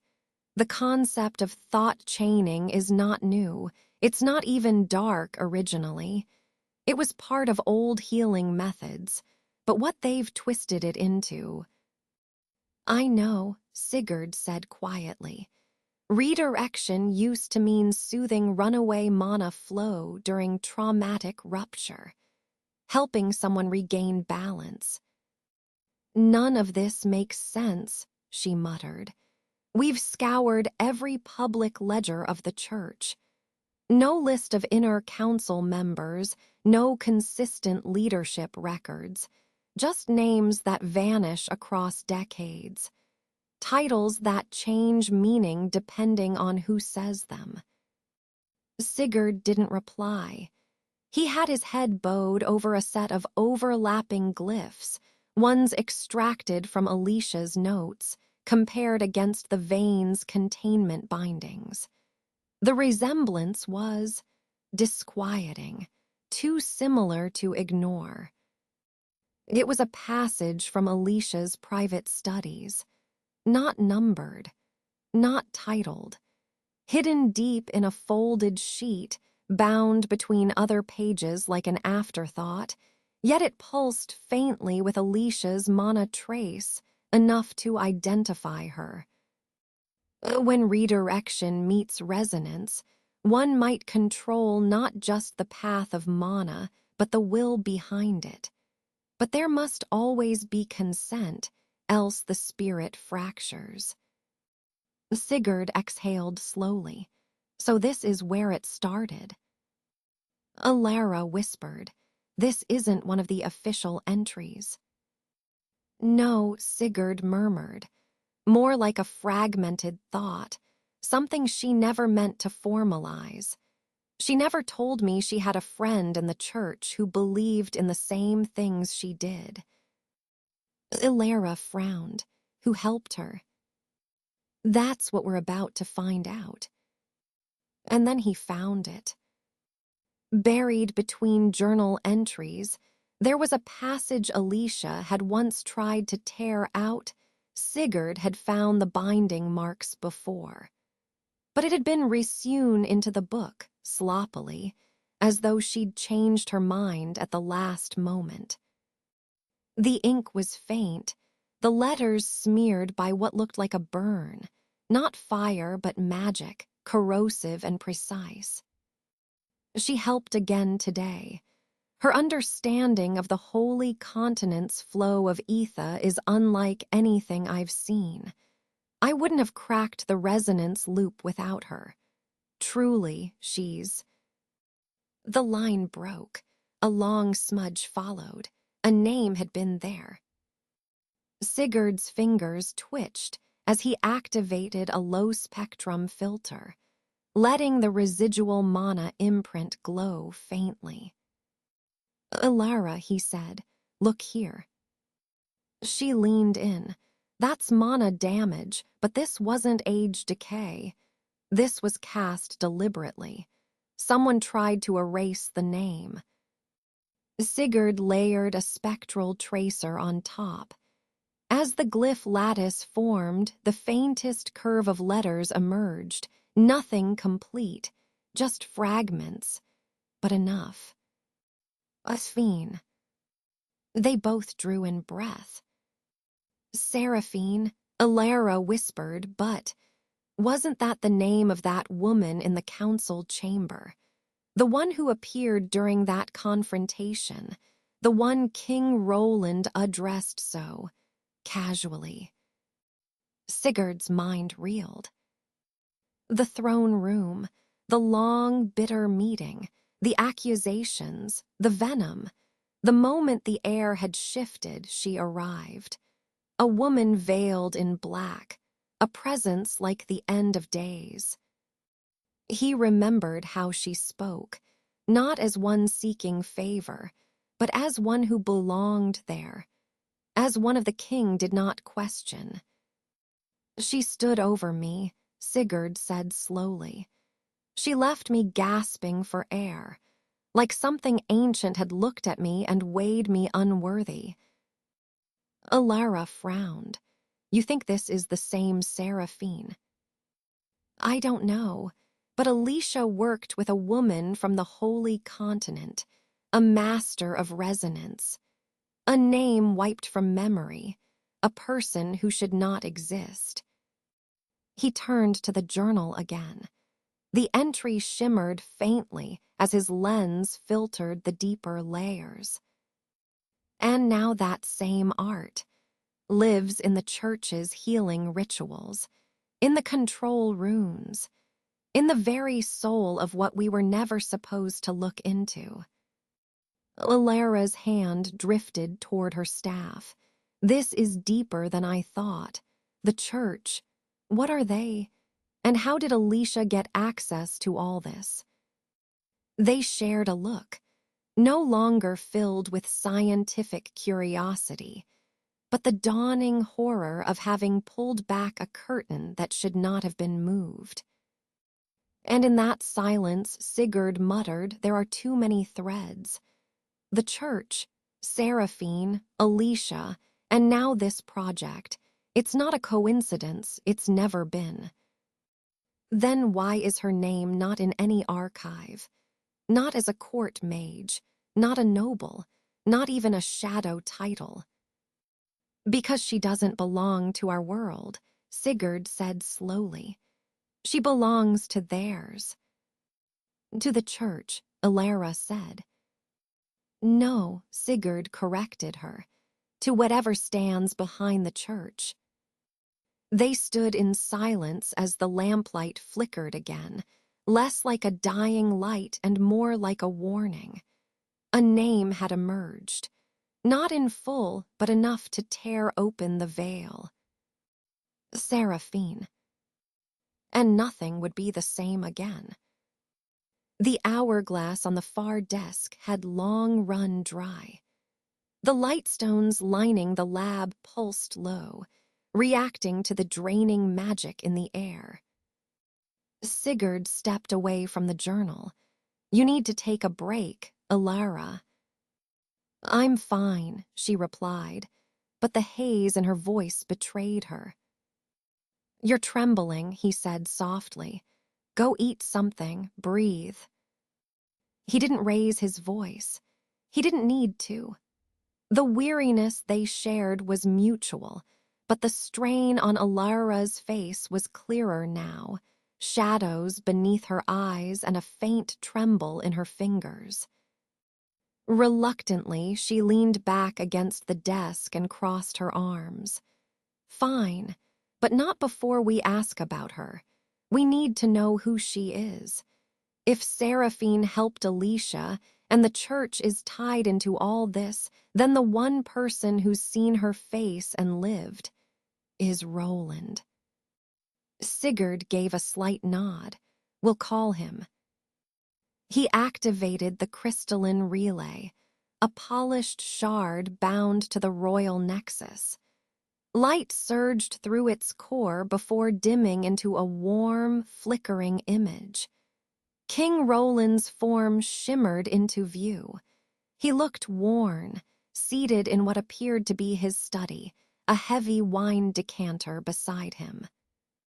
Sigurd, Alara. His eyes narrowed slightly. This is late. What is it? We need to speak with Seraphine, Alara said without hesitation. Silence. Even the illusion of wine froze in mid-pour as Roland paused, his expression darkening. No. Sigurd tilted his head. Why not? Because that's a dangerous idea. One I'd never allow under casual terms. Roland leaned forward. You don't meet with Seraphine, you encounter her. And if you're lucky, she lets you leave. Alara frowned. You've spoken with her more than once. You addressed her like an old friend. That's because she saved me, Roland said. His voice dropped to a quiet, personal tone, one neither of them had heard before. He leaned back in his seat, gaze distant. I met her, decades ago, after Alicia chose Sigurd. The words fell like stones. Alara's breath caught. Sigurd didn't flinch, but he didn't meet Roland's eyes. I was young, proud, and in love, Roland continued. When she chose you, Sigurd, I felt something shatter.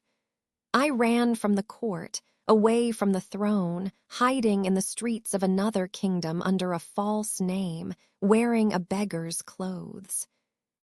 He gave a hollow smile.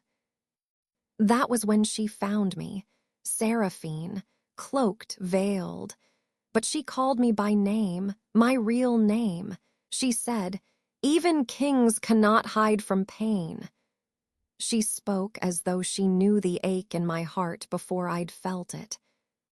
She healed me not with spells, with words, with silence, with presence. His eyes softened, wrinkled by the ghost of memory. I offered her gold, title, even a seat at court. She refused. She told me that power was a poison to people like her, that she would guide me if I let her, and vanish when needed. Alara was silent now. Sigurd watched the king with a new understanding in his eyes. When I named Linnea my successor, it wasn't for politics. It was because I could never love again. I wanted someone pure to inherit what I had failed to become.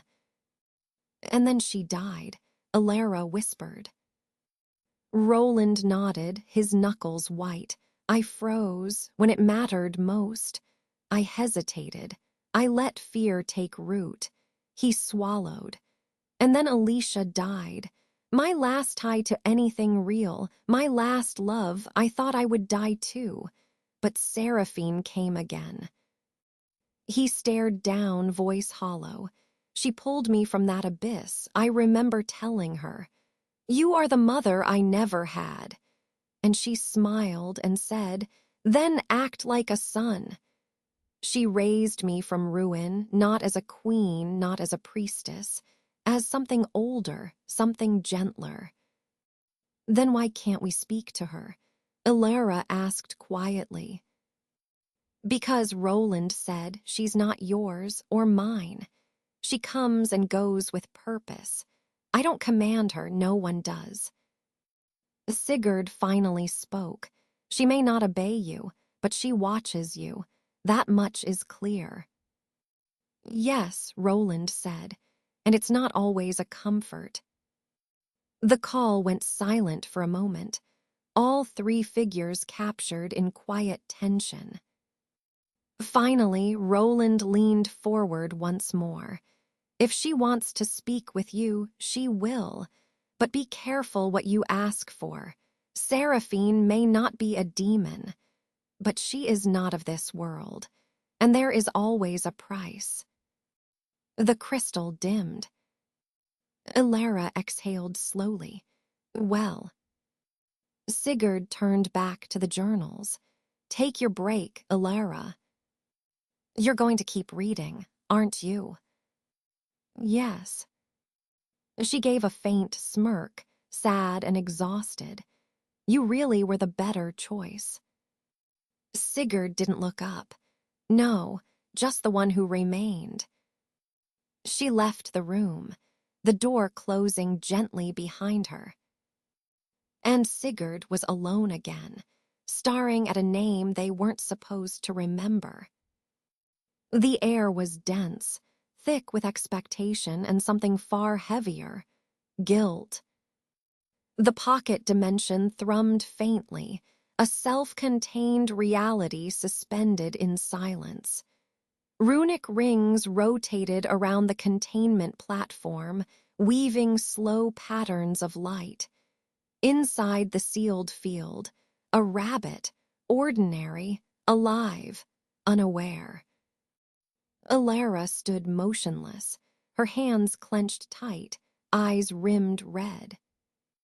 This is wrong, she said again, not accusing, not resisting, just tired. Sigurd didn't turn to her. His fingers hovered above the activation glyph, already tuned to the structure they'd designed.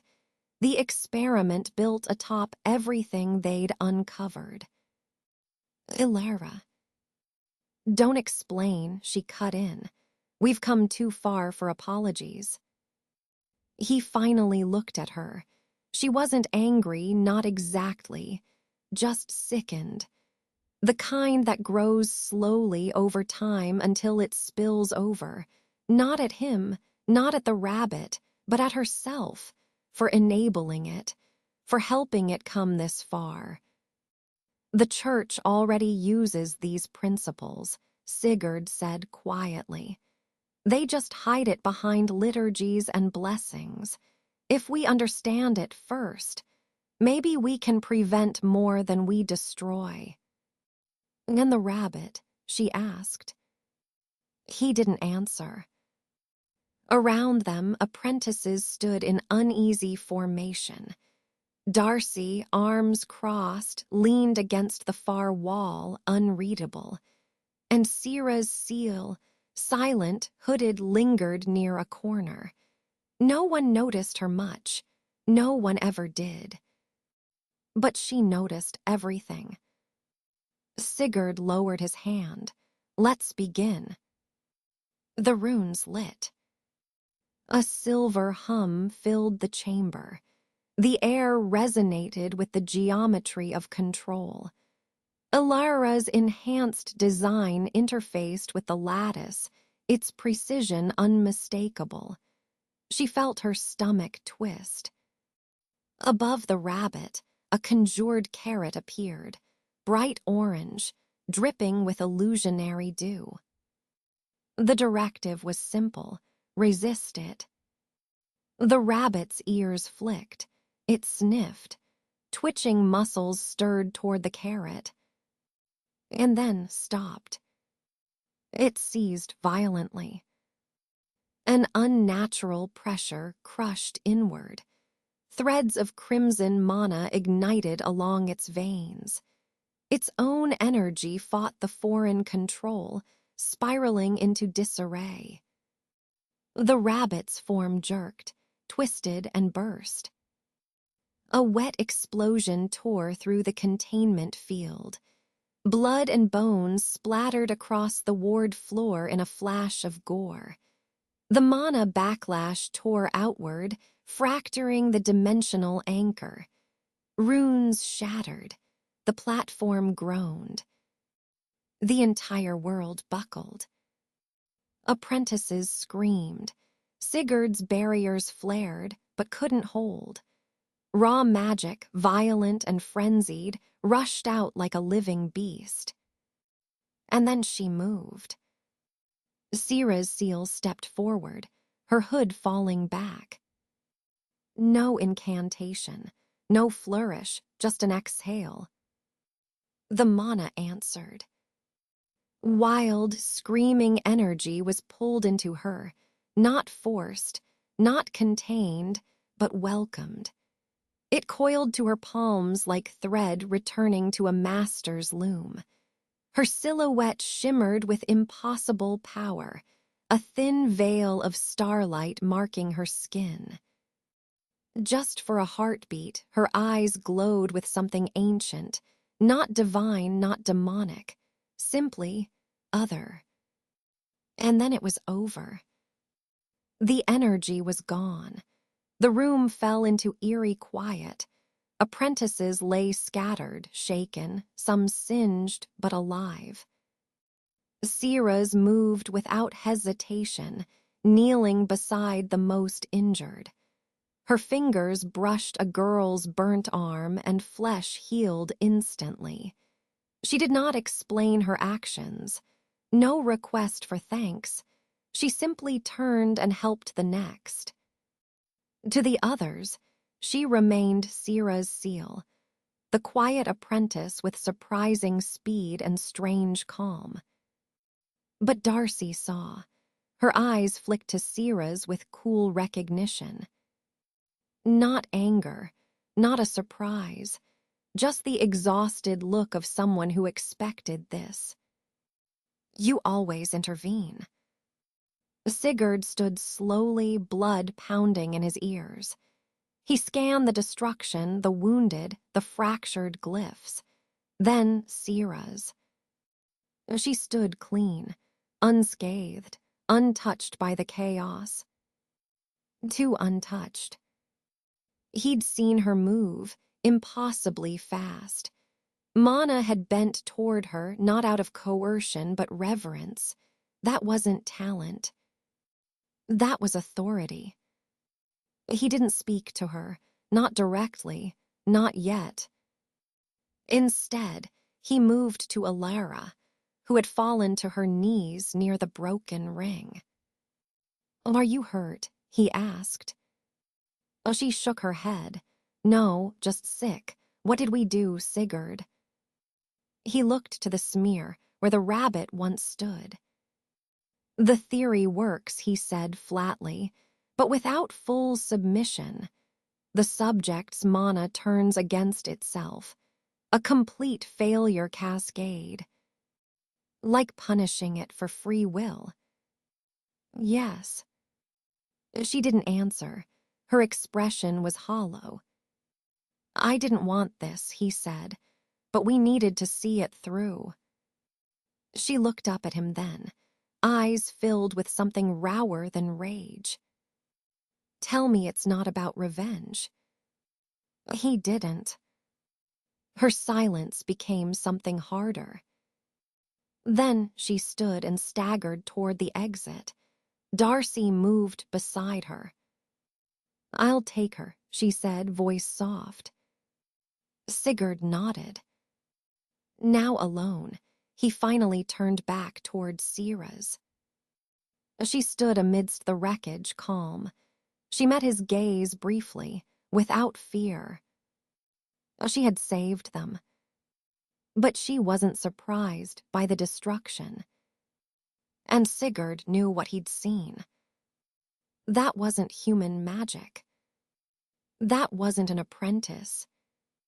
He said nothing. Neither did she.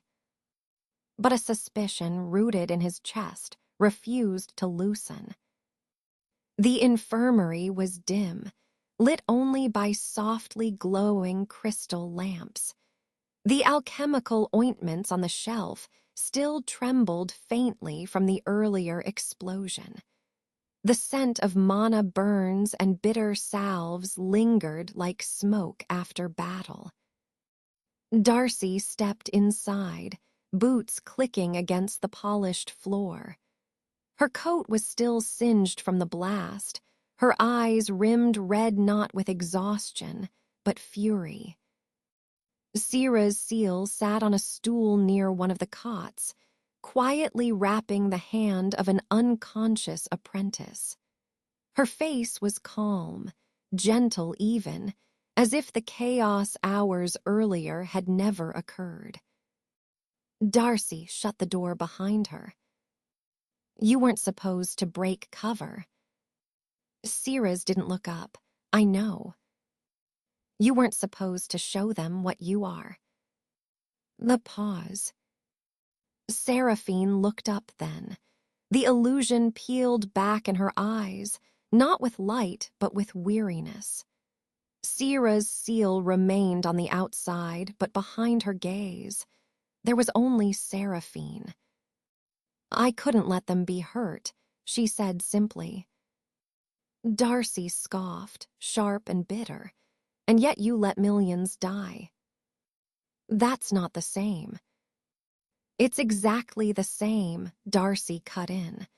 Her voice dropped low, like a blade being drawn slowly. You let demons ravage cities.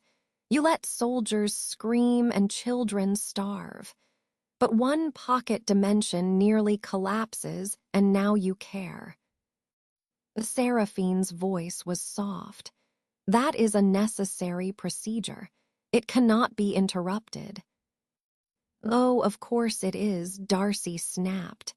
Of course you can justify it. Let the world burn as long as the grand scheme remains untouched. But a few lab apprentices, too innocent, right? Seraphine sighed. They are. And the others weren't. Darcy's voice cracked. Silence fell.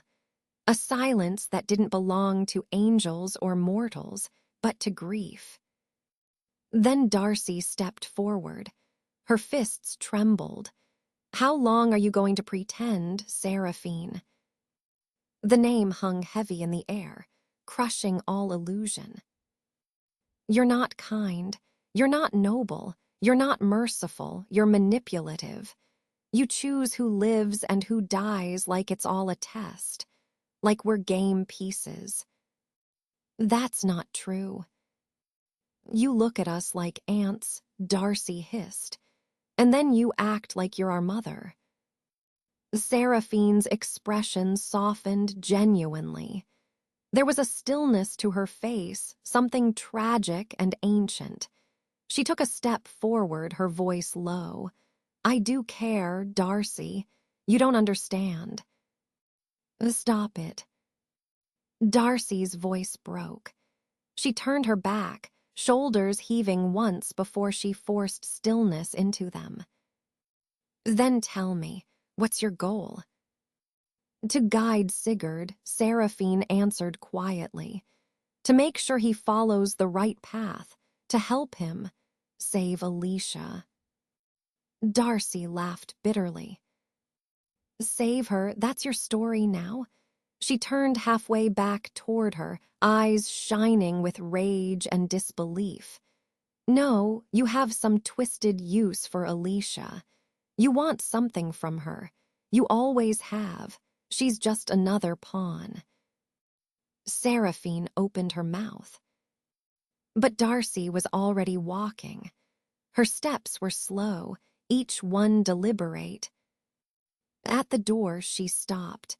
Her hand was on the handle, her head bowed. Then, without turning back, she said, Allura and Sigurd already suspect you're not human. Seraphine didn't move. And after today, Darcy added, they think you're a demon, and they're right to be afraid. Darcy's voice dropped lower now, hollow with pain. But me, I think you're worse than any demon we've ever faced. The door opened with a soft click. The corridor's light spilt in, golden and sterile. Darcy stepped through and didn't look back. Her footsteps faded, leaving only the hush of flickering crystal light, and Seraphine, unmoving in the shadows, alone with a silence heavier than judgment. The room was small, cloaked in the soft blue hush of moonlight. A single candle, long extinguished, left a faint scent of lavender smoke lingering in the air. Seraphine sat on the edge of the apprentice's bed, still dressed in her modest robes. Her hood had been pulled back, her long silver hair falling freely over her shoulders, dimming like starlight in the dark. Her eyes were cast downward, unfocused. In her fingers, she turned a pendant over and over. It was plain old, a circle of silver worn thin at the edges, its surface dulled by time. At its heart sat a translucent gem, barely catching the moonlight. There was no spell on it now, at least none that pulsed visibly. But the weight of it, that couldn't be erased. It was the kind of relic someone carried not for what it did, but for what it meant. She ran her thumb across its surface. Again, again, a rhythm of habit, not thought. So many names, she thought, so many hands, all gone now. The gem, once brilliant, had dulled with time, just like the world. Beyond the window, a breeze stirred the thin curtains. She didn't look up. Her gaze remained fixed on the pendant, the echo of an old promise, broken long ago. She hadn't told Darcy the truth. She hadn't told anyone. The abyss stirred. Its pressure was faint now, a wrongness in the world's rhythm. Others might not feel it, not yet. But she did. The subtle shifting of threads, the thinning of seals, the hum of something vast pressing against the silence. Her fingers stilled on the pendant.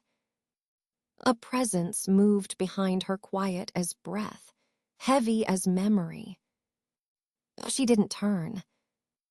"You're walking too close to the edge again," said the voice, soft, calm. Feminine, perhaps, but cloaked in shadow, not a scolding, just knowing. Seraphine closed her eyes. "I always have." "You'll burn yourself out. Even flame has limits." She let the pendant fall against her chest. The chain caught slightly, tangled in a lock of her hair. She didn't move to fix it. "I was forged for this. If I falter now, all the balance we've bought will collapse." The presence shifted, not a step, not a word, just way in the air. "They're stirring, aren't they?" The voice asked, quieter now. Her silence was answer enough. "You can't stop them alone." "No, but I can buy more time." A pause. Then you revealed yourself, an unnecessary risk. Seraphine's jaw tensed. Her hands, resting in her lap, curled slightly. "I couldn't let them be hurt," she whispered. "The apprentices, they were too close." "You're still carrying guilt." "She looks at me," Seraphine whispered, "and she knows I lie. Darcy. I feel it in the way she hesitates, in how she watches." "Darcy." A nod. "She's your blood," the voice said. Not an accusation, not as comfort, just the truth. "And she's grown, Seraphine. She doesn't need your protection the way a child does." "She's my daughter," Seraphine said softly, "and I'm lying to her every moment I breathe. She deserves to hate me, and when she learns everything, she will." The room exhaled silence once again. "You could still leave," the figure offered. "Disappear. Let them fight this their way. You've done enough." "No," her voice was iron beneath the fatigue. "They can't see it, not fully, not yet. And if I leave now, Sigurd will break. He's too close to the edge." "You're protecting him, too." "I'm guiding him," she corrected. Then more faintly, "And Darcy, in the only way I know how. The figure moved barely a shift in the air, but closer now, respectful, near. You were always the last to rest. Seraphine finally turned, just slightly enough to glance over her shoulder. Moonlight traced her cheekbones, hollowed by the weight she carried. The oracle's voice lost its gentle tone, hardening into something sharper. This child's play has gone on long enough. My hands are full. The abyss is stirring more violently than ever. You were the one who began these machinations, Seraphine. You used Alicia to peel back layers that should have remained undisturbed. We are in no position to spare our resources on such human curiosity.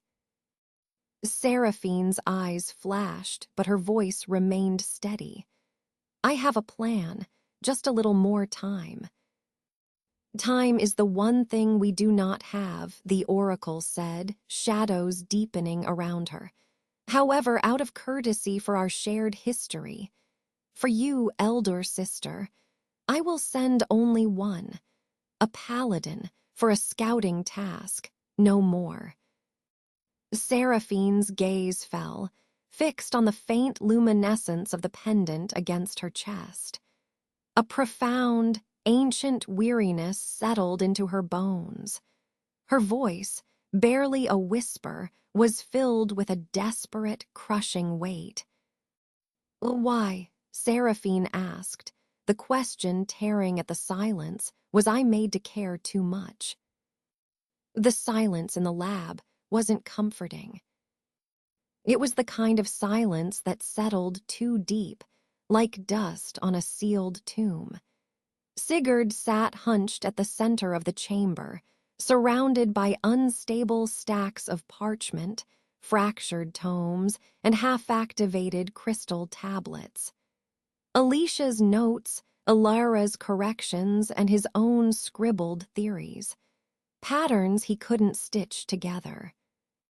The resonance loop, the runes of control, Alicia's handwritten glyphs before her decline. All of it pointed somewhere dark. He rubbed his temples, his vision blurred.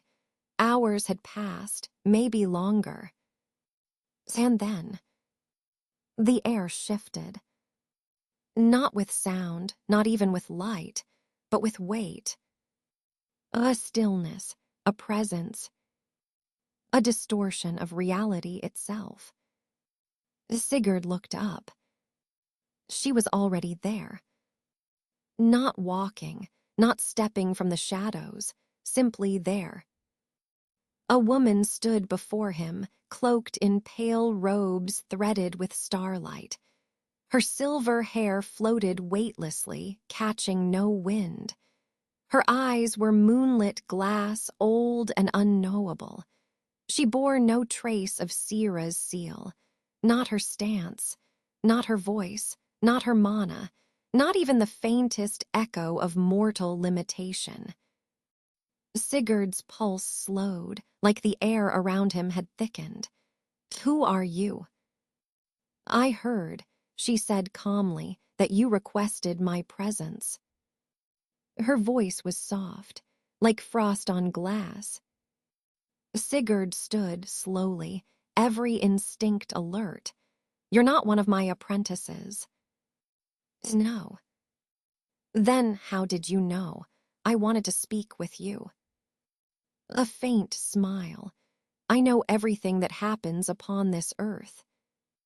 That's not an answer. It is the only one I can give. Sigurd's jaw tightened. He studied her carefully, her bearing, her magical signature, the impossibly ancient weight she carried in her stillness. Then tell me, he said, what are you? She didn't blink. That question has too many answers, and too few you are ready to hear. His voice sharpened. Did you come here to mock me, or are you going to help?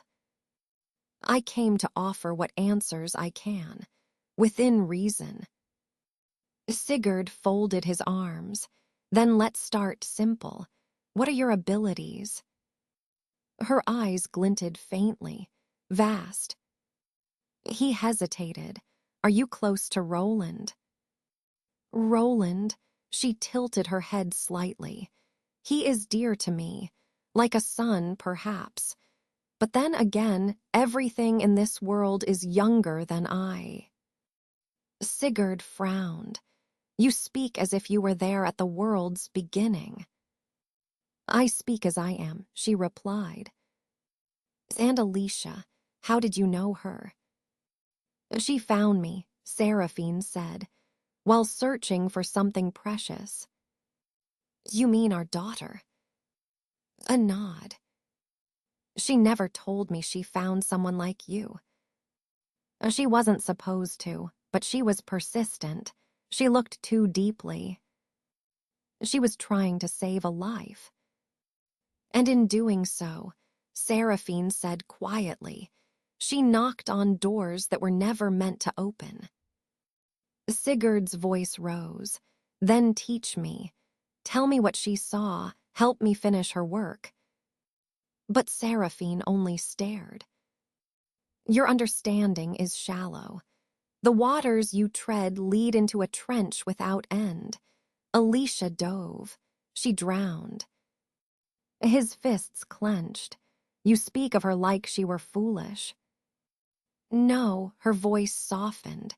She was brilliant, but brilliance does not grant immunity to consequence. What happened to her? He asked. What broke her? She tried to wear shoes carved for gods, Seraphine said, and they broke her spine. A flicker of rage touched his voice. That's enough. That was my wife. I do not speak to insult, Seraphine said. I speak to mourn. The words fell into stillness. Sigurd's anger deflated, replaced by something worse. Doubt, weariness, grief. He inhaled sharply. Are you with the church? I am allied with no nation, no throne, no pulpit. I belong to none. Her form wavered, light bleeding at the edges, like she was straining the reality that held her shape. She turned slightly, beginning to fade. Wait. She paused. Sigurd looked into her glowing eyes. Were you the one who wiped the world's memory? Seraphine didn't answer. She only looked at him once, and vanished. No light, no ripple, no sound. Only absence. The lab's dimensional shell pulsed faintly, as if exhaling after holding something it was never meant to contain. Sigurd stood alone, surrounded by relics of the past. His hands trembled, not from fear, but from the certainty that he was brushing against something far beyond his comprehension. Alicia, he whispered, what did you find? The lab smelled like scorched ink, old paper, and the bitter tang of unstable mana. Ilara stepped into the room and sighed at the chaos. Broken chalk lines spiderwebbed the floor. Dozens of parchment sheets were splayed out like fallen feathers, most with barely legible ink, others scorched around the edges. A levitation crystal pulsed erratically above the work table, struggling to stabilize. In the middle of it all was Sigurd, folded awkwardly in a chair that looked about as comfortable as a slab of stone. His legs were hooked over one armrest, his head twisted the wrong way against the back, a smear of ink drawn across one cheek. He snored once, loudly. Truly inspiring, Ilara said dryly. Was the plan to break your back before breakfast, Or are you trying to outmatch the furniture in sheer rigidity? Sigurd stirred, blinked twice, then groaned and slowly unfurled like an ancient manuscript. "Morning," he croaked. "No, Sigurd. It's already past noon." Alara stepped over a shattered glyph plate, and you look like someone tried to mummify you with thesis drafts. The door opened with a soft click behind her. Darcy entered, arms full of neatly ordered folders. She gave the mess a long look, said nothing, and began silently gathering documents. Sigurd rubbed his face and sat upright. "I need to talk to you both." Alara raised an eyebrow. "Let me guess. Another dream involving mana rabbits and spontaneous combustion." "No, Seraphine came to me. Last night." Darcy froze mid-step. Alara blinked. "She what?" Alara said slowly. "She appeared, here in this lab." Alara frowned. "And you're sure it wasn't a hallucination? You've been running on boiled leaves and desperation since the experiment." "I wasn't dreaming." Sigurd pushed himself up. The runes held. The containment field never flickered. She was real, Alara, solid. And she spoke to me like she'd been watching from behind the curtain all this time.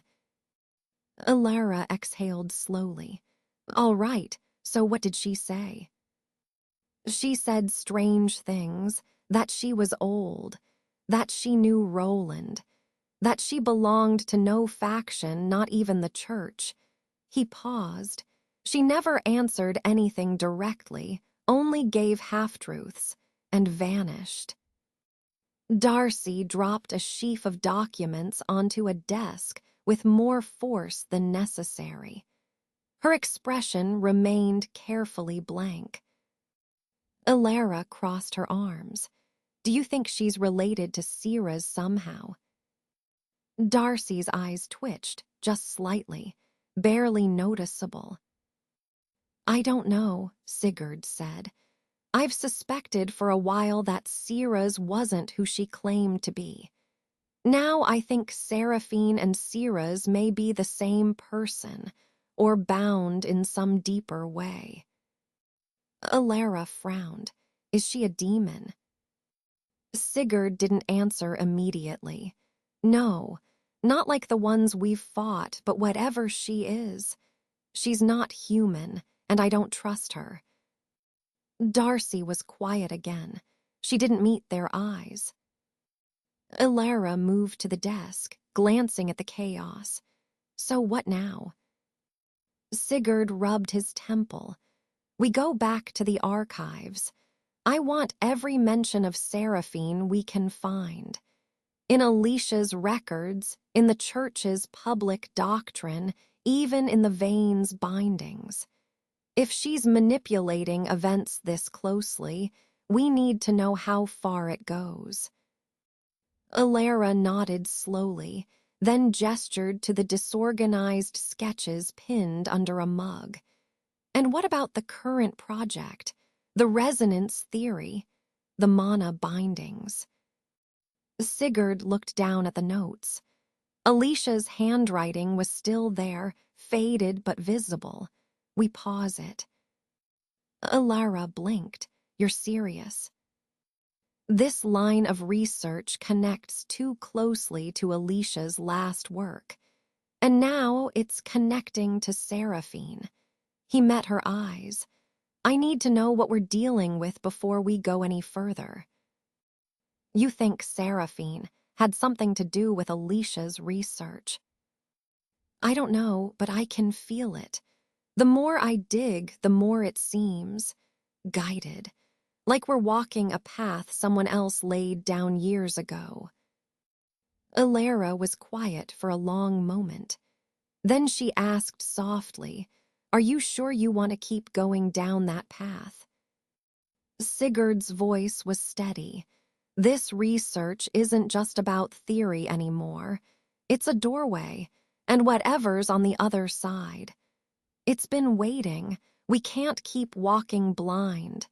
Too much has been hidden, too many names erased. Alara's breath caught faintly.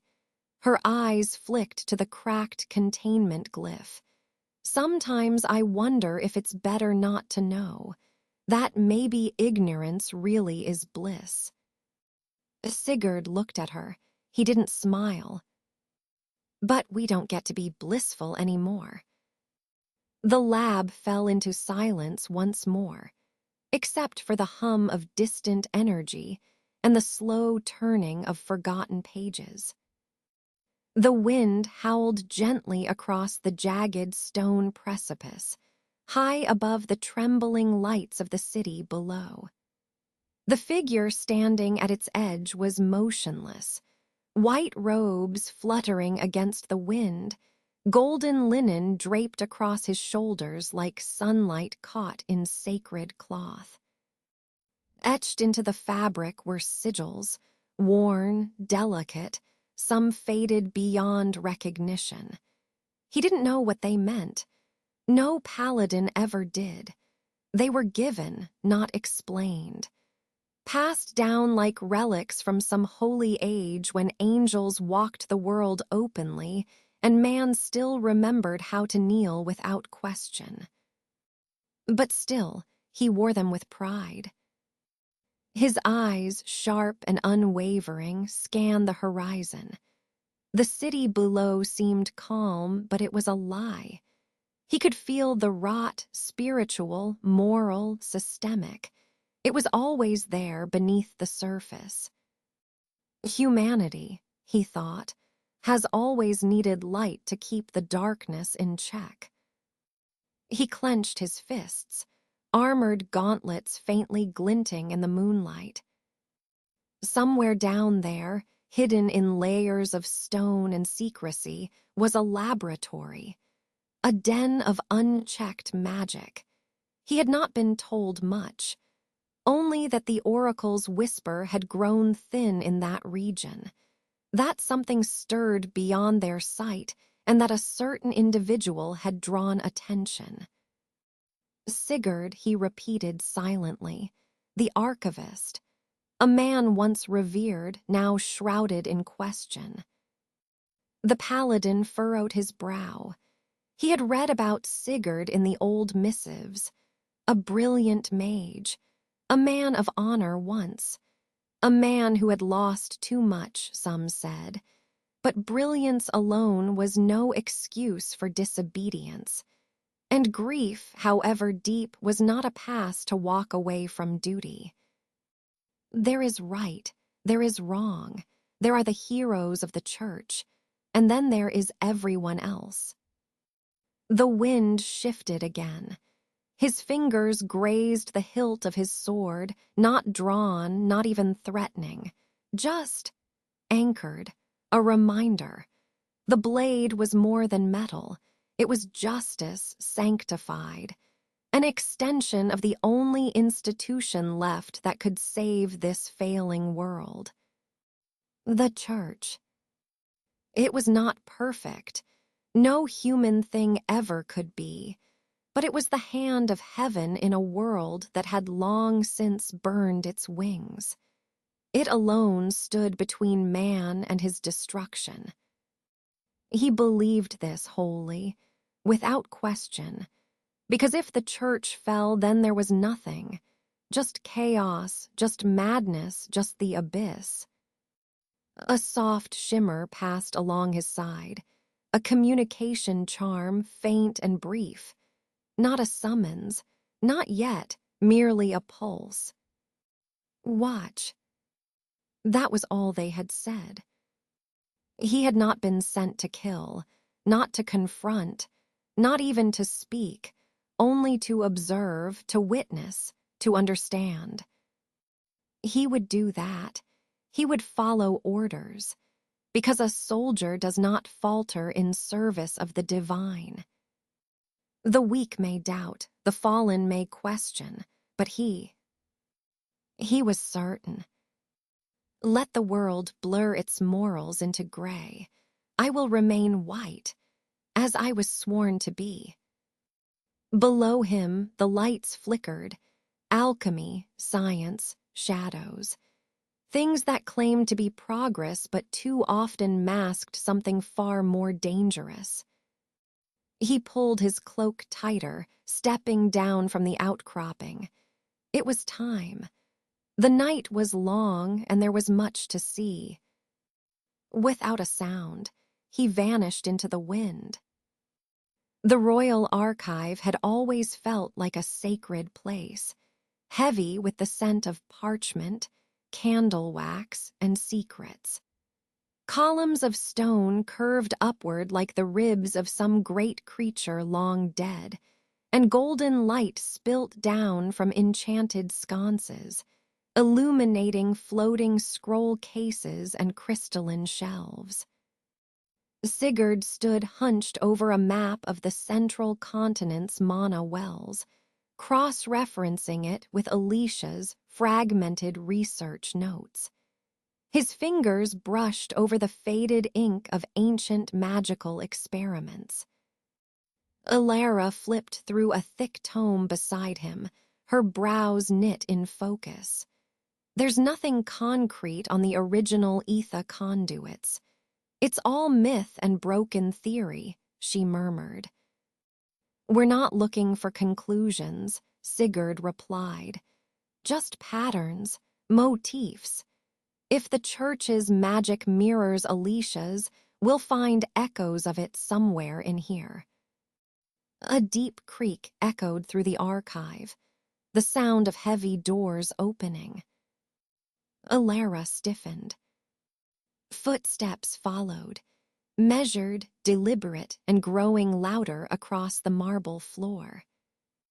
Sigurd turned, hand drifting unconsciously toward the ring of runes at his belt. Then he saw him. A man in white robes stood framed in the golden light of the doorway. His cloak was pristine but reinforced at the joints, functional and ceremonial. A golden linen draped over his shoulders, threaded with sigils that shimmered faintly, woven with care by hands far older than his.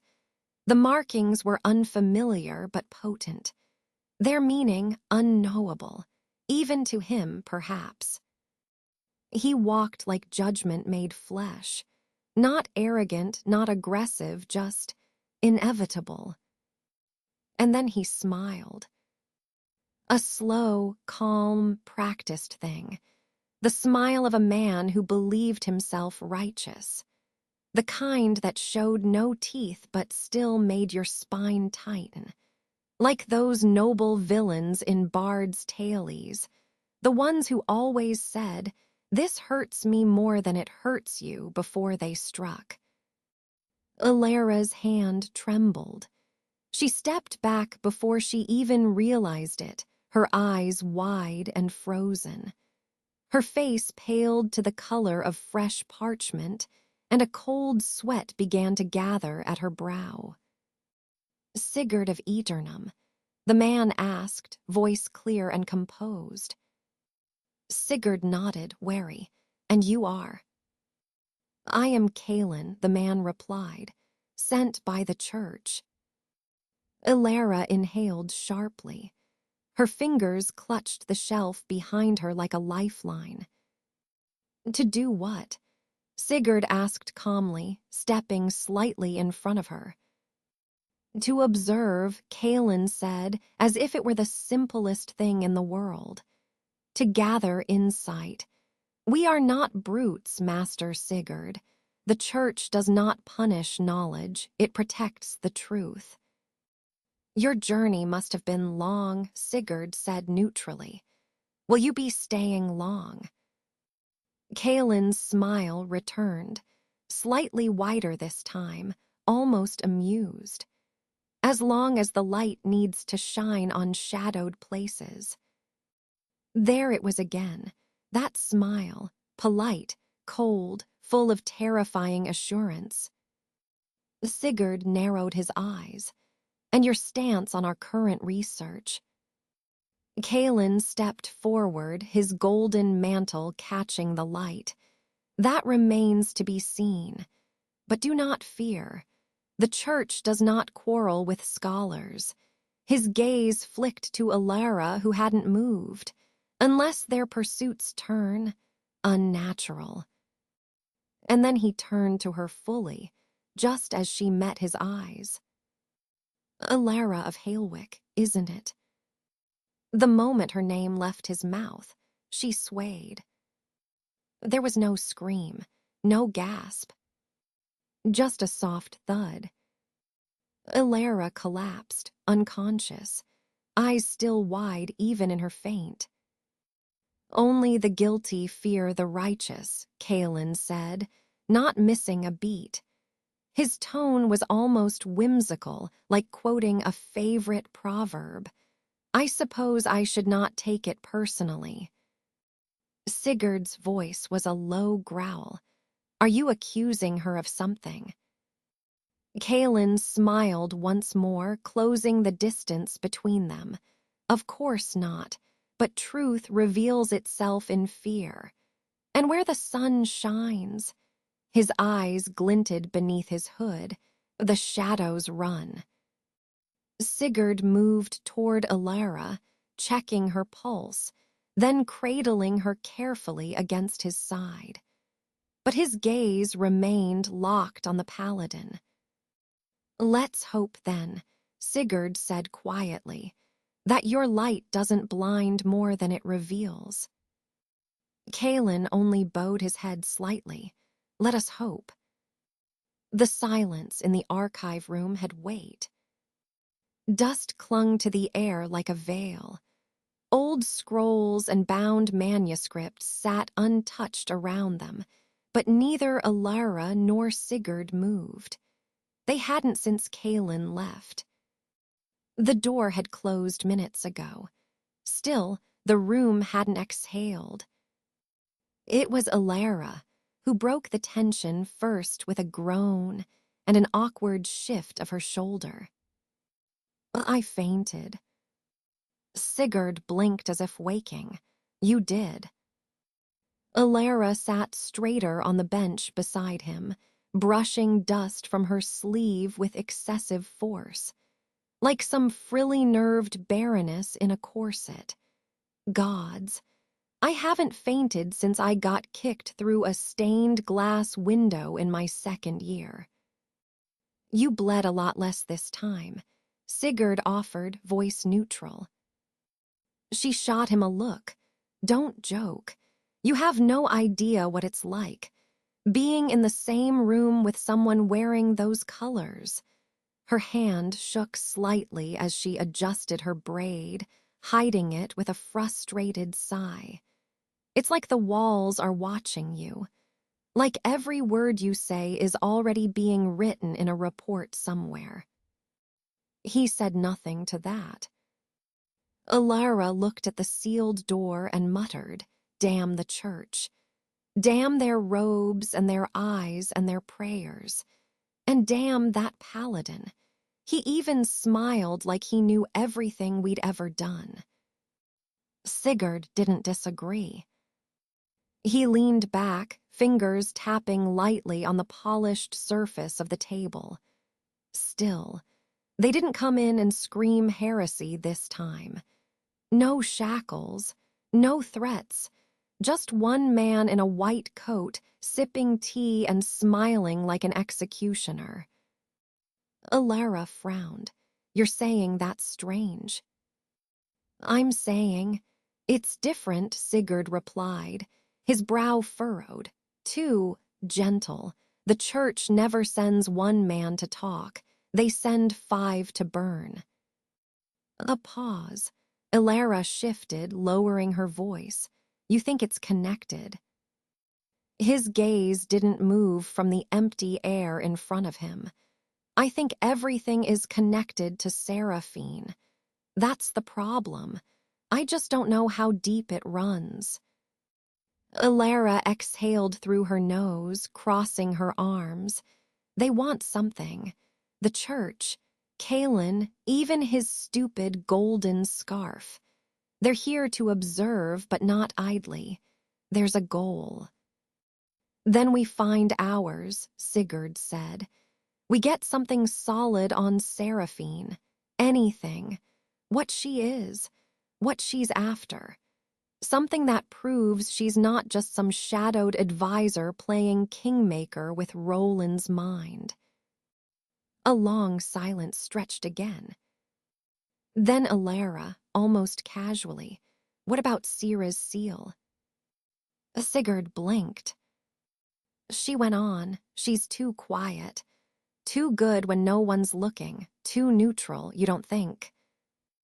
"She's inconsequential," Sigurd said firmly. "If she were anything more than a talented apprentice, she'd have shown it by now. If she does her job back at the facility and keeps her head down, she'll be fine." Alara arched a brow. "You're awfully cold, Sigurd, especially for someone who just put a girl in charge of demon mutilation, while she might be a demon herself." He didn't respond. He didn't even flinch. The silence returned, sharper now, not empty but suspended, as if the air itself held its breath. In the far corner, Darcy moved soundlessly, sorting papers with professional precision. She didn't look up, didn't speak, but she was there, quiet as snowfall, her gloved hands working through folders one after the other. Alara glanced toward her, then back at Sigurd. "We need to move carefully." "We will." No sudden challenges, no open doubts. "I know." She sighed again, but it held no frustration this time. Just the weight of understanding. We're hunting truths inside a burning house. "Then we'd better find the fire's source," Sigurd said, "before it finds us." The Royal Archive was still. Not peaceful, never that, not anymore, but quiet in the way of locked jaws and hidden knives. Light filtered through high-arched windows, catching on the fine gold ink of ancient scrolls, and in the center chamber, knowledge had become its own battlefield. Sigurd sat hunched over a ledger so old its spine cracked each time he turned a page. His hands moved with care, but his eyes were sharp, tracing fluctuations in recorded mana flow through church-sanctioned facilities, numbers that didn't quite add up. The pattern was there, but veiled. Alara sat across from him, her notes scattered, her quills scratched fast and uneven. She was faster than he with symbolic logic, but slower now, distracted. Her eyes flicked often to the sealed door behind them. Her lips were slightly parted. She hadn't said much since morning. Then came the sound. Boots precise and measured. Cloth brushing against stone. Kalen entered. He didn't announce himself. He didn't need to. White robes pristine, etched with divine symbols, moved like flowing judgment. The reinforced underlayer beneath his coat shifted faintly as he walked, practical armor hidden beneath ceremony. Draped around his shoulders was the golden linen marked with ancient sigils, holy designs that even Kalen himself could not decipher. Symbols not for the living to understand. He didn't come to the table. Instead, he drifted toward a small reading alcove carved into the curve of the archive wall. A high-backed chair awaited him, and from seemingly nowhere, a porcelain teacup appeared in his gloved hand. Steam curled from it like incense on an altar. Kalen sipped, slowly, deliberately. So many books, he said, eyes roving the chamber. So many minds reaching for the divine, hopping their hands won't be burned. It's admirable, tragic but admirable. Sigurd didn't glance up. We reach for understanding, not divinity. Kalen tilted his head. His smile crept into being, a calm, curved thing with no warmth. Understanding and arrogance are often the same when masked as inquiry. Another sip. History is full of fools who sought to understand too much. Ilara's grip on her quill tightened until the wood creaked. She wasn't writing anymore. Her jaw clenched. Sweat began to form on her brow. Kalen's voice lowered. But I understand your curiosity. Anomalies are frightening, especially when they challenge one's faith. We're not chasing anomalies, Sigurd said coolly. We're verifying inconsistencies, in archived rituals, in resource reports, in divine classifications. Ah, Kalen smiled wider. The language of the rational man. Numbers, classifications, beautiful things until they begin pointing toward forbidden truths. Ilara's breathing had gone shallow. She swallowed hard. A thin sheen of sweat glistened on her skin despite the cool air. Her knuckles were white. Oh, she didn't speak. Kalen turned slightly, gaze drifting across the scattered papers and annotated schematics. Curious that you seek answers in a place like this, where only dust and sealed knowledge remain, almost as if you're looking for something that was meant to be buried. Sigurd's voice was a razor. You're very interested in what we're doing for someone who claims to be just passing through.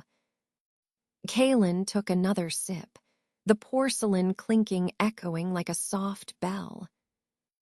I observe, he said, because it is my duty. When rot begins to fester, it's the gardener who must decide what to prune before it spreads. And where the rot? Sigurd asked evenly. Kalen didn't answer right away. He smiled again, that same soft, slow smile. The kind that didn't reach the eyes. The kind that, in another life, might precede an execution. I do not accuse, he said softly, but darkness always recoils at the sight of light, and sometimes those who flinch the hardest have the most to hide. Ilara's hand twitched toward her notes, but didn't pick up the pen.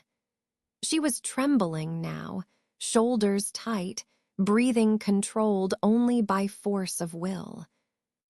Sigurd caught it. He glanced at her but said nothing. The air was leaden. Kalen placed his teacup on the edge of his side table with precision, then stood, not abruptly, not with anger, just slowly with gravity. He adjusted his golden linen. Let us hope, he said, that your pursuit of knowledge leads to light, Master Sigurd, not ruin. And then he left, calm, measured, righteous. The door eased shut behind him, and silence filled the space once more. Ilara exhaled shakily. She wiped her brow with the back of her hand. He didn't threaten us, she said hoarsely. Sigurd's voice was low. He didn't have to. The archive was quiet again, too quiet. Kalen was perched on a high-backed chair in the far end of the reading hall, sipping from a new cup of tea, eyes half-lidded in thought. He had been there all morning, offering no words, but his silence filled the room like a sword poised at the throat. His golden linen shimmered faintly in the filtered sunlight, its mysterious sigils catching the light like chains. Alara sat rigidly, breathing shallowly through her nose. She was sweating again. Sigurd barely noticed. He was hunched over a crumbling manuscript, fingers curled at its edge. The page trembled slightly beneath his grip, not from age, but from the tension in his hands. A scribbled line, hastily underlined, had caught his eye. Handwriting, familiar, Alicia's. He traced it with a thumb. The parchment flaked. I will not submit this to the grand scriptorium. What I've found is monstrous. The church is not what it claims to be. Something lies beneath. The healing rune, this symbol, it doesn't just bind. It takes. Beware the oracle. She is not what she seems. Sigurd's breath caught. His fingers curled tighter. A shadow passed through his expression. Alara, he said. She looked up, and at once her face drained of color. No, she whispered. Please don't read that aloud. Not now, not with him here. Kaelin looked up at the sound of her voice, eyebrows lifting with mild curiosity. Trouble deciphering an old script. Sigurd stood. Did Alicia ever speak to you of the church, Paladin?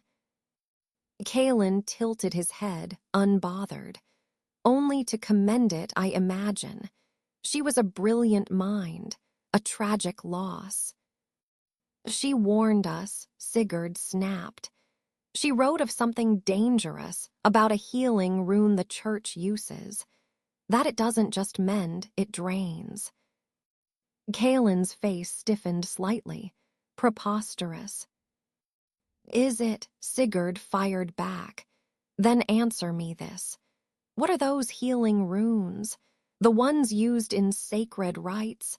I've seen their patterns. Some resemble ancient containment glyphs. They are purifying, Kaelin replied smoothly. Blessings passed down by the oracle herself. Then explain them. Sigurd's voice sharpened. What do they do exactly? How do they work? Kaelin opened his mouth, then closed it. The pause said more than words. Sigurd's eyes narrowed. You don't know. I trust the divine designs, Kaelin replied, voice colder now. Faith does not require full comprehension. Fine, Sigurd pressed on. Then, who are the paladins?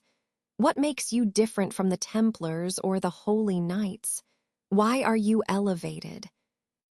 We are chosen, Kaelin said, by the oracle's blessing. We serve as her hand. And who is she? Sigurd demanded. What do you know of the oracle herself? Kaelin stiffened. She is the voice of the divine, the bridge between heaven and mankind. Is that why Alicia mentioned her as a threat? Sigurd's voice was rising. She said to beware the oracle. If Alicia feared her, why shouldn't we? Alara stood abruptly. Sigurd, stop. But he didn't. If Alicia wasn't part of the clergy, how did she gain access to church documents? Sigurd barked. She was never a knight, never a Templar. That knowledge should have been out of reach. Kaelin's expression faltered. Entry to the high archives, he said slowly, is permitted only by the named paladins. There was a long silence. And who are they? Sigurd asked, voice low. Have you ever seen one? Kaelin's jaw tightened. No. Do you know what their titles are? Where do they come from? No. Has anyone ever become a named paladin? Not in my lifetime. Sigurd stepped forward. Then how do you know they're real? Kaelin stood now, no longer serene, because the oracle says they are. And if the oracle lies, Sigurd snapped.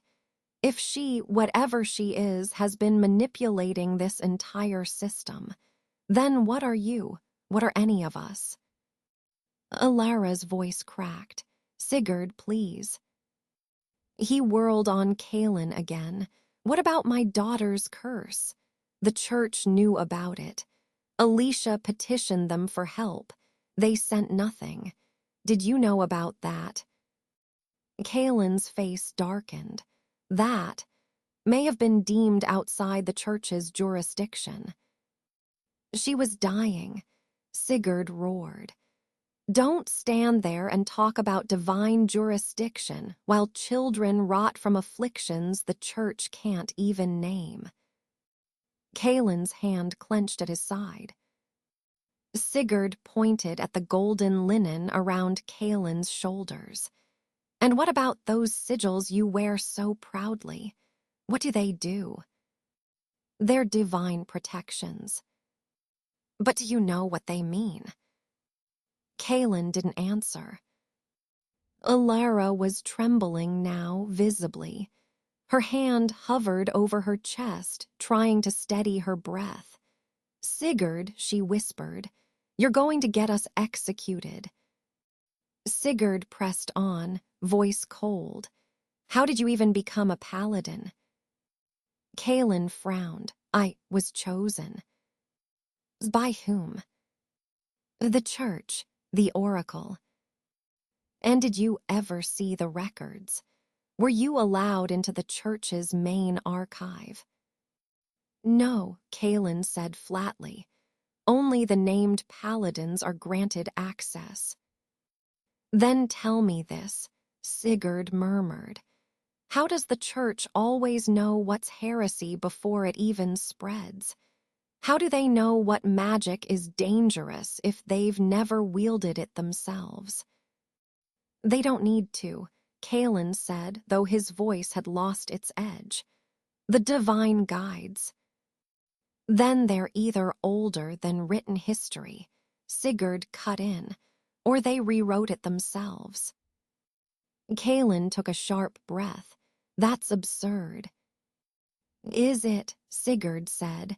Because I know someone who could do it. Who's lived long enough? Who's powerful enough to warp truth into scripture? Kaelin's jaw tensed. Seraphine, Sigurd said softly. That did it. Kaelin snapped his cup down onto the side table. I don't need that name spoken again. You know her, Sigurd whispered. You hate her. Why? Kaelin turned, his voice like steel. Because some secrets must be kept. Because the truth isn't always a blessing. With a sharp movement, he turned and strode toward the doors. He paused, hand on the handle. Your questions are dangerous, Master Sigurd. I suggest you remember the world has lasted this long because of what has been hidden. Then he slammed the door behind him.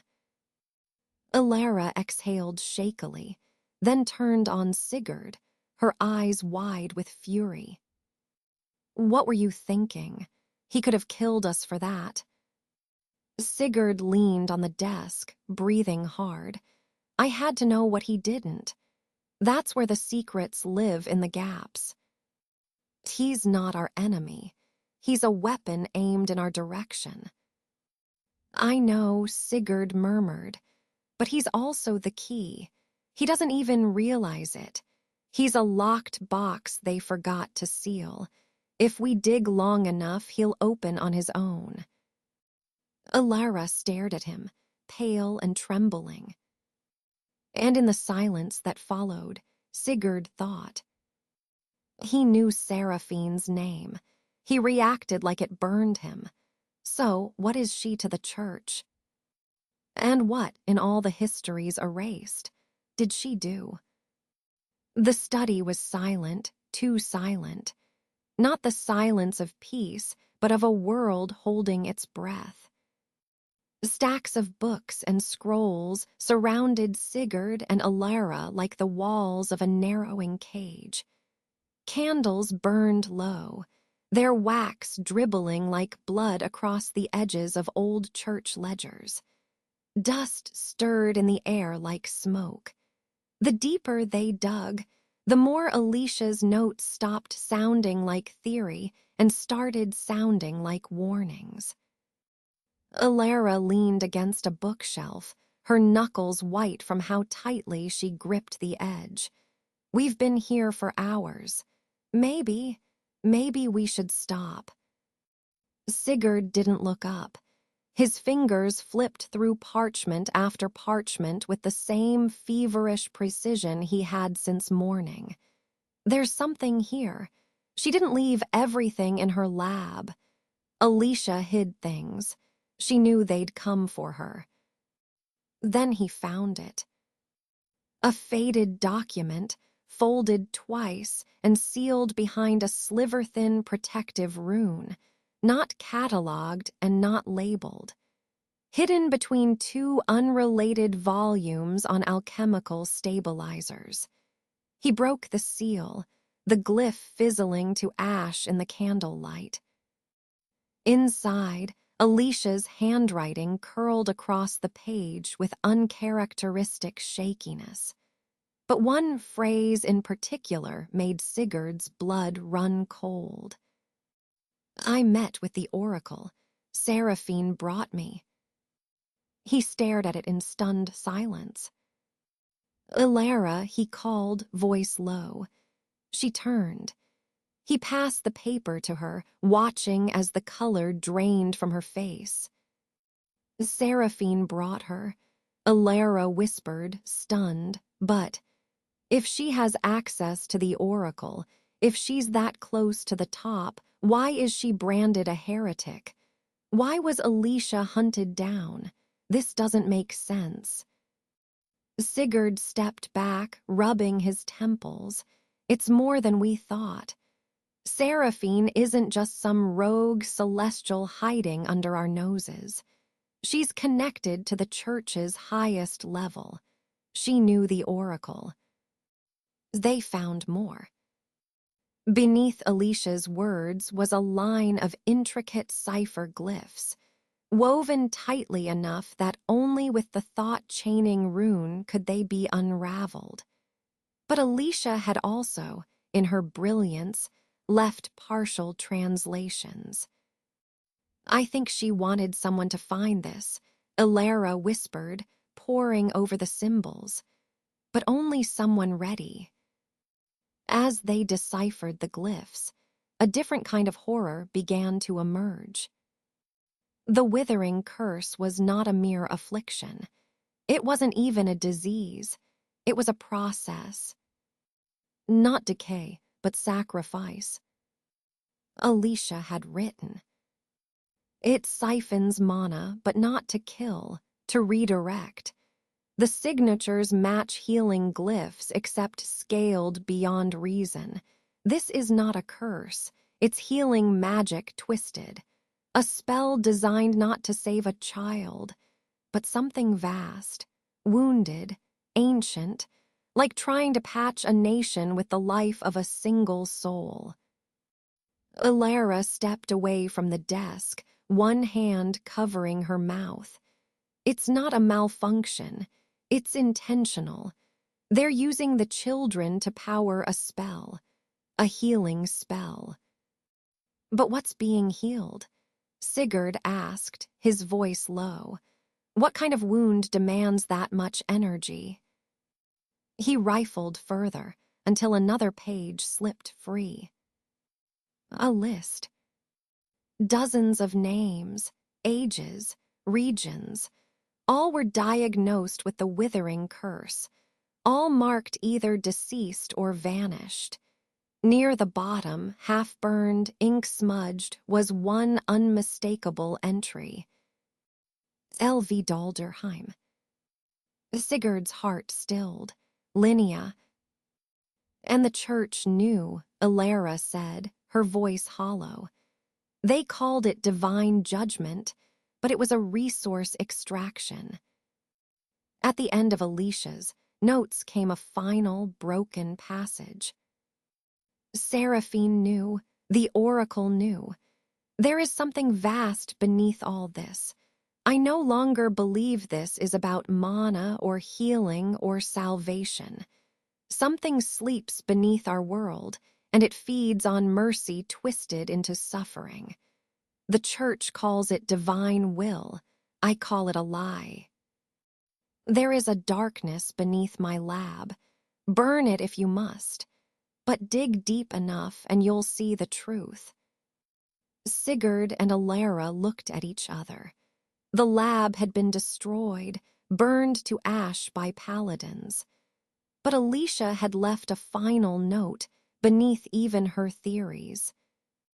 A perfected rune, clean, complex, designed not for healing or attack but for chaining thoughts. A method to hold multiple truths at once, to resist madness when staring too long at the impossible. Sigurd touched the edge of the rune, and for a moment the room dimmed. The glyph shimmered with unreal potential. She meant for us to carry on, he whispered. Alara nodded slowly, still pale. If she left this, and if she knew Seraphine, then this wasn't just research, it was a war. Sigurd stood. His voice was iron now. We're going to the ruins. We find what's left. And then... He turned to the flickering candlelight, his eyes distant. Then we find out what Seraphine was really trying to achieve. The royal library was quieter than usual, but not silent. The low rustle of paper, the occasional thump of a tome being shut too hard, and the clipped footsteps of scholars echoed through the vaulted halls. Dust filtered through the shafts of light like faint memories. Among it all, Sigurd moved with urgency, parchment scrolls tucked under one arm, his other hand sweeping across tables as he sorted diagrams and Alicia's scattered journal fragments. Alara crouched beside an open chest, carefully folding a series of magically preserved papers, her brow furrowed in concentration. We're going to need more mana seals, she muttered. This won't survive a field trip without. The doors creaked open. Heavy boots struck the marble, not in a rush, but with certainty. That same holy cadence. Kaelin. Alara froze. Her shoulders stiffened. Sigurd stood straighter, but didn't turn around. Leaving in a hurry, Kaelin's voice carried clearly through the echoing room, calm and authoritative. Strange. I thought this city's archives held everything. Alara whispered a curse under her breath, her fingers clenching around the edge of a folder. Sigurd sighed and turned. We have a lead. Kaelin stepped closer. His white garb shimmered faintly under the light, his golden-stitched mantle pristine, as if it had never touched dirt. And you plan to chase it alone. Sigurd gave him a flat look. What would you have us do? Tell you so you can march back to the oracle and deliver our necks on a platter. I've decided, Kaelin said, tone sharper now to help you. Silence. Even the ambient noise of the library seemed to pull away from those words. Alara rose slowly. Help, she asked, voice thin. You. Kaelin's expression did not change. Yes, I will accompany you wherever your leads take you, not to obstruct, but to ensure you don't fall into falsehood. If the church is being slandered, I will disprove it with my own eyes. You claim to seek truth, so do I. Sigurd narrowed his eyes, and if we find something damning. Kalen met his gaze, unwavering. Then I will explain it. You have only pieces. I will help you see the whole. And if we say no? Ilara challenged, already bristling. Kalen offered a cold smile. Then I'll follow anyway, with reinforcements if necessary. Cooperation is preferable, but don't mistake that for lack of resolve. A sharp silence hung in the air. Sigurd looked to Ilara, then back to Kalen. Fine, he said at last, you come. But know this, we don't trust you. Nor I you, Kalen said. But righteousness does not require trust. It only requires conviction. Ilara flared. You arrogant, self-righteous. He tilted his head toward her, mildly amused. Careful, Lady Ilara.